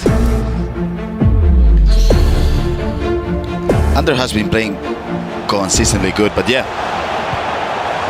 Well, this is the last moments in this matchup. 88 minutes on the clock. Antonio Redelha will get a goal back through David Ginola. But is it enough? He did this yesterday against Umit, if you remember rightly, Grammar, so we commentated on the game. But still, he has one more chance. He has one press. One chance to recover the ball. And as you said before, he did it against Umut. He sat in that exact seat as well, Gravison. I believe, by the way, our feature matchup might be back underway. Nicholas against Anders. We'll go back to it as soon as we can, as there is a pause in this game. Obviously, Jose Antonio rocking the 4-2-4. Keturdio rocking the 5-4-1 at the back. And there's going to be just one press now. There's one press, one chance to recover the ball, and one chance to equalize the game. Well, here we go, side by side. This is it live now. We've already nearly played 10 minutes of extra time between Anders and Nicholas. Who is leaving the tournament? Who is booking a ticket into the final? It's Anders Vergang. We'll keep it on the right-hand side of your screen. Coming forward with a chance. Defended well. On the left-hand side of the screen, very quickly, added time to come any second now, is Curtadilo about to put France on the map. Keeper's out of his goal, by the way. Antonio's doing anything just to get the ball back. We'll win a corner. Thank you, Nicholas, for keeping the ball, by the way. Lets me just commentate over the opposite game as it comes to an end. Right, full time, Curtadilo is in the eChampions League final. Congratulations to him. LDLC and Olympic Lyon. Commiserations, Antonio Redelha. He is out of the tournament. Curtadilo is in the final 8. Last chance of the half here in extra time. Will fall to Anders Vergang. Ronaldinho, back to Ginola, back to Ronaldinho! Oh, 9! Maybe! With the goal of all goals!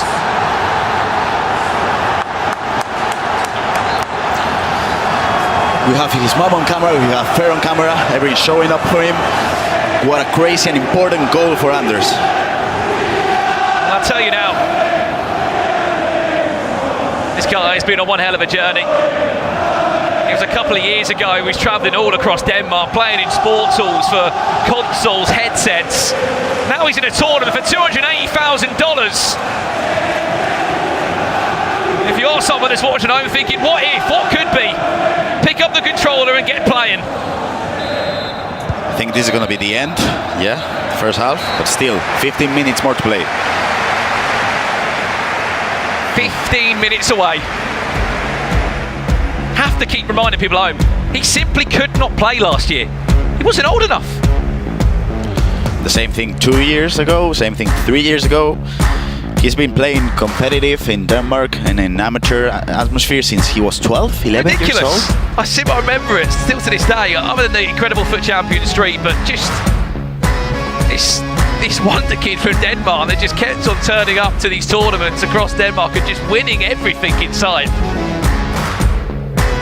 I mean, I'd hate to see in his house how many controllers and headsets he's won, because he won quite a lot in those years before he was eligible to play here. Have to remember, back to the point again, his first involvement really in Pro FIFA was the Virtual Bundesliga, was club champion last year with RB Leipzig. Then we saw him in Copenhagen briefly with the E-Nations Cup. And now this has been his first real year in the FGS. 15 minutes away from knocking out the current defending eChampions League winner in Nicholas. 15 minutes, Nicholas. Show us another moment of magic. Is this it now? Needs to be perfect defending, Gravison.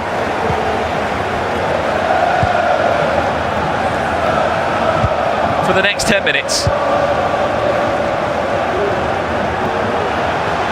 Ginola, if he scores now, he could put the game to bed.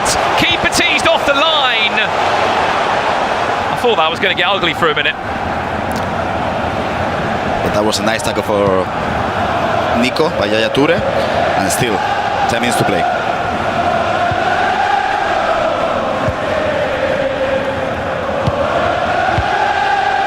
Massive switch of play.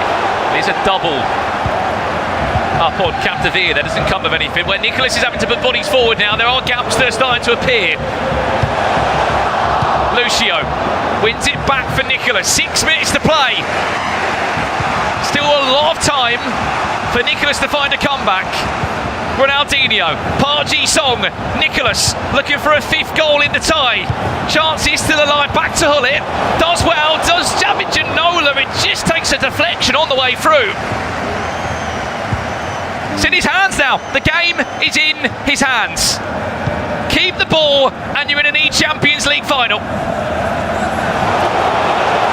It is Anders Vergang's to lose. Nicholas. One more go. Here he comes. Perfect FIFA from a perfect FIFA player, unless there's a win there. Massive win from Valverde, who has been in at right back all weekend long. It will be Anders Vergang in the eChampions League Final 8. There will not be a back-to-back defending eChampions League winner. Nicholas knocked out the tournament. And at just 17 years of age, Anders Vergang, congratulations. You are amongst the best 8 in Europe. How quickly things can change. You remember 24 hours ago, Anders was crying because he lost against Obrun.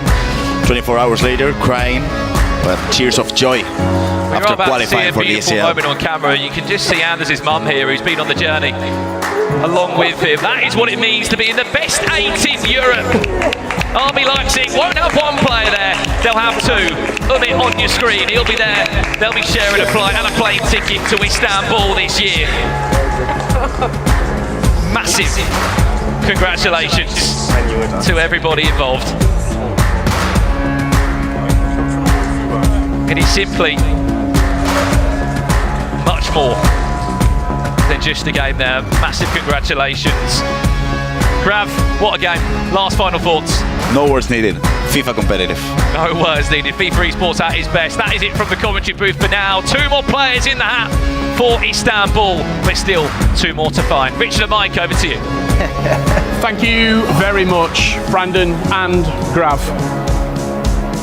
Truly outstanding. Just the adjectives won't do it justice. Watch that game back 2, 3, 4 times. Anders Vergang just had to beat the best that has ever been. Well, that's what I told you as well. That was premium Nicholas. Like top line. That feels like a final watching that as well. We now have 6 of the competitors, of course, from the final 8. And there was back and forth, there was battling, there were ins, there were outs, there was tension, there were moments, there was emotion. It wasn't really a calm fixture. I felt different in the room. The room felt different this weekend for that match in particular. You felt like you were watching the champs, or the future champs. And I guess in theory here, not even in theory, you had the previous champion. Got very loud. Oh yeah. The support was there for both. The room was divided. No, it was. There was Anders Vergang, and a lot of the current pros. He's a fan's favourite, he's a pro's favourite, is Nicholas. Just incredible stuff. I can't compliment Anders enough because he faced adversity. Something that we've said all tournament long. What's he like when he faces adversity? And he has done the business. He is qualified for the eChampions League finals. RB Leipzig will have 2 out of the 8 players there.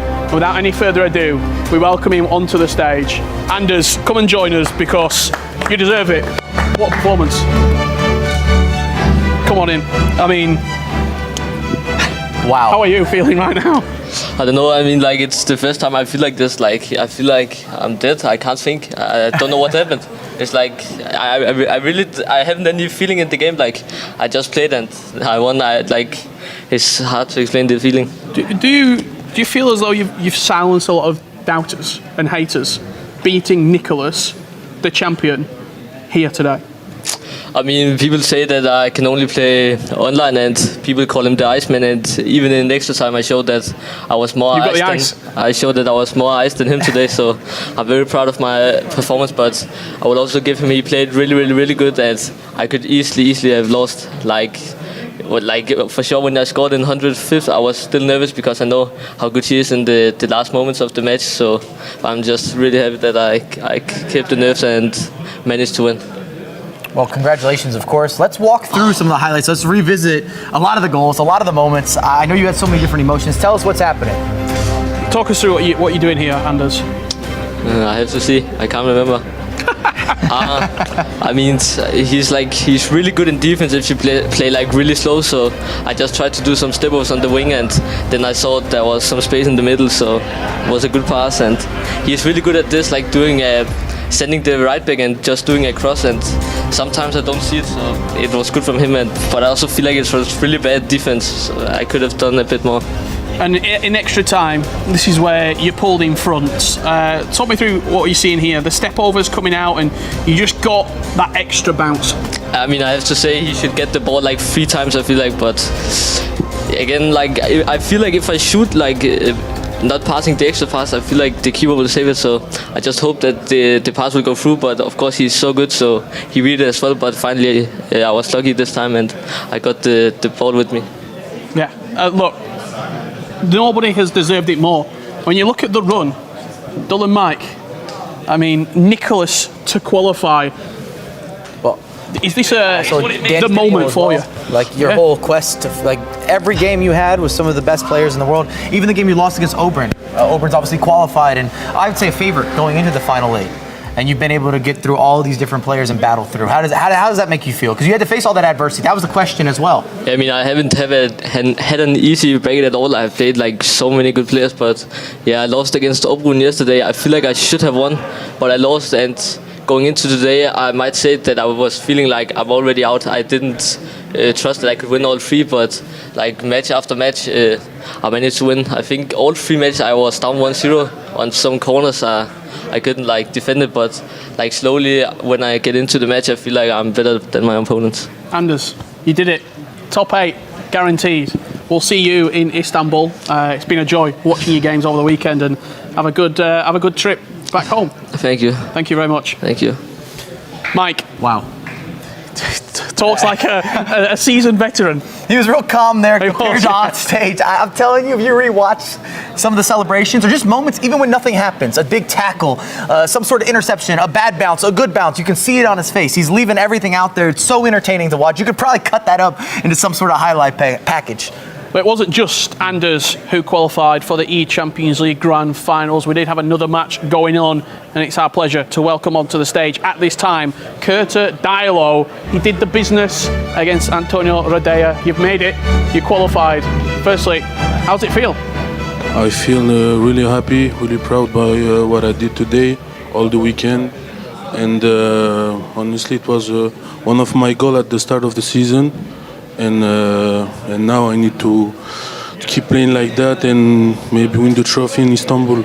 And I wanted to give you this moment. Did you want to say anything to all your supporters maybe back home, send a message to the French community? Because you're one of the leaders in that community, and this is a huge result. Yeah, I want to thank everyone. I know I'm here now for my 4th year in competition, and I train every day. I do my best, and a lot of people support me, so I want to thank them too. Let's have a look at your highlights from that clutch game against Antonio Rodea. Talk us through what you're doing here. How did you get the win? Talk us through the game in your eyes. Yeah, I played 5-4-1, and my coach said if I'm good in defense, I'm gonna win this game, and I make a really good defense, and I scored my best opportunities and win the game. And you just kept it so calm as well. We didn't really see a huge celebration until you won. Is that because you were trying to keep calm mentally as well? Yeah. Sometimes I lost my calm, but I try to do my best to stay calm all the game. Yeah, incredible stuff. Anything else, Mike? I really feel like you kept your composure well. You started and you were able to put your opponent under pressure. So congratulations with that. And we look forward to you competing in Istanbul. We'll see you there. Thank you. Very well done, my friend. Enjoy it. Thank you. Thank you very much. Two calmest guys ever for interviews. Let's go. Yeah, incredible stuff. I'm really, really excited, Mike, and I know you're excited as well because you get to tell everyone at home what the MasterCard moment of the match just was in our previous matchups. We might be doing moments because I actually got a couple different goals that I really like. This one in the 45th just changed all of the types of energy and momentum in the room. You got a set piece. Talk about Nicholas set pieces. Well, Vergang scored a couple, and what he's done here is he realizes he has a 1v1 matchup where it's manual defending, so he's going to challenge him. And when you see that happening, if you use skill moves is what you're looking for, a little bit of that bread and butter. You see the elastical R9 opens up. In this case, I think it's R8. He's rebranded him, and he's able to score with that 5-star weak foot. It's just brilliant, and I feel like you saw the belief here. You felt the belief when that happened. And then this has been Nicholas 101. You see a bait and switch where the goalkeeper's coming out. He's really going to go back to goal. Anders has been doing this, but what a fantastic pinpoint, precise pass. You see a couple options. You go for the harder option, and he has to hit this first time. It's a green time finish, hits the back of the net, but that's where Nicholas was able to have some competitive advantages, really working those end lines. Anders talked about it when he was up here, the overlapping runs in the width. He was really struggling to stop them. So, congratulations, of course, to Anders, and also you have your head up high if you're Nicholas. I know he always expects the best, but he played really well in that game. Yeah, they were the moments of the match presented by MasterCard, and here we go. 2 games remaining. 2 more matches of the eChampions League knockouts. Daniel 7, HSV Daniel, up against Fnatic Tex. Neat, the Spaniard from Dux Gaming, against Gio Bundy. 2 outstanding games that you will have the privilege of watching. Tex will be in the featured matchup. Ryan Pessoa, Leah Ravel after the break, giving you the thrills and spills of the eChampions League knockouts. Don't go anywhere.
Welcome back to the eChampions League knockouts.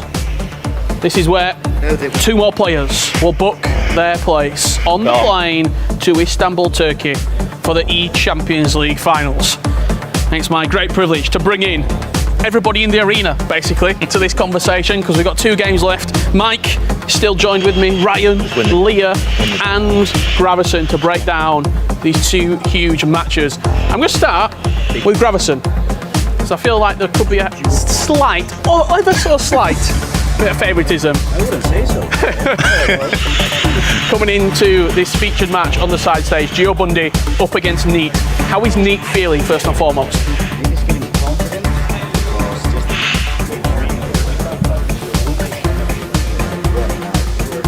Ryan and I about how difficult it is to play against a player who actually... Gravison's just having a couple of issues with his mic. Ryan, I'll come to you. Yeah, I'll sort of echo the statements Gravison was making about coming from the loser bracket is often difficult. Often difficult if you're playing the games on the same day. But for the players in the winners bracket, further on in the losers bracket, I should say, they've had a long break. Whereas these players have had 3 rounds in a row to perform, to get into the swing of things. Even if you're practicing, it's not the same intensity, so you often find it hard to bounce back and to kick into gear. But on the other side of that, we saw Gio Bundy dispatch of Stingray. How do you think he's feeling coming into this game? I got a proposal for the room. I'm going to put all of you on the spot. Are we going to see a dark horse get through? Because up to this point, the 6 of the 8 names that have qualified, I know all of them. I've seen them compete before. They've had credits to their name.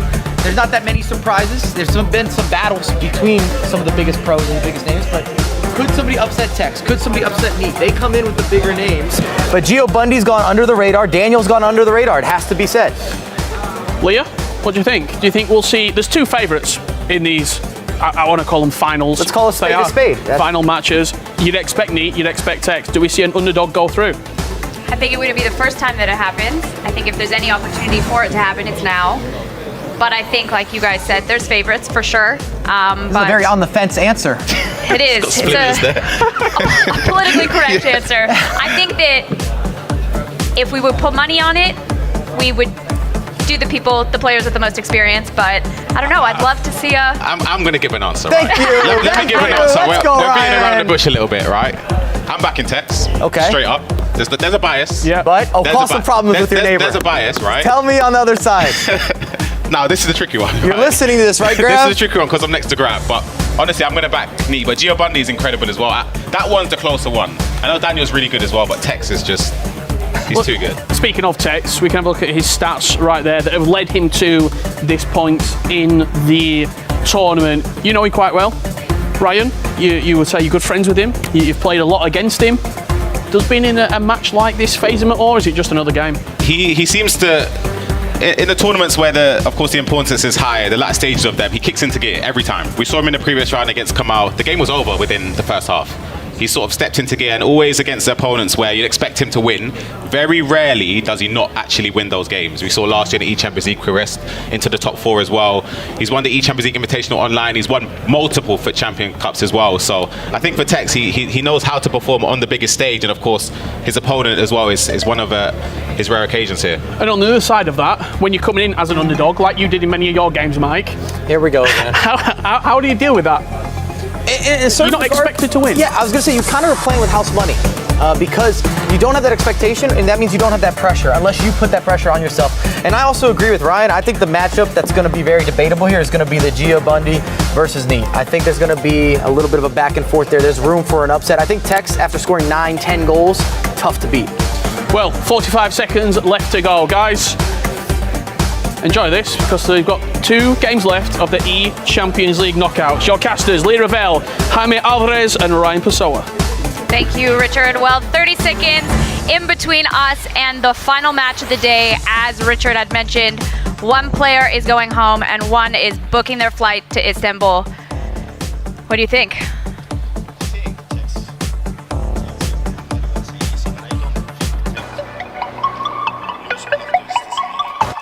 Yeah, I agree with you. I think Tex is coming in as the favourite. I think he'll embrace that as well.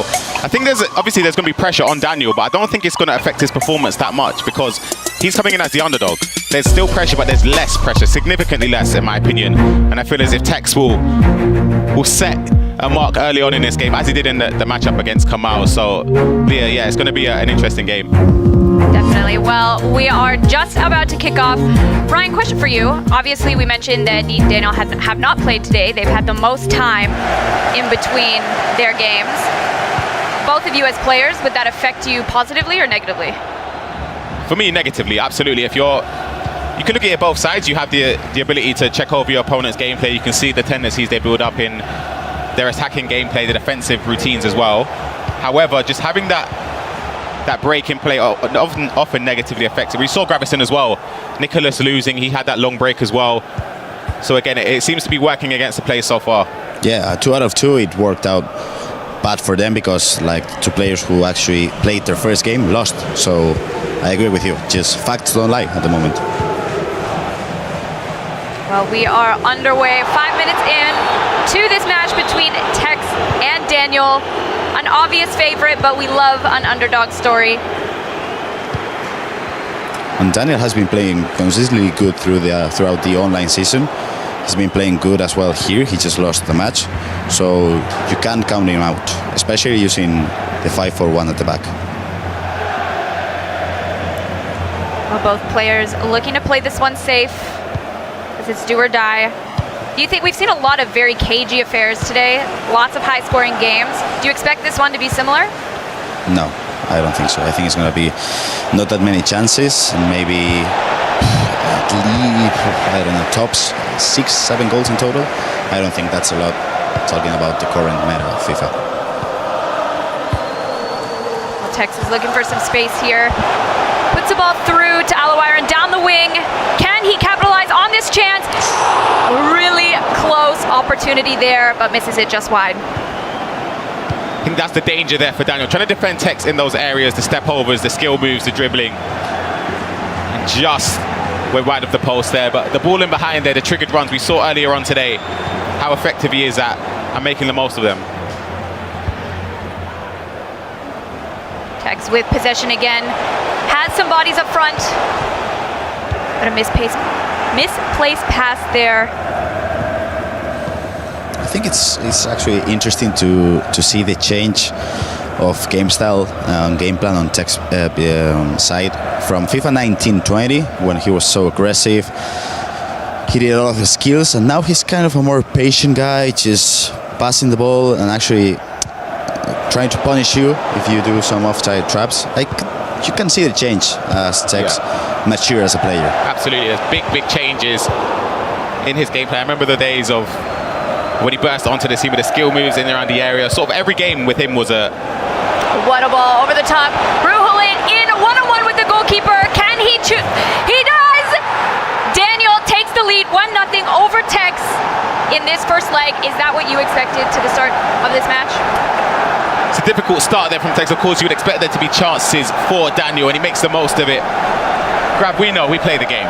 The keeper movement here is perfect, in my opinion. He does enough. I think the keeper has to save. I'll be honest, I think the keeper has to save it, but...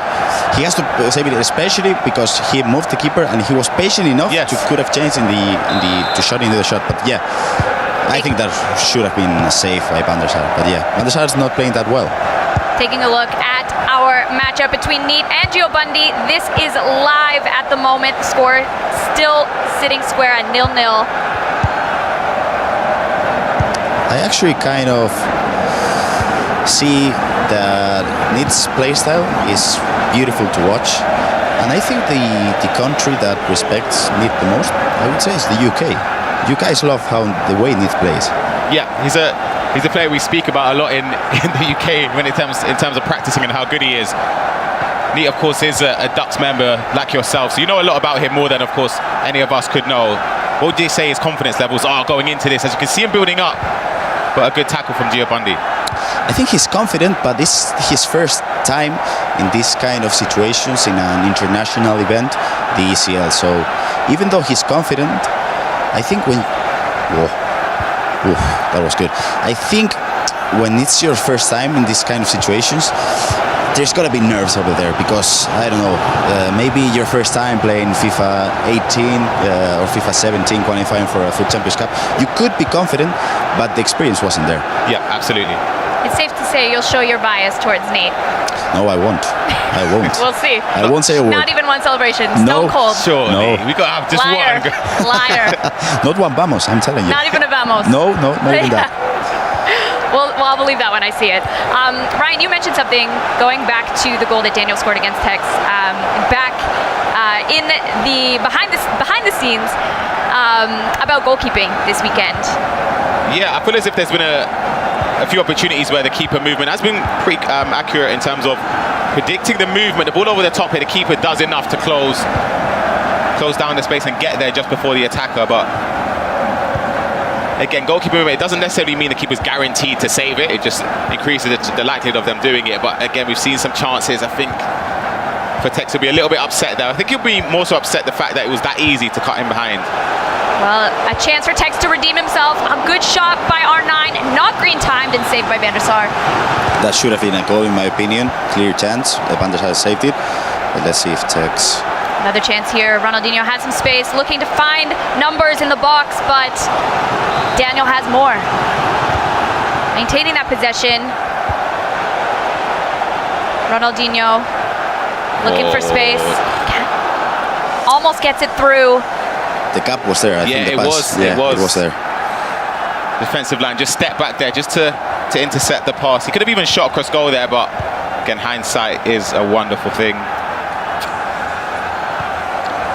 And Leah, if you talk about Ronaldinho, you got to talk about Tex, because he's been using it for the last, let's just say, 5 years, and he just kind of enjoys Ronaldinho on the wing every single time.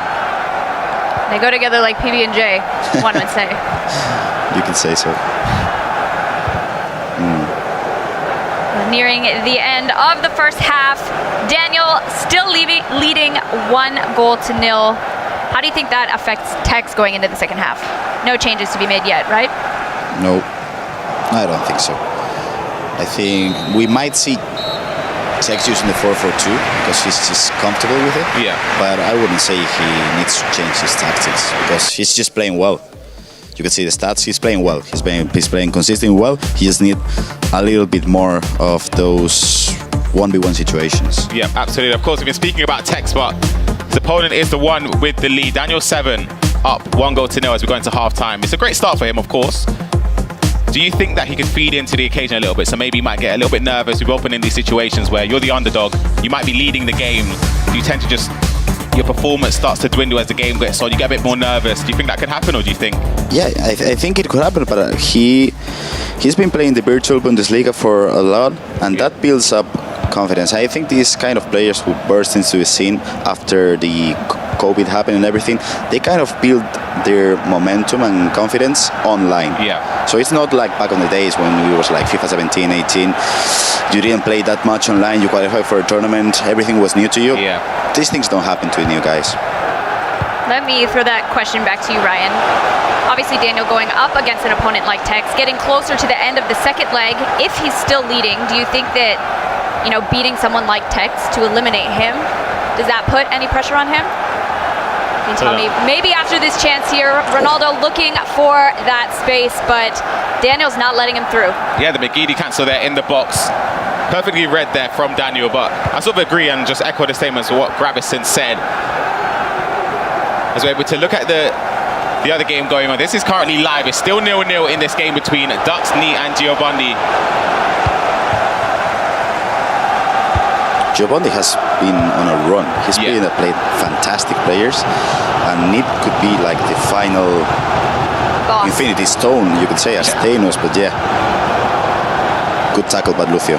Have any of you tried Lucio? Ryan probably has, but have you tried Lucio at First home? owner, thank you. Oh, I forgot we were talking about the best player out of all of us. Yeah, that's right. What's his win You were percentage? last, by the way. What's Lucio's win percentage in your club?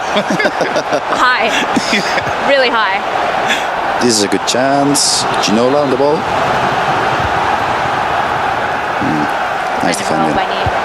Listen, I told you, my record is positive. So, that's important for me. Okay? Why are you laughing? No, I believe you. No, you don't. Chance here from Tex. Has Ginola in space. Great save by Van der Sar. I thought that was a goal. Almost guaranteed, Gav. I thought I was going to find the back of the net there Tex is coming into it though. He's creating a few more chances, getting into the box a lot more. Just need that one chance to find the back of the net. Yeah, I think twice he should have dream time shot it, because with the R9 one and the Ronaldinho one as well, maybe a time finishing and the green one could have made it score a goal at least. Good ball by Daniel, but read well by Tex. Of course, you expect German crosses from a German player, but yeah, his defense has been on point. Daniel once at the moment. He seems to not be feeling the pressure at this point. It doesn't seem like it, yeah. German cross maybe? No. Another chance here, maybe a little rushed. Not quite as decisive as he needs to be in the final third. Tex on the counter-attack. And we could probably talk about how Daniel actually is rocking the 5-4-1 at the back, but like in an aggressive way with his defenders at the back. Like I don't think with having 5 defenders at the back, you can allow yourself to be aggressive with the center backs, and I think he's doing it right. Yeah, exactly. As we see Tex on the edge of the box here, trying to build up. As you can see, the 5-4-1 sort of taking up a lot of the space. Fault. There will be a free kick. We've seen Tex score from this range before. I was just quickly checking some of the players that qualified last year in the top 8. As it stands, there's only one player following on from their performance from last year, and that is Umut. Tex would be the second player, but it goes to show how the levels each year are increasing. The amount of players that are able to perform at the highest level are continuously going up. Yeah. You guys next year? I mean, hopefully. Hopefully. So Stokes doesn't call us an ex-pro players again. Taking a quick look at the match between Neat and Gio Bundy, there has been a goal, and it looks like the goal is from Neat. Yeah, an easy tap in. That's why he's using the 4-3-2-1 with Cafu as a right back, just because he does those kind of first-time passes, just pass, tap in. Can be. It's a tough choice to make actually, because I think you should go with Ronaldinho, Hullit, or an R9. But if you're a 4-3-2-1 player who attacks with his right back, are you gonna use Yaya Toure, Valverde? It doesn't make that much of a sense. Give us a vamos. No, I won't. I'm sure I saw a little fist bump. Just a little one. Just a little one under there. Again, the triggered run. Look at this again. Tex in behind here with Alawaran. Park Ji-sung trying to track back for Daniel. Manages to push Tex all the way back and grab. This is what I'm talking about, the 5-4-1 here, the defensive structure. You can attack with, it attacks in a 3. With the wing backs, Tex still on the edge here. Chance from Alawaran. Again, he goes to that left side of the goal, but is always saved. Do you think that, and I'm asking you this as like I would have learned myself also, in a situation like that, should he have gone far post instead? Or timed it? Probably timed it, but I think those situations, you just gotta work your play a little bit more to have more percentages to actually score. But Tex is an old school player like us, and it's not easy to green time finish it like every single time. Yeah, exactly. I think that's just onside as well for Tex here. Chance here from Tex, defended well by Daniel. I need to tell you something.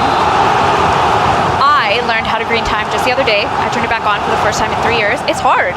It is hard. Maybe it's not hard. I can see the smirk on your face, okay? Maybe it's not hard, it is hard. but it's hard. It's difficult. To do it consistently? Yeah, that's what I'm saying. There's a reason why I turned it off. That's why it's like, for me, it's mind-blowing to see players like Emre Yilmaz or Anders green timing consistently. Yeah, Anders around the area, green timing was, every single time basically he got in the area. He managed to green time it. You say he turned it on, what for? FIFAchampions? What was the record? Anyways, moving on. So, no, but listen, I turned it on. It's off now because I was red timing everything. I also did a rainbow flick power shot, by the way. I just want you to know that. I scored that goal. Stingray must be happy with that. It's not easy. No. So. Not at all.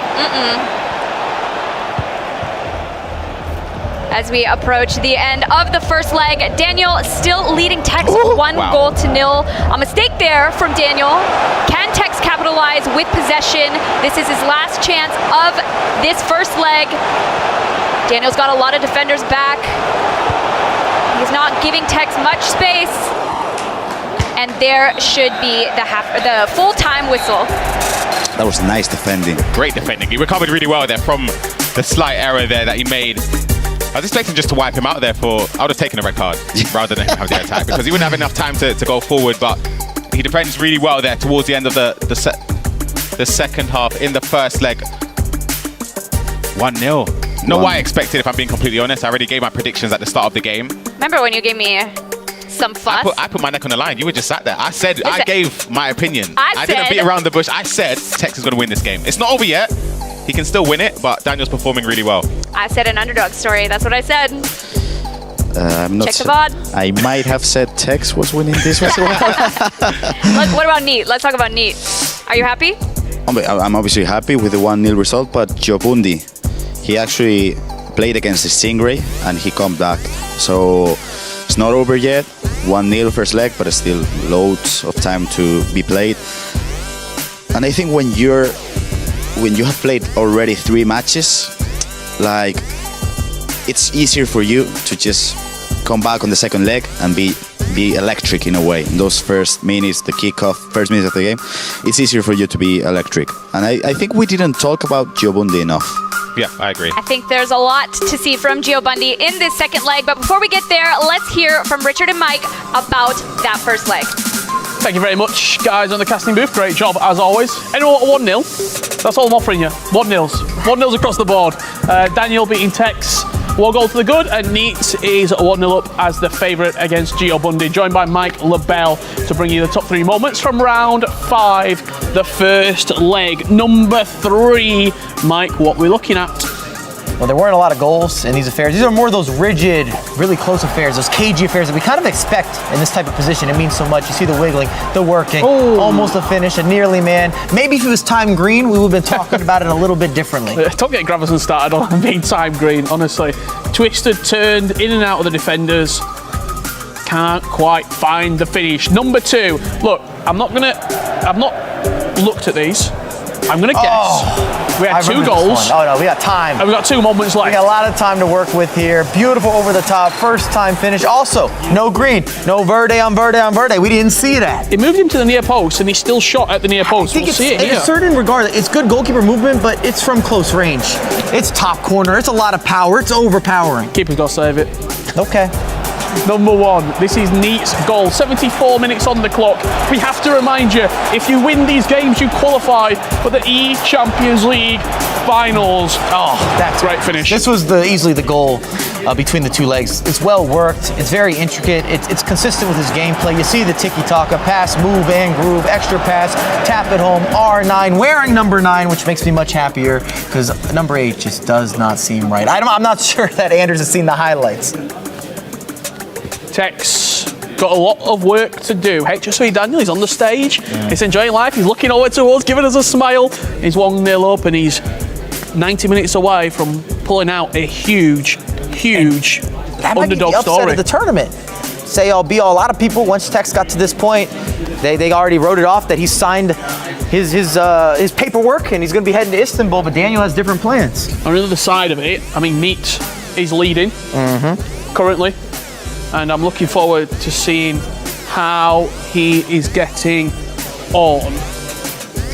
I mean, when you look at Tex at what he's been doing during the eChampions League, Mike, it's been great performance after great performance after great performance. You just see beautiful step overs there, a little double piece, a 1-2 for everyone involved. Green time finish, of course. R9, change of direction, extra pass. David Ginola, goalkeeper, little scoop, goes the wrong direction. Top corner, best corner, as always. But we have to remind you, this is from the group stages. These are some of his best moments up against Ekman JG10.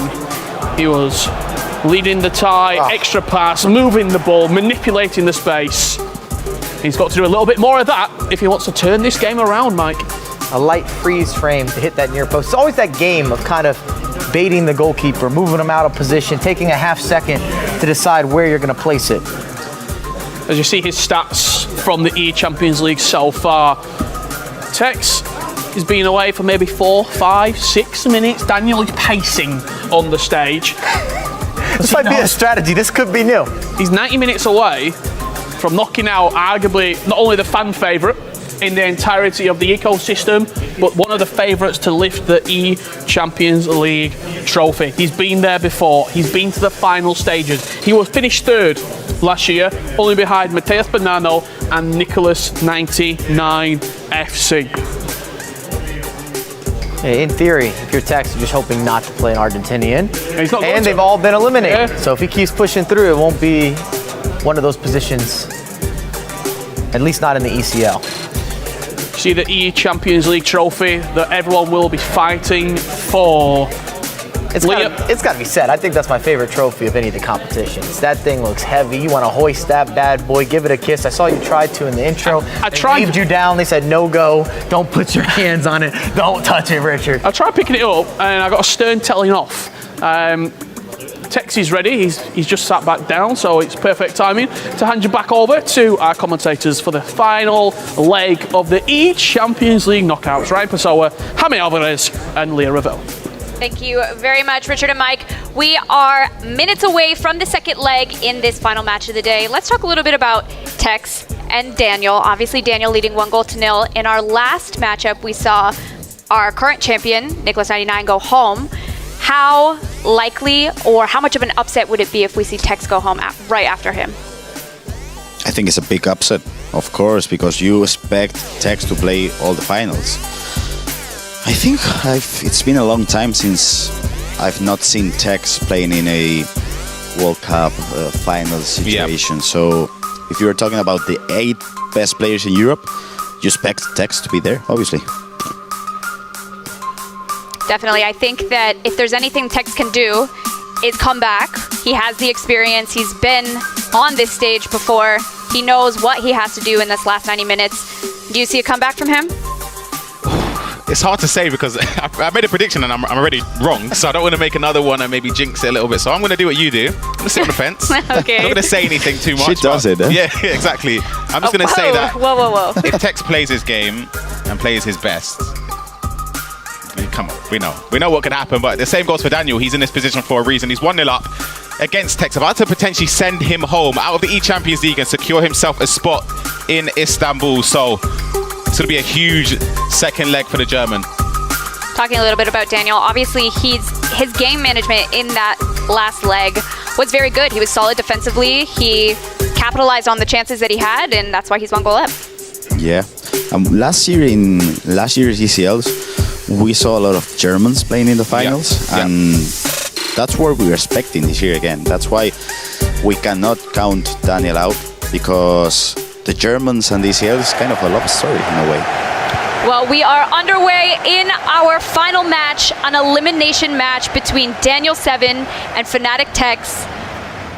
All to play for both of these players. Daniel looking to maintain his lead, Tex looking to come back from a deficit. Let's see what will happen.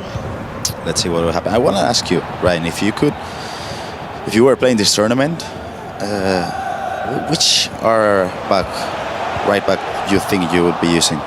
I think I'd probably use Valverde, if I'm being honest. I understand how Duxley is using Cafu. I understand it as well. It makes a lot of sense. But for me, I'd probably look towards solidifying the icons. I'd have Ruud Gullit, I'd have R9 Ronaldo, and either have Eusebio or Ronaldinho. As we see an attack here from Tex building up on the edge of the box. Looking to find that right moment to break through the back line of Daniel 7. Making some decisive passes. It's another one of those McGeady cancels their grab. It hasn't worked out for him, but you just sense that he keeps trying it, keeps finding the space, but there's not a lot of space against the back 5. Tex with possession again, looking to get through.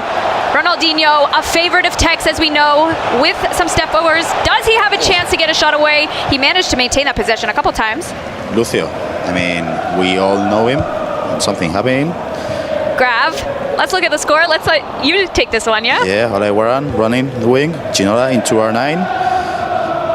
And a goal. Yeah, a goal. See how he's trying to play it mellow. He's trying to keep nonchalant about that, but he's definitely celebrating inside. I want to be professional. I'm not saying anything. He's keeping it calm and collected. I respect it. I understand. We'll see something out of him if he wins, I think. Yeah, he's setting a good example. You're more professional than me, Grav. I'll give you that. I can't say what I'd be doing if my teammate or somewhat part of the same organisation as me, was doing as well as Neat is doing. But we're going to see Daniel 7 pushing forward for the first time in this leg. On the edge of the box here, trying to find some space. Tex pressing hard, but he does get through that press with Ronaldinho. Player locking, but defended well by Fofana and Tex. Nice defending. The player lock was good, but actually Tex predicted the player lock, and the defending was on point. Tex on the break here with Alawiran. Has a few bodies in the box. Can he get the goal or find a player? He can't. And Daniel has been solid in the last leg and this leg as well, defensively. Yeah, of course. The 5-4-1 makes things easier for you on the defensive side of things. But yeah, I mean, it's just too strong at the moment. Well, we have an update from the other game, and Grab, it's all you. Nope, I'm not saying a word. Ryan, commentate. No, this is on you. You're going to take this one. Let me hear Vamos. Oh, this is crazy. Oh, sorry. Yes, there it is. There it is. And we have a chance here from Daniel. And Daniel 7 takes the lead 2-0 over Tex in the second leg. As it stands right now, Daniel is on that flight to Istanbul. Yeah, just as we were checking the goal there from Neat to make it 3-0 in aggregate, we've made it 2-0 in the main stage game. Daniel 7 in on goal here. Does the heel-to-heel drag around the goalkeeper. And it's an open goal. He's 2-0 up now against Tex. This is going to be a mountain to climb if we're basing off of what we've seen so far. The heel-to-heel to drag is just like, it's just what you have to do if you're against the keeper. Daniel timed it perfectly, and he scored the second goal. But yeah, we're seeing some skills into roulette, then the heel-to-heel. Some nice skills. This is a true David and Goliath story, and we all know the end to that one. Will we see the same thing in this match? Daniel needs to maintain that composure defensively because he knows that Tex is going to eventually throw everything forward. Another chance here from Daniel 7. Trying to find the space, defended well. Tex just dwindling in possession. They're giving it away. It's still going to be the possession of Daniel. Pause is cued there. I anticipate that's from Tex. We're not too sure who that came from, Grav, but would you think he should change anything now? Maybe set up something different in case the game starts to go away from him, or? Yeah, I think he has to put bodies forward. Maybe tactics, maybe triggering some runs when he's building up the play. But Daniel is doing a great job on the pressure after possession loss kind of stuff, because he has managed to actually get the ball back like 2 or 3 times with Ronaldinho, and I'm telling you, Leah, that's not an easy thing to do. Yeah, exactly. So we're winning the ball up high up the pitch there, but for Tex, we spoke about triggering runs. We saw him in the previous rounds against Kamal, scoring that many goals in the first leg, seeing that game out as well, scoring almost double digits. We saw him in the round before, scoring a lot of goals from those triggered runs. We're barely seeing it so far, so it's kind of a situation where maybe just needs to be a bit more confident on attack. He's got some space here. Can he find the net? Not quite, but I assume we will see something similar again. Graf, speaking a little bit about Neat and that other matchup, Neat losing yesterday 7-1. That's a big, big loss to take and then sit on for 24 hours. Obviously, it hasn't affected him too much, and I believe that this is live over there in that match as well. But obviously, he's come back with a vengeance, and it hasn't done too much to his playstyle. Yeah, I think Obrun's playstyle played perfectly against Neat with the 5-4-1. I think Neat kind of attacked a little bit quick, and Obrun was able to absorb the runs that Neat did. But I think Giovanni is a better playstyle for him, as we are watching. This could be a chance here that we see from Neat as well. Oh, there's some emotion. I'm sorry. Like to see a live goal. See, Grab's live reaction to Neat scoring a goal. Ryan knows this because he's trained against him. When Neat is in the zone, there's not much you can do. Genuinely, in and around the areas, passing, he always makes the right decision. The extra pass, someone that always makes the right decision in most moments is Tex there, shooting on the edge. Going against what I was saying there. I think there's going to be a goal kick as well there. And there's going to be a corner, in fact, for Tex. Approaching the last stages of the first half in the second leg. He needs to create something. But there's just so many bodies behind the ball there for Daniel. He's looking to potentially keep possession here. Taking a quick look at the game between Neat and Gio Bundy. Gio Bundy manages to get a ball over Van der Sar and get a goal back. Yeah, you don't like to see that. I'm not saying a word. And that brings us to halftime between Tex and Daniel. Daniel leading this game 1-0 and leading on aggregate 2-0. A lot of work to do from Tex in this second half. What can we expect from him? The thing is, it's been a while since I've seen Tex playing 135 minutes of FIFA and not scoring a goal. Yeah. I'm pretty sure I've never seen it. He hasn't had too many chances either. There's been a couple in the area. He's been getting into the situations just before he can pull the trigger. But when he does tend to shoot, there's always bodies in behind. That's what I was saying with the 5-4-1. You just have the tight space. If you have narrow width as well, you got the midfielders that track back. Yeah, it's a very difficult thing to break down, especially when someone's defending a lead. So it's going to be a tough battle for Tex to get back into it. Daniel must be very happy, feeling very confident in this second half of the second leg. As we mentioned, an elimination game. If he holds this out, he goes to Istanbul. Taking a look at the game between Neat and Gio Bundy. We spoke a lot about Gio Bundy coming back against Sting. It looks like he might be doing the same against Neat. Yeah, I think that was goal in the 45th minute of the game. And that's an important goal. Yeah, it really is. It gives him the lifeline, the belief that he can still come back into it. Of course, he was 3 goals down in the second leg. It's now 3-2 going into half-time. So it's going to be an all-important half. A beautiful first-time ball over the top. And Ronaldo in some space. Can he get this in? Saved well by Van der Sar. But another really good chance for Daniel. I think that grab, he got in his head a little bit with the goalkeeper movement. He was anticipating it. It didn't come. He went near post. He scored that first goal near post as well. Thought he could get a second. Might have another one here with the ball in from Capdevia. He was in. I thought he was going to head that directly. Looked to cushion it down to someone in the box.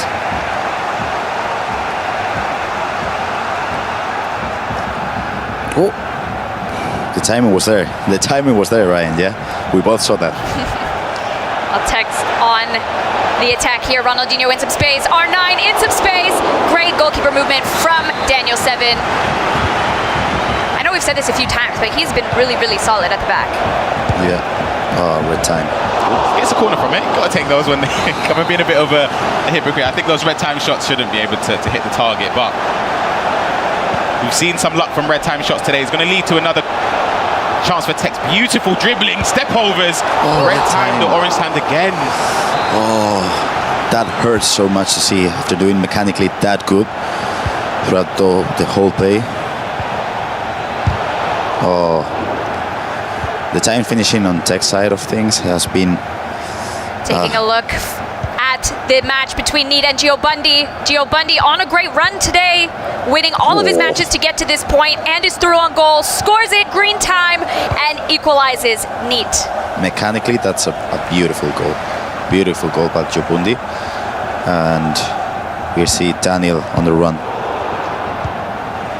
I think we have to emphasize how much of an underdog Daniel is coming into this game.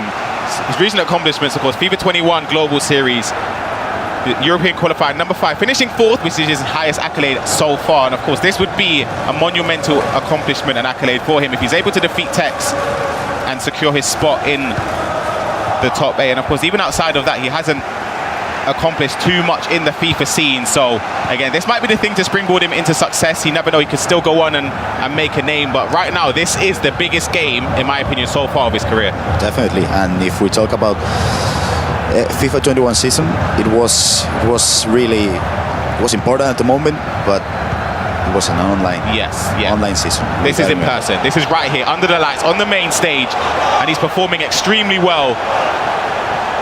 You can hear the celebrations across the stage. I wonder if we're going to get some updates on where that goal has gone, but this could be another goal here. It's a close chance for Daniel 7. Talking a little bit about him being here at his first eChampions League under these lights on that stage to perform like he is no small feat and a prestigious competition. Absolutely. As we see Tex building up passing it back, another block as we're seeing there's so many bodies behind the ball. But we've seen some upsets before, and in the past we've seen some unfamiliar names making it. And there's another update grab. I'm going to leave this over to you. It doesn't look like it's going to be good. No, it doesn't look like it. That's a nice lob through ball to Ronaldinho. And a nice goal. Yeah, that was a bit lucky, but still he managed to score the goal. 3-3. 3-3. That's a massive comeback, and there could be another goal here for Gio. But oh, what a tackle that is from Great Tex. tackle. Their last ditch challenge. But as I was saying, in terms of upsets, we've seen some players. And Tex is through with Alawaira, and this could be the chance that he was waiting for.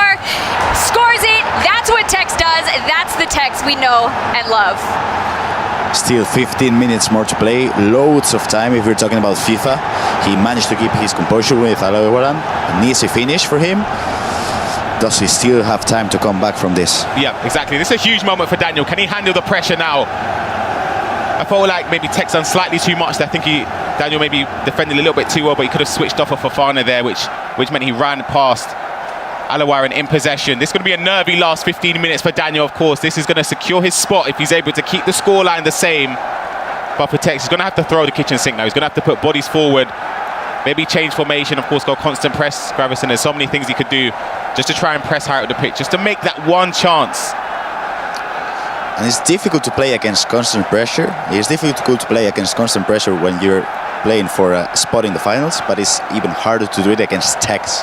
So yeah, a lot of pressure on Daniel's shoulders right now.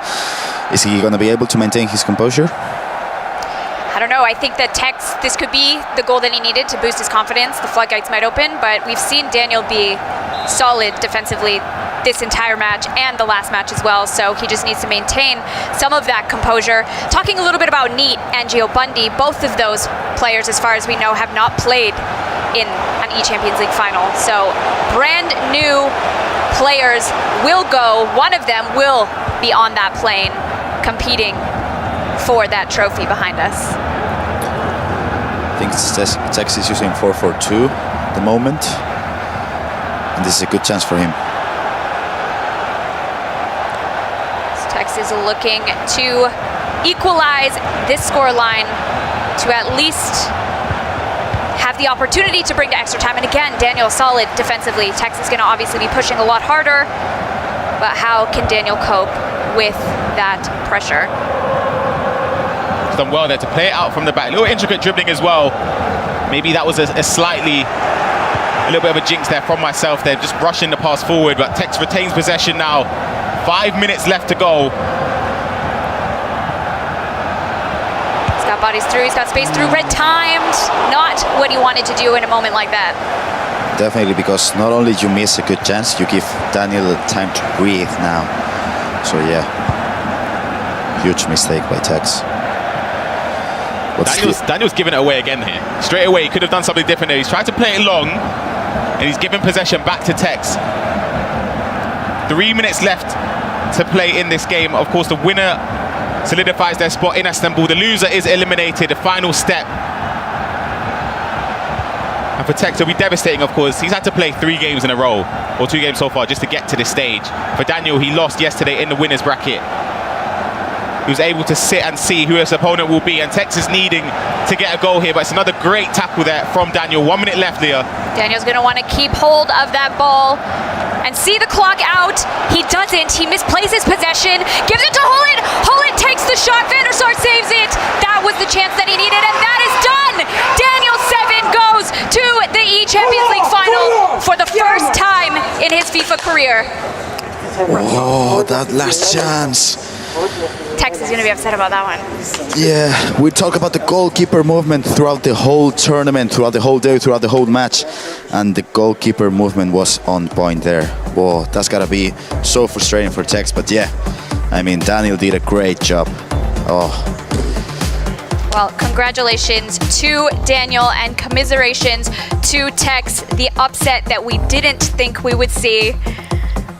Nicholas 99 and Tex not in the final. Grav, let's talk about this match. Neat and Gio Bundy tied 3-3 on aggregate. Yeah, I think Gio Bundy's gonna have the last play of the game now. He should, as he's doing at the moment. And I think we're seeing 4-3-2-1 against probably 5 up the back. And let's see if Gio Bundy This could be the chance that Neat needs. Could be a costly error. Could be a costly error. Neat looking for bodies, doesn't want to make any mistakes. A ball in, but not quite. Grav is jumping. I think they are both nervous because they did a lot of... They're giving away possession, giving it back to each other. That is it for normal time. A huge comeback from Giovanni. He was down by 3. We have to remember that. He was 3 goals down. A lot of players would have curled up and lost the game there, but he showed perseverance, he showed character, he came back into the game, and now he's given himself a huge chance, a big boost of confidence. Well, now we head to extra time between these two. As we mentioned, Gio Bundy on an incredible run today. He's fresh, his controller is warm, his fingers are warm. Neat's had a little bit of time off, but he scored 3 goals against him, so... He should be warmed up at this moment, and I think they need to calm down for a bit for this extra time, because we saw a lot of mistakes. We didn't see that much of the game. We saw just the last 5 minutes of the game, but giving away possession 3 times on Daniel's side and 2 times on Neat's side is something you can't afford to do in this extra time. So let's see what's going to happen now.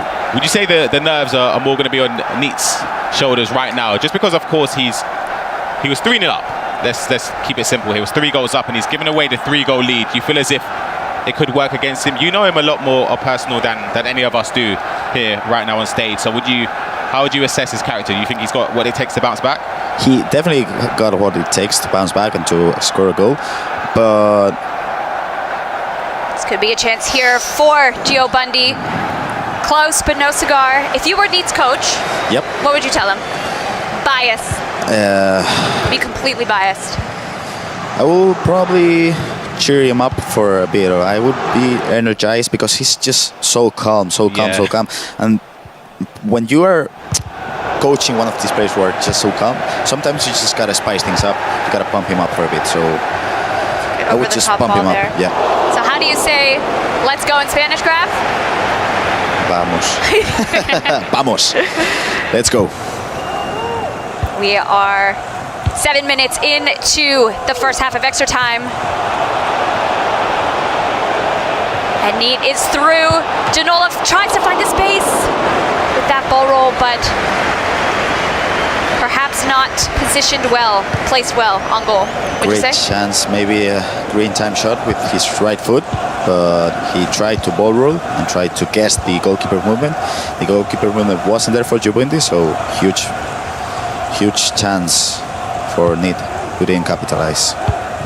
We talked a little bit about this before, but neither of these players have seen an eChampions League final in their career, so this would be a first time for both of them.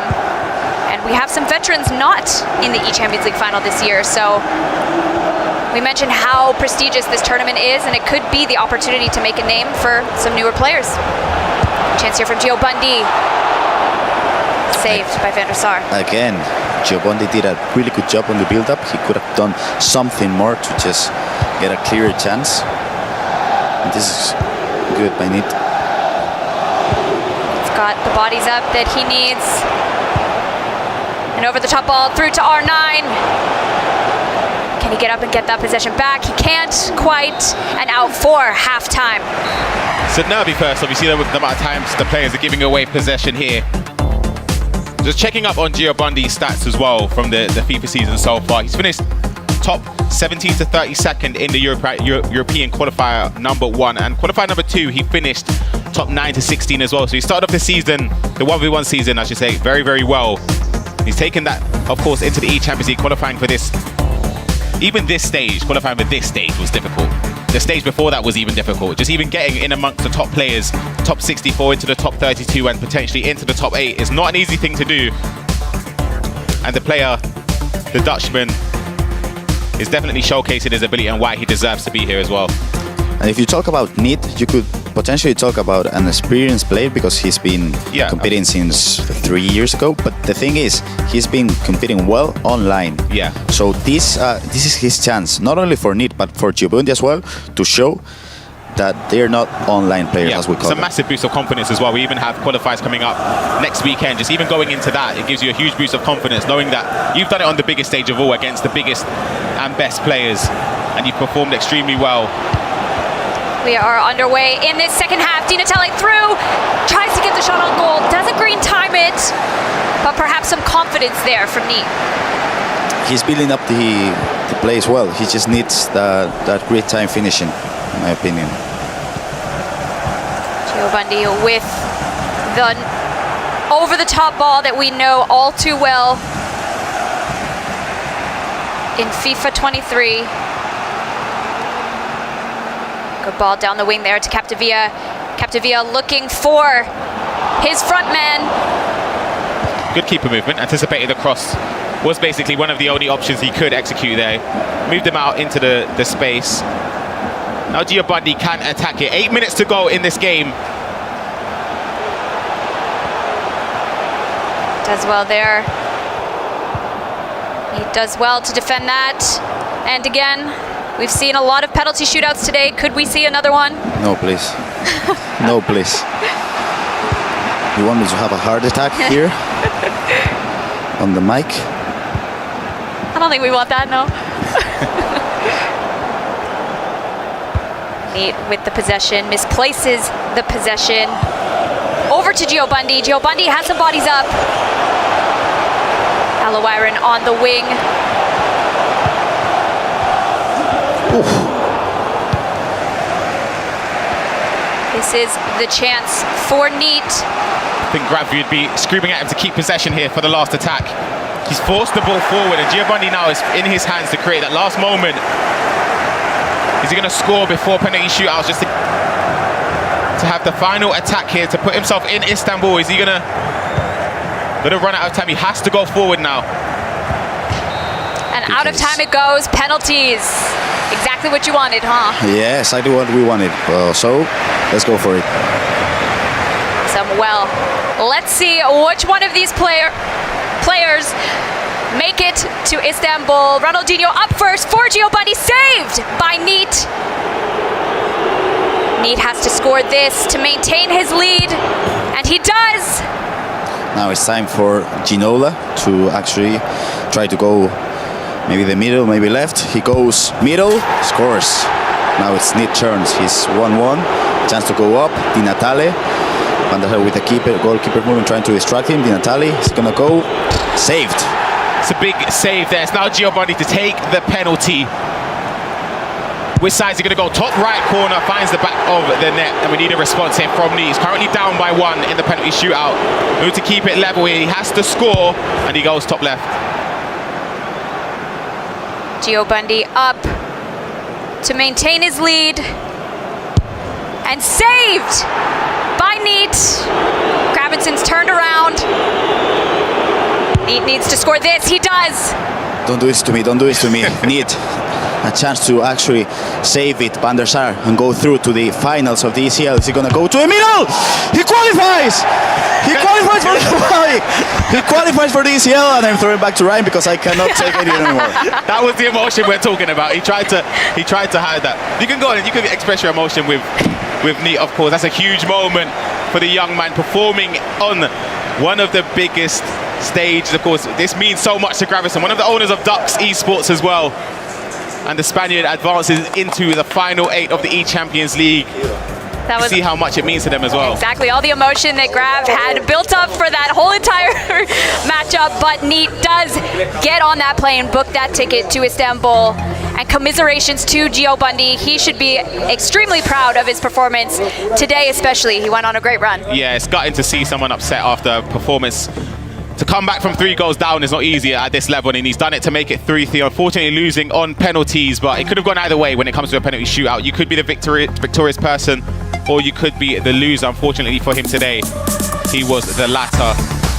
Being consoled by one of his good friends, Danny Visser, and other members of the Dutch FIFA community. But I'm sure this won't be the last time we see Gio Bundy at a huge FIFA event. But again, focus on the winner. That is Dux Neat, a massive, massive win, Leah. Incredible win.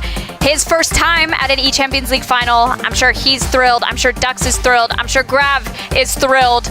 And it's interesting to talk about the final and think about the players that we will see there in Daniel and Neat, and the players that we won't see there in Tex. Nicholas, even Matthias, who didn't even make this stage, isn't going to be there as well. The runner-up of the eChampions League last year. There's a huge upset, but of course, massive congratulations to all of the 8 players that have secured their spot in Istanbul. Absolutely. Well, we heard through the grapevine that Mike was losing his mind in the back room there, so let's throw it over to Mike and Richard and see what they have to say.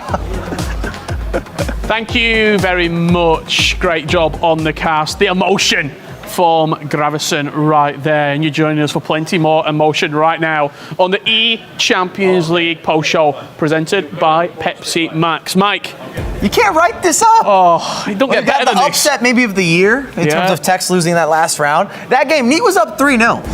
3-0. And then it took penalty kicks.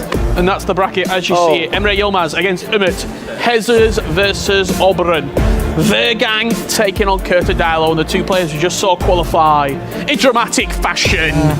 Daniel from HSV and Dux Neat. Truly amazing day of FIFA esports action, Mike. It had everything you asked for. And we were waiting. We needed some dark horses. Yep. We got what we asked for. I got what I requested, at least. I manifested it.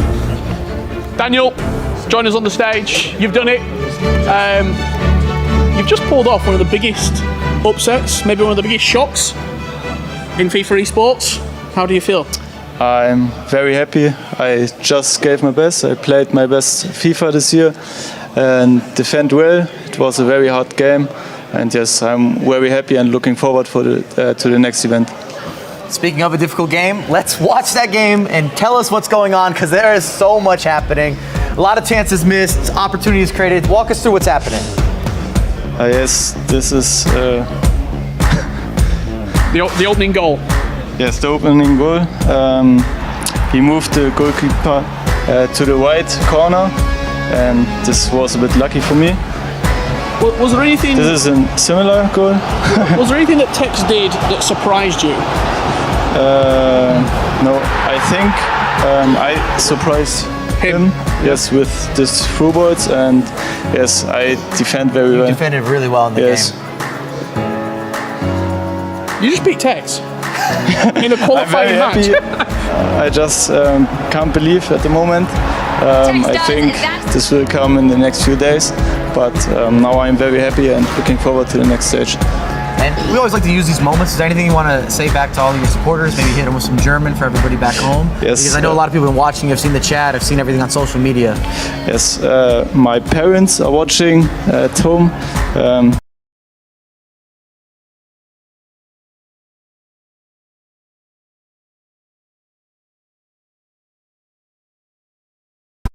Mich supporten. Ich weiß es wirklich sehr zu schätzen. Ich werde euch alle die nächsten Tage beantworten, die ganzen Nachrichten, und ja, einfach danke, dass ihr mich supportet. Daniel, incredible stuff. Mike, translator? He said thank you. I appreciate everybody watching. I see you, and I will perform for you well in Istanbul. That's what I heard. Daniel, incredible performance. We will see you in Istanbul. Thank you very much, and great game. Thank you very much. Thank you, Mike. What a performance. He just beat Tex. It looks like he just stepped out. I don't know. I just think he's shaking a little bit. I mean, that was a crazy matchup because there was a lot of opportunities created. There was chances missed. You could feel the stress on both ends. Yeah, I mean, if he's that cool after just beating Tex in a qualifying game, I'd hate to see what he's like in the Champions League final. We've got one more player. One more player to book their tickets. It's the one, the only, from Dux Gaming. Neat. Welcome to the stage. And we also bring in Neat's translator. His translator as well. Looks familiar though. I've seen this guy before. Have you actually? I mean, for Neat. Don't make it easy for himself, does he? How does he feel? No lo has hecho fácil, ¿eh? Te ha costado hasta el final. ¿Cómo te sientes? Nada, muy feliz. Diría que uno de los mejores momentos de la carrera que llevo. Y nada, ahora clasificado a las finales de la Champions. Mi primer gran torneo a nivel presencial, así que toca demostrar y aún no está nada dicho. So, feeling really happy. I think this is one of my best moments in my whole FIFA career. He qualified for his big first major LAN event internationally, but he's not feeling like it's just that. He just wants to progress more, and he wants to win the title. and I've got to know while we have everybody here. How were you feeling when you're giving up these goals? 'Cause you're up 3 goals to 0, and you see those, you start conceding on the other end. How is he feeling throughout that process? ¿Cómo te sientes cuando vas 3-0 arriba y empiezas a encajar goles y sientes que se te escapa el partido? Pues probablemente en otro momento, en otra situación, hubiese perdido la cabeza y me hubiesen marcado también el cuarto, me hubiesen remontado. Pero gracias también a la ayuda de Diego, mi coach, he mantenido la cabeza firme y no me he ido en ningún momento del partido, que era lo más importante. Y al final muy contento por esa victoria en penaltis, porque además en penaltis sabe mucho mejor. In another situation, probably I would have just lost my mind and conceded a 4th, 5th goal. But thanks to Diego, my coach, I was cool, calm, collected, managed to keep my cool, and then managed to actually qualify in the PKs, which are even tastier. I mean, we saw you run over. I don't think I've seen you move as quick to go for to celebrate with him. It's a light jog there. You're running the years back. I mean, you see the gym, eh? Thank you very much, Nate. Fantastic. We'll see you in Istanbul. Well done, my friend. Te vemos en Estambul. Muchas gracias, Nit. Nada, muchas gracias a vosotros, que es una maravilla contar con todo esto, que está a la altura de los jugadores que somos y del nivel que hay. Thank you all for being able to make this tournament, which is a pleasure, and it's up to the level of the players and to the level of the whole tournament. Great stuff. Thank you. We'll see you soon. Gravison, you can stay with us. Yep. Make yourself comfortable, because good translation. I mean, I'm not that bad, eh? Oh, good. If you actually knew Spanish, which was my job, but it was so. Bicicleta is still there. I don't have a clue. What I do have a clue about is it's time for hashtag ECL Showtime. We've got some awards to be given out right now for a number of our players. Before we get there, some of the best moments of the day, Mike. A precise chip definitely makes me feel a certain type of way. There's something romantic about it. It's a story that needs to be told. Great elevation. This one right here, Grav. Just so many great goals today. It was the moment of that as well. That was the comeback against Umit. Yeah, I think that was, I'm not sure if it was Stingray against Giobundi, and then the chip, as you said, but yeah, those were great goals. And we saw a lot of Ronaldinho, actually, yeah? God, that man gets busy. Talk about the skill moves, the step overs, the intricacies. We talk so much about the details and the particulars, but he just gives you some extra sauce. Talk about having something special, something spicy, as you were saying. We saw... He's giving you some dipping sauce, some extracurriculars. We saw so many great goals today, but there was one player who stood out more than the rest as we get into our FedEx top goal scorer right now. There's only one man, if you think about it. It was the man who kept on going. He was 10 clear. It's not even close. The top goal scorer, presented by FedEx, the one, the only, Anders Vergang. Talk about entertainment. I don't know that we've seen a competitor throughout all years that reacts to so much happening. Conceding, scoring, good tackle, bad tackle, over the... I don't even know where he has the energy. I mean, even when he concedes a corner, he screams at the... it's crazy, but I want to see a slap from him in the finals. Yeah, that was it. I'll coach him for the slap. 10 more, by the way. Just when you look at that, 10 more goals. Granted, he didn't play as many games as he could today from dropping down to the losers bracket, but just an incredible player, a once-in-a-lifetime FIFA player, and I think as FIFA fans, we need to enjoy what we see when he plays. It's something special, it's something unique, and again, he's kind of been on the scene for a couple years, but we just didn't get to see him compete. So I'm happy as well that he was able to get the job done in a LAN environment, kind of sent a message to anybody that had questions. Here's the answer. He's now in the top 8 and probably feeling more confident than ever. To get by the players that he got by, come on. Yeah, absolutely. So we know Anders was the top scorer. However, who'd won the goal of the day, presented by Oppo? We had so many to choose from, but there was one that stood out among the rest, Mike. And I feel like we have to go back to this Tex Daniel game, and mainly because this goal is that separation. This is what allows him to push forward. The biggest upset that we've seen in the tournament, look at that, a little roll to roll with the heel to heel with the ball roll, of course, takes it around the goalkeeper. It's not something that we hadn't seen before, but it's credit to Daniel being prepared and taking his chances when needed, something that Tex really struggled to do. Rav, you were commentating that game. What was it like in the commentary booth? I mean, no one expected that. No one expected that, but Daniel managed to keep his cool. His defending with a 5-4-1 was out of this world. And when he had 2-3 chances, he just capitalized and actually scored a couple of goals. But even though obviously we gotta congratulate all these players, we gotta also give props to Nicolas, Tex, the likes of players who've been competing since 5-6 years ago, still being at the highest level. And sometimes you don't think of them when they lose, but still what they're doing for the community day in, day out is amazing. We've had 2 of our awards given out. There's 1 award left to go. It's the PlayStation Player of the Day. And if you've watched from start to finish, there is one man that stands out among the rest. He scored 33 goals here this weekend, Anders Vergang. But it's not even the goals that he scored and the production on the offensive end, but who he played against, who he beat. Listen to this. Dolan Mike, world champion. Danny Pitbull, just won Serie A. Nicholas, world champion. That all happened today. Yep. Yeah, he got the job done, and even the guy that he lost to, Oberyn, he's qualified, looking as good as ever. The Player of the Day, presented by PlayStation. Gravison, what a player. What a player. And if you had actually doubts about him as a LAN performer, those are just out of the question, you say, Mike, because, I mean, they're just out of the question because he performed well in the online events, but then he showed up in the ECL qualifying for the top 8. Well, over 1,000 players entered the online qualifiers. We now have 8 remaining. Istanbul awaits $75,000 at the eChampions League trophy. Emre Yilmaz, Umut, Jesus, Oberyn, Vergas, Kerta Dilo, Neat, Daniel, we'll see you in Istanbul.